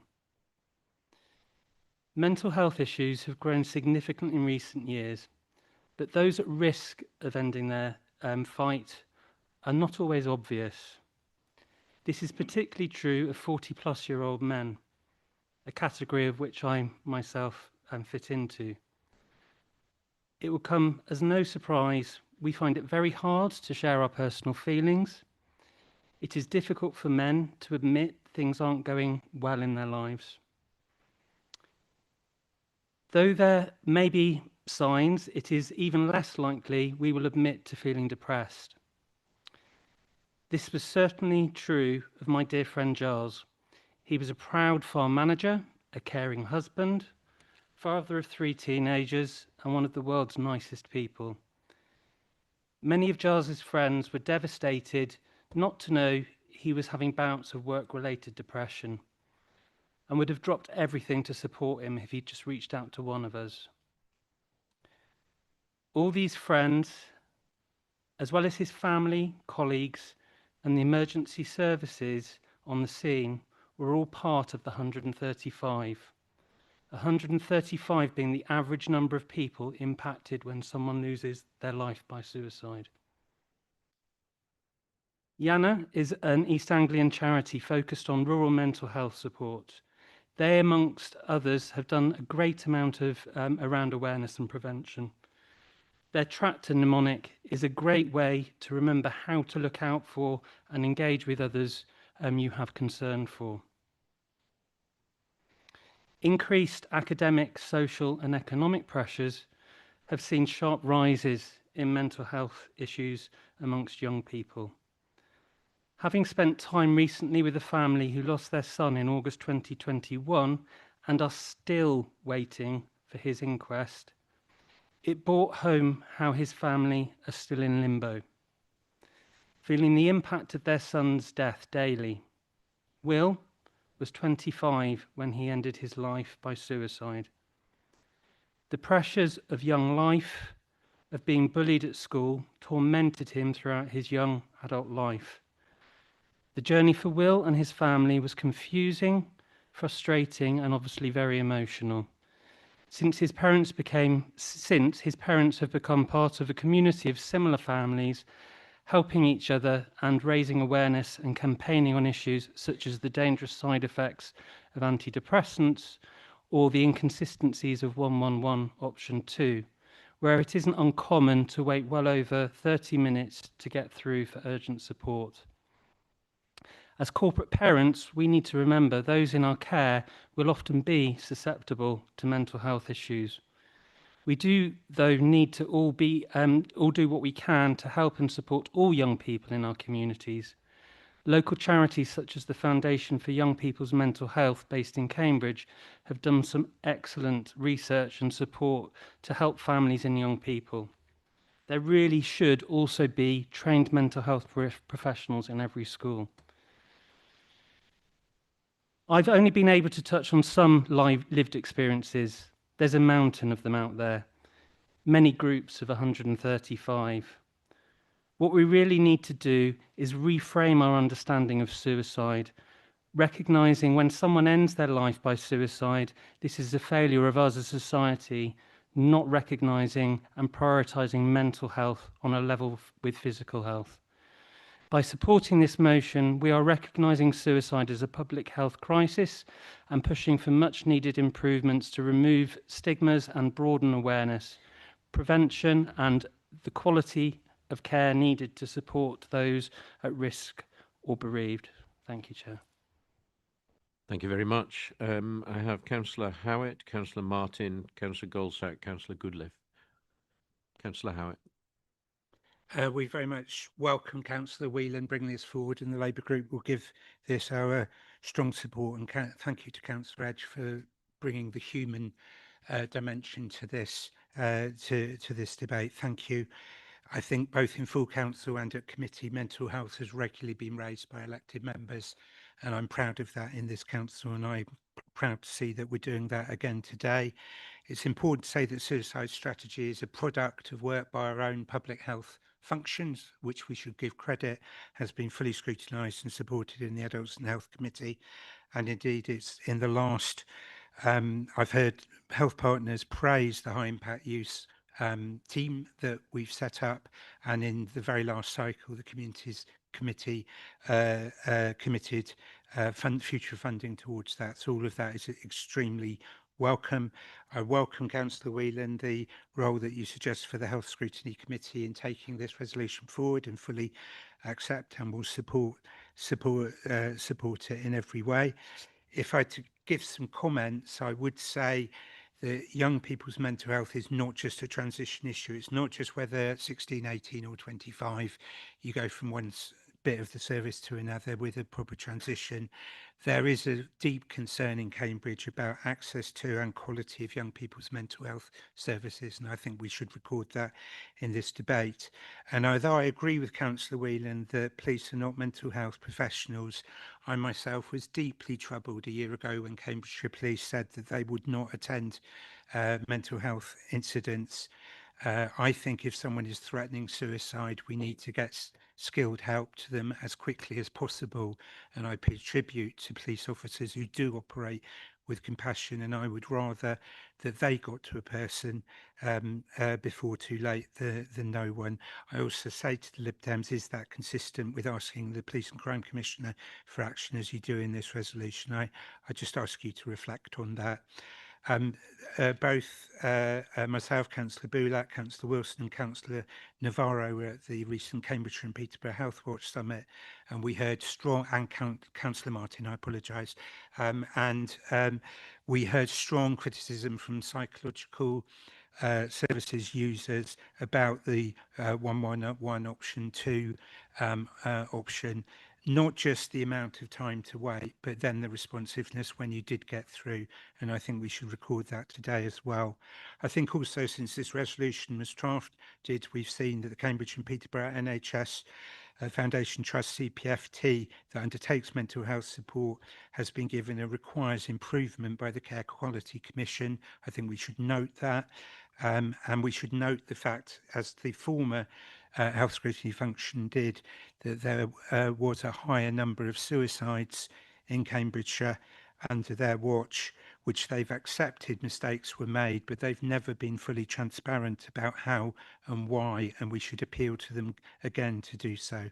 To the credit of CPFT, they've asked the Health Scrutiny Committee to come in at their own invitation in response to the requiring improvement rating. We've agreed to do that, and so we're already on the case in relation to that, and we thank them for the cooperation in doing so. Overall, this is an excellent resolution, and thank you so much for bringing it forward. We will be giving it our support. Thank you very much, Councillor Howitt. We have another 8 speakers. I'm not taking any more speakers. I have Councillor Martin, Councillor Goldsack, Councillor Goodliffe. Next. Thank you very much, Chair. Before I get into what I want to say on the motion and about mental health more generally, I do want to say I will be supporting this motion when it comes to a vote. I thought very long and hard before deciding what to say and whether to speak in this debate, because this is the first time that I've said this publicly in any forum. Around 3 years ago, I attempted suicide twice. My father had passed away at very short notice of very aggressive cancer. I was in the room when he passed away. Everything was passed on to me. I was the man of the house. I was the person that was paying the bills, bringing in the wage, making sure the house kept going, organising the funeral, talking to all the people that needed to know. I was the one that had to notify my siblings and my father's parents that he had passed away in the middle of the night. It was a really tough time. It was really difficult. And I would like to say a massive thank you to the gentleman that sat behind me, because Councillor Bywater was a huge part of helping me out when I was in those really dark days. And it took a very, very long time to come to terms with it. And even now, I don't think I've fully come to terms with it. Now, I don't say that because I want sympathy. I'm not saying that because I want people to think differently of me. I'm not saying it because I have this position and I've got an opportunity to share my story. It's because as much as this motion is fantastic, and it really is, I'm really proud to support it, we need to do more than that. It isn't just the words on paper. The strategy didn't save me. All the bits, all the items in this motion didn't save me. It took me to get to that failing point to realise that I needed to turn my life around. I needed to change things within myself with the support of very, very, very good friends and some great family as well. So I don't want anyone to leave this meeting today thinking, yes, we've agreed this motion across the council. Everyone said this is a worthwhile motion. We've done the right thing, because it's on each and every one of us to check on our friends, check on our family. Ask again is the thing that I will say, because that is exactly what Councillor Bywater did. He asked me, was I okay? I said, absolutely, as I always do. He asked me again, I wasn't. That is what got me through. That is what helped. So one of the things that I did after I recovered, and I have recovered now, I'm in a much better place, is I did mental health first aid training. So I now know, as a public facing figure, because I was a councillor at the time, I come in contact with people every day that are struggling, that are at the end of their tether, at their wit's end. I did that training because I saw that as a way of me being able to help my residents. I would hope that the council can arrange somehow through democratic services to put on such a training, not just for us as councillors, but also for our staff or anyone that is public facing within our organisation, because it's not going to help every time, but it's something that it gives you the tools and the steps that you can take to improve and to hopefully save somebody's life. So I will be supporting this motion. It's a really good thing to be doing. But please don't leave here thinking that this is the end and that we've done good, because it takes every day, every question that you ask your friends and family to save someone's life. Thank you. Thank you very much for that contribution and for your honesty. Greatly appreciated. Councillor Goldsack, Councillor Goodliffe. Thank you, Chair. Thank you, Ross, for what you just said. That was very touching, very moving, and I wish you well. Yes, yes, yes. Yes, for a thoughtful and impactful motion. Thank you. Yes, for an action plan that is about what we can do, with one exception, and I can forgive us writing to a Secretary of State for one thing. But finally, yes, to supporting the overall first-class motion. And actually, I think the silence in this room during the 3 speakers or 4 speakers today, a testament to the seriousness of this situation. And Alison, I'd like to say personally, thank you for sharing the fact that you were bringing this motion with me a few weeks ago and gave me the chance to put some thought to it. All that thought went aside when I heard the three speakers today. I'd just say thank you for bringing the motion and it needs supporting. Thank you.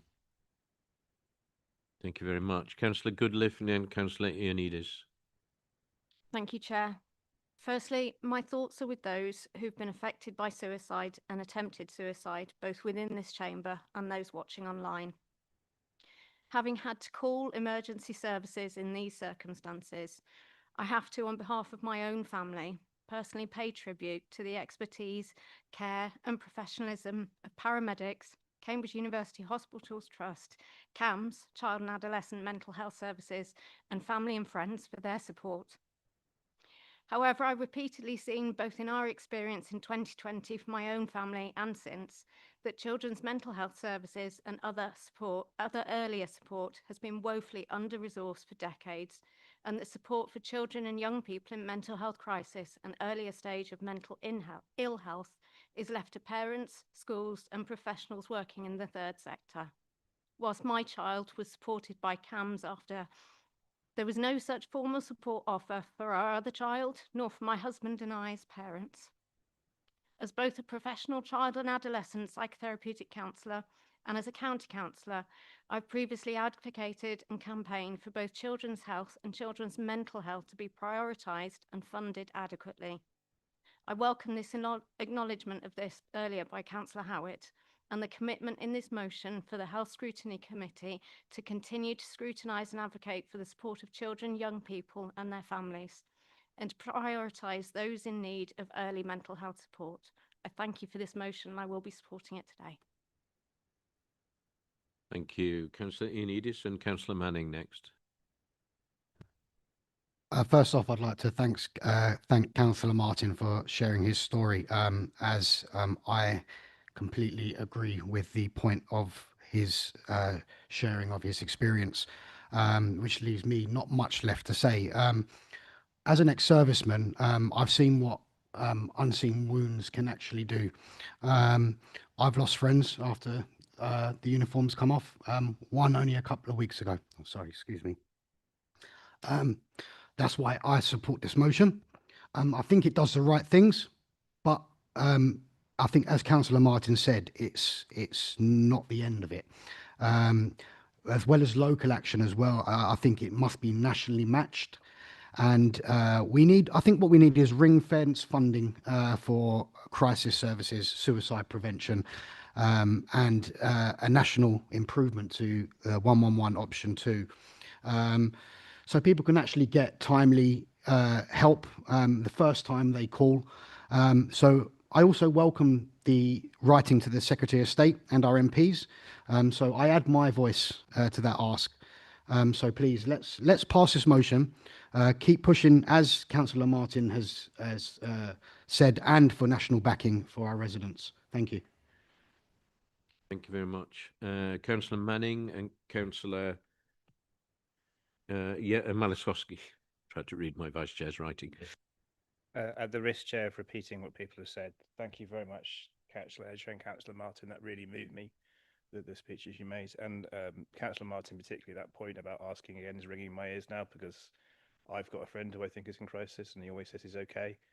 And it really is, I haven't asked him for a while, actually, so I will.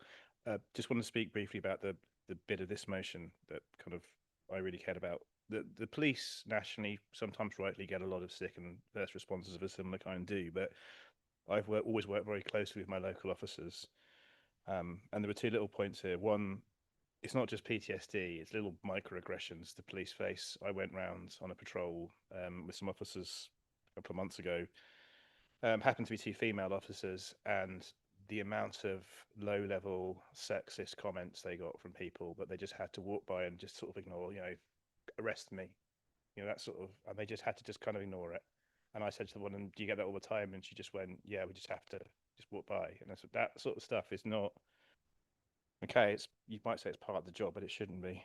The other point of this was getting into the how much the police get support with dealing with mental health from mental health professionals. In Cambridgeshire, it's 2 cars with a mental health nurse and a police officer for the whole of the county.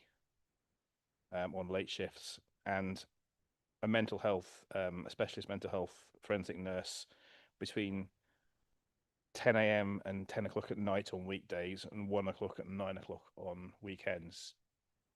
The obvious comment there is, does no one have mental health crisis outside of those times? Obviously they do. There are phone lines for the police, but not that direct professional support that they should have. So please support this motion. Thank you very much. Councillor Malinowski and Councillor Demery Homan, and then Councillor Machini. Thank you, Chair. I'd like to thank Councillor Whelan and Councillor Edge for bringing this motion today, and members for the serious and collegiate way it has been debated. In particular, though, I'd like to give thanks for the way this motion has been worded to call attention to PTSD and the mental health challenges that affect Armed Forces service members and veterans in our community. As this Council's new Armed Forces Covenant champion, I'd like to associate myself strongly with the remarks of Councillor Ioannidis a minute ago regarding invisible wounds. In this role, I've been proud to support the hard work of Tommy Kelly and his fantastic team, who are working very hard to make sure service members and veterans are supported. And I know they will be particularly pleased with point 2 under Council resolves, bringing forward plans to expand specialist PTSD services for veterans and frontline staff, including early intervention and trauma-informed support. I also personally welcome these proposals from the perspective as a young LGBT+ person. With hate crime against our community at the highest levels I've ever seen and increasing stigmatisation, it is no wonder that there are higher than average levels of depression, anxiety, and yes, suicides among LGBT+ people, and particularly trans and non-binary youth. As we have heard today over again, mental health matters. And not just to the groups I've mentioned and the groups mentioned by others, but it also matters to so many people in our communities, some of whom may not be visible or obvious to us. We've heard some really powerful personal stories from Councillor Edge and Councillor Martin in particular, so please allow me to share my own briefly. My formative years were spent looking after my mum, who was eventually diagnosed with depression, but was actually battling a very, very serious bipolar disorder.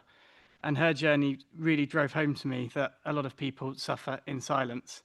Many, many times I heard growing up that I was the only thing that kept her going, and yet she faced the outside world with a smile. Friends and family didn't know.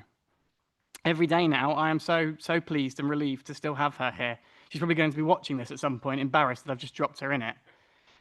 If there is even a small chance that some of the proposals in this motion can help to keep more people like my mum alive, then they are vital, and I encourage everyone whose lives have been touched by mental ill health, no matter the cause or condition, to proudly support this motion. But as Councillor Martin powerfully said, it will not be enough on its own. We must go further, and we must be there for one another. Please check in on your friends, your family, and your loved ones. Thank you, Chair. Thank you very much. And at this point, I hand over to my Vice Chair and thank all members for a fantastic debate so far. Councillor Demery Homan, and then Councillor Machini, and then Councillor Whelan to sum up. Thank you, Chair. Now, I had a lot of facts and figures and citations prepared, but what has been said so far in this room is amazing. There's been some real bravery, some real courage, and some real character. And I don't think that I need to go into the broad scale matters.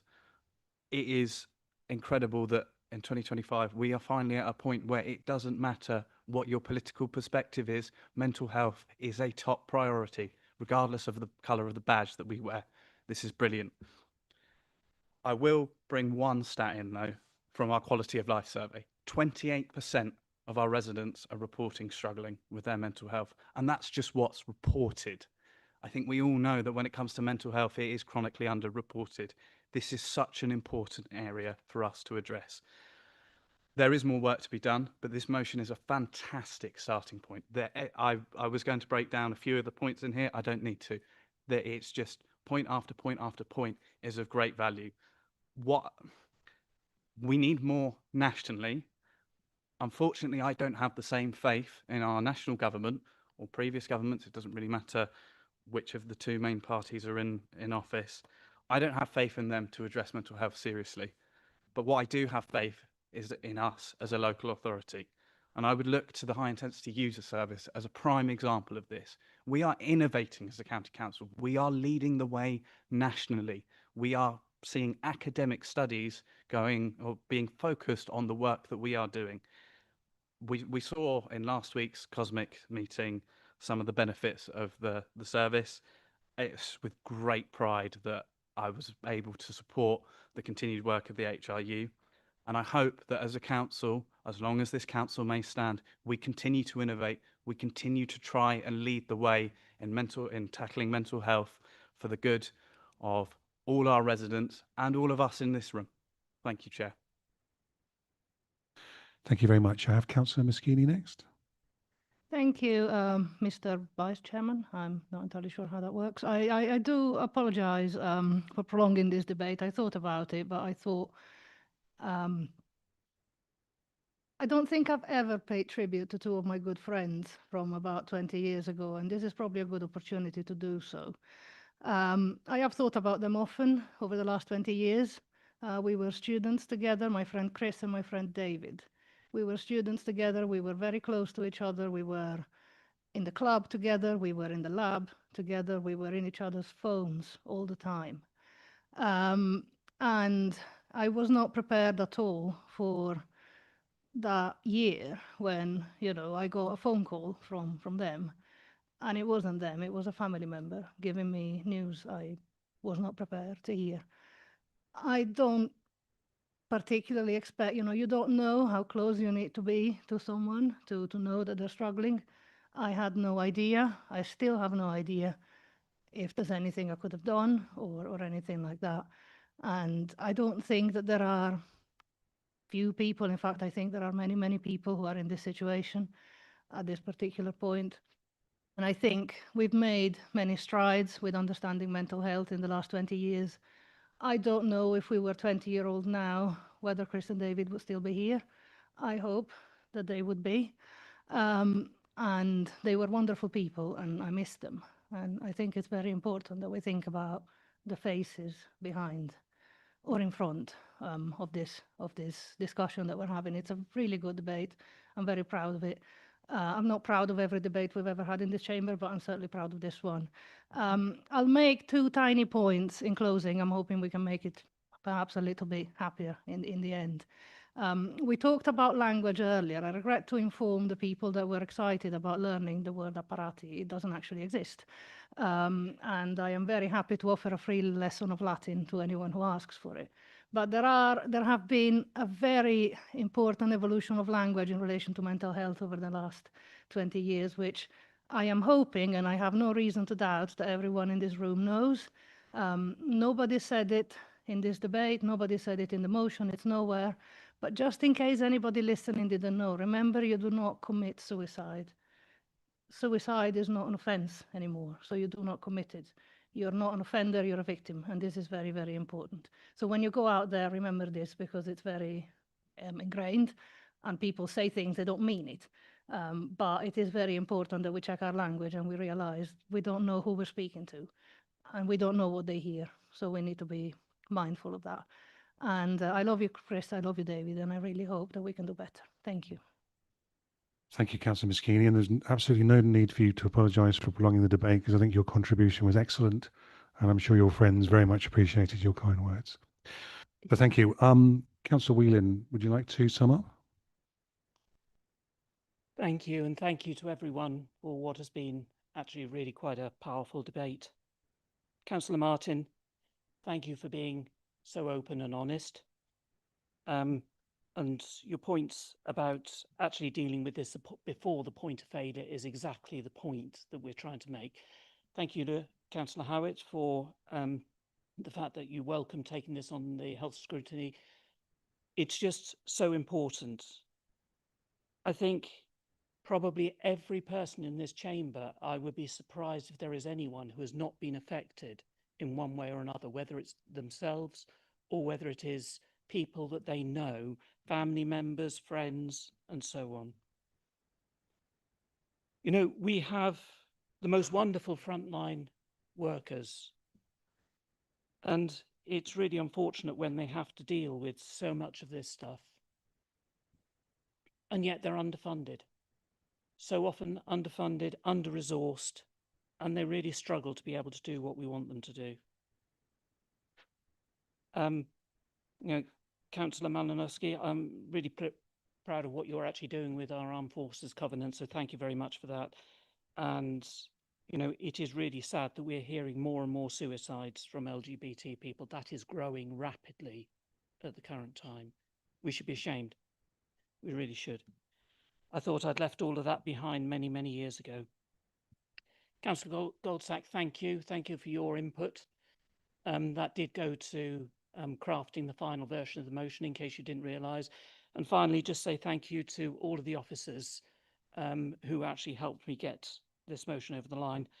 You know, really, I think the only thing that has not been said at all is those frontline staff do face all of those challenges every single day. They face an incredible level of abuse and violence over and above just the PTSD that they may suffer. And perhaps in a way, taking it to a slightly lighter note, we could have included them in the previous motion as well. Thank you all. Please do support this motion. Thank you very much, Councillor Whelan. I think if ever we've had a consensus in this chamber, it's now. So I'm not suggesting that we take a vote. I don't see anybody dissenting from Councillor Whelan's excellent motion. So the motion is approved. Thank you, members, for all your contributions. So, hold on.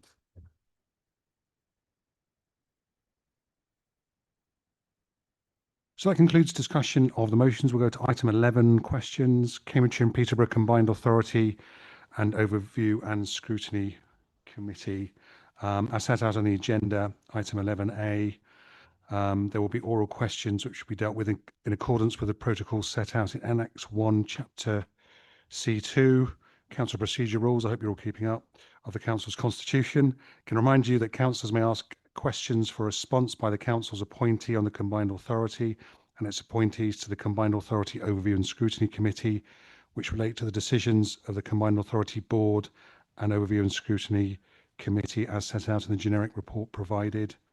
The generic report summarising the decisions made by the Combined Authority's formal committees is included on the Council agenda on page 171. Could you please raise your hand if you wish to ask a question of Councillor Netzinger, the Council's appointee on the board? You'll have 2 minutes in which to ask a question, and we'll be delighted to know that one for a supplementary, with up to a maximum of 2 minutes for a direct oral response to each. Do we have any questions at all? I see no hands. Okay, thank you. And could you raise your hand if you wish to ask a question of Councillors Bradnam and Moschini, the Council's appointees on the Overview and Scrutiny Committee? Again, you have 2 minutes in which to ask a question and one for a supplementary, with up to a maximum of 2 minutes for a direct oral response to each. Any questions? I see no raised hands, so we'll go to item B, questions on fire authority issues. I propose to take questions on the fire authority. This will be dealt with in accordance with the guidelines agreed by the council. The report from the fire authority is included on the council agenda on pages 172 to 179. Before I open the item up to questions, I'd like to invite the chair of the fire authority, Councillor Chris Morris, to introduce the report. Councillor Morris. Thank you very much, Chair. At this late stage in proceedings, you'll be pleased to hear that I don't intend to speak at any length and hope we can take the update provided under item 11B as read. I would, however, like to briefly put on record at this early stage in my tenure as Chair of the Fire Authority how grateful I am for the thoroughly impressive officers and frontline firefighters with whom we have the privilege of working, and the constructive, collaborative, and dare I say it, apolitical way in which my fellow members and I are able to approach our duties. The only thing I would like to draw your attention to from the written update is the fact that the position of this item on the agenda should not be taken as a reflection of the significance of the challenges faced by the authority, the most significant of which is financial uncertainty as a result of annual settlement arrangements that make long-term planning incredibly difficult, and funding formulas which have left the Cambridgeshire service with amongst the lowest per capita funding in the country. We have, though, inherited a fire authority in excellent order, and I'm already incredibly proud of our team and the FRS in general and what they continue to deliver. but we must make sure that they have the resources they need to keep the people of this county safe. And that for me is non-negotiable. I imagine you're ready now to close this meeting, Chair, but I'm happy to address questions if there are any. Thank you very much, Councillor Morris. And I'm sure you'll be happy to respond to questions on behalf of the Fire Authority, and other members on the Fire Authority are welcome to comment if they wish. Do we have any questions at all? No? Okay, so thank you, Councillor Morris. We'll go to item C, which is written questions under Council Procedure Rule 10.4. None of those were received, so I'm pleased to say that concludes the business for today's meeting. I declare the meeting closed and wish you all a safe journey home. Thank you.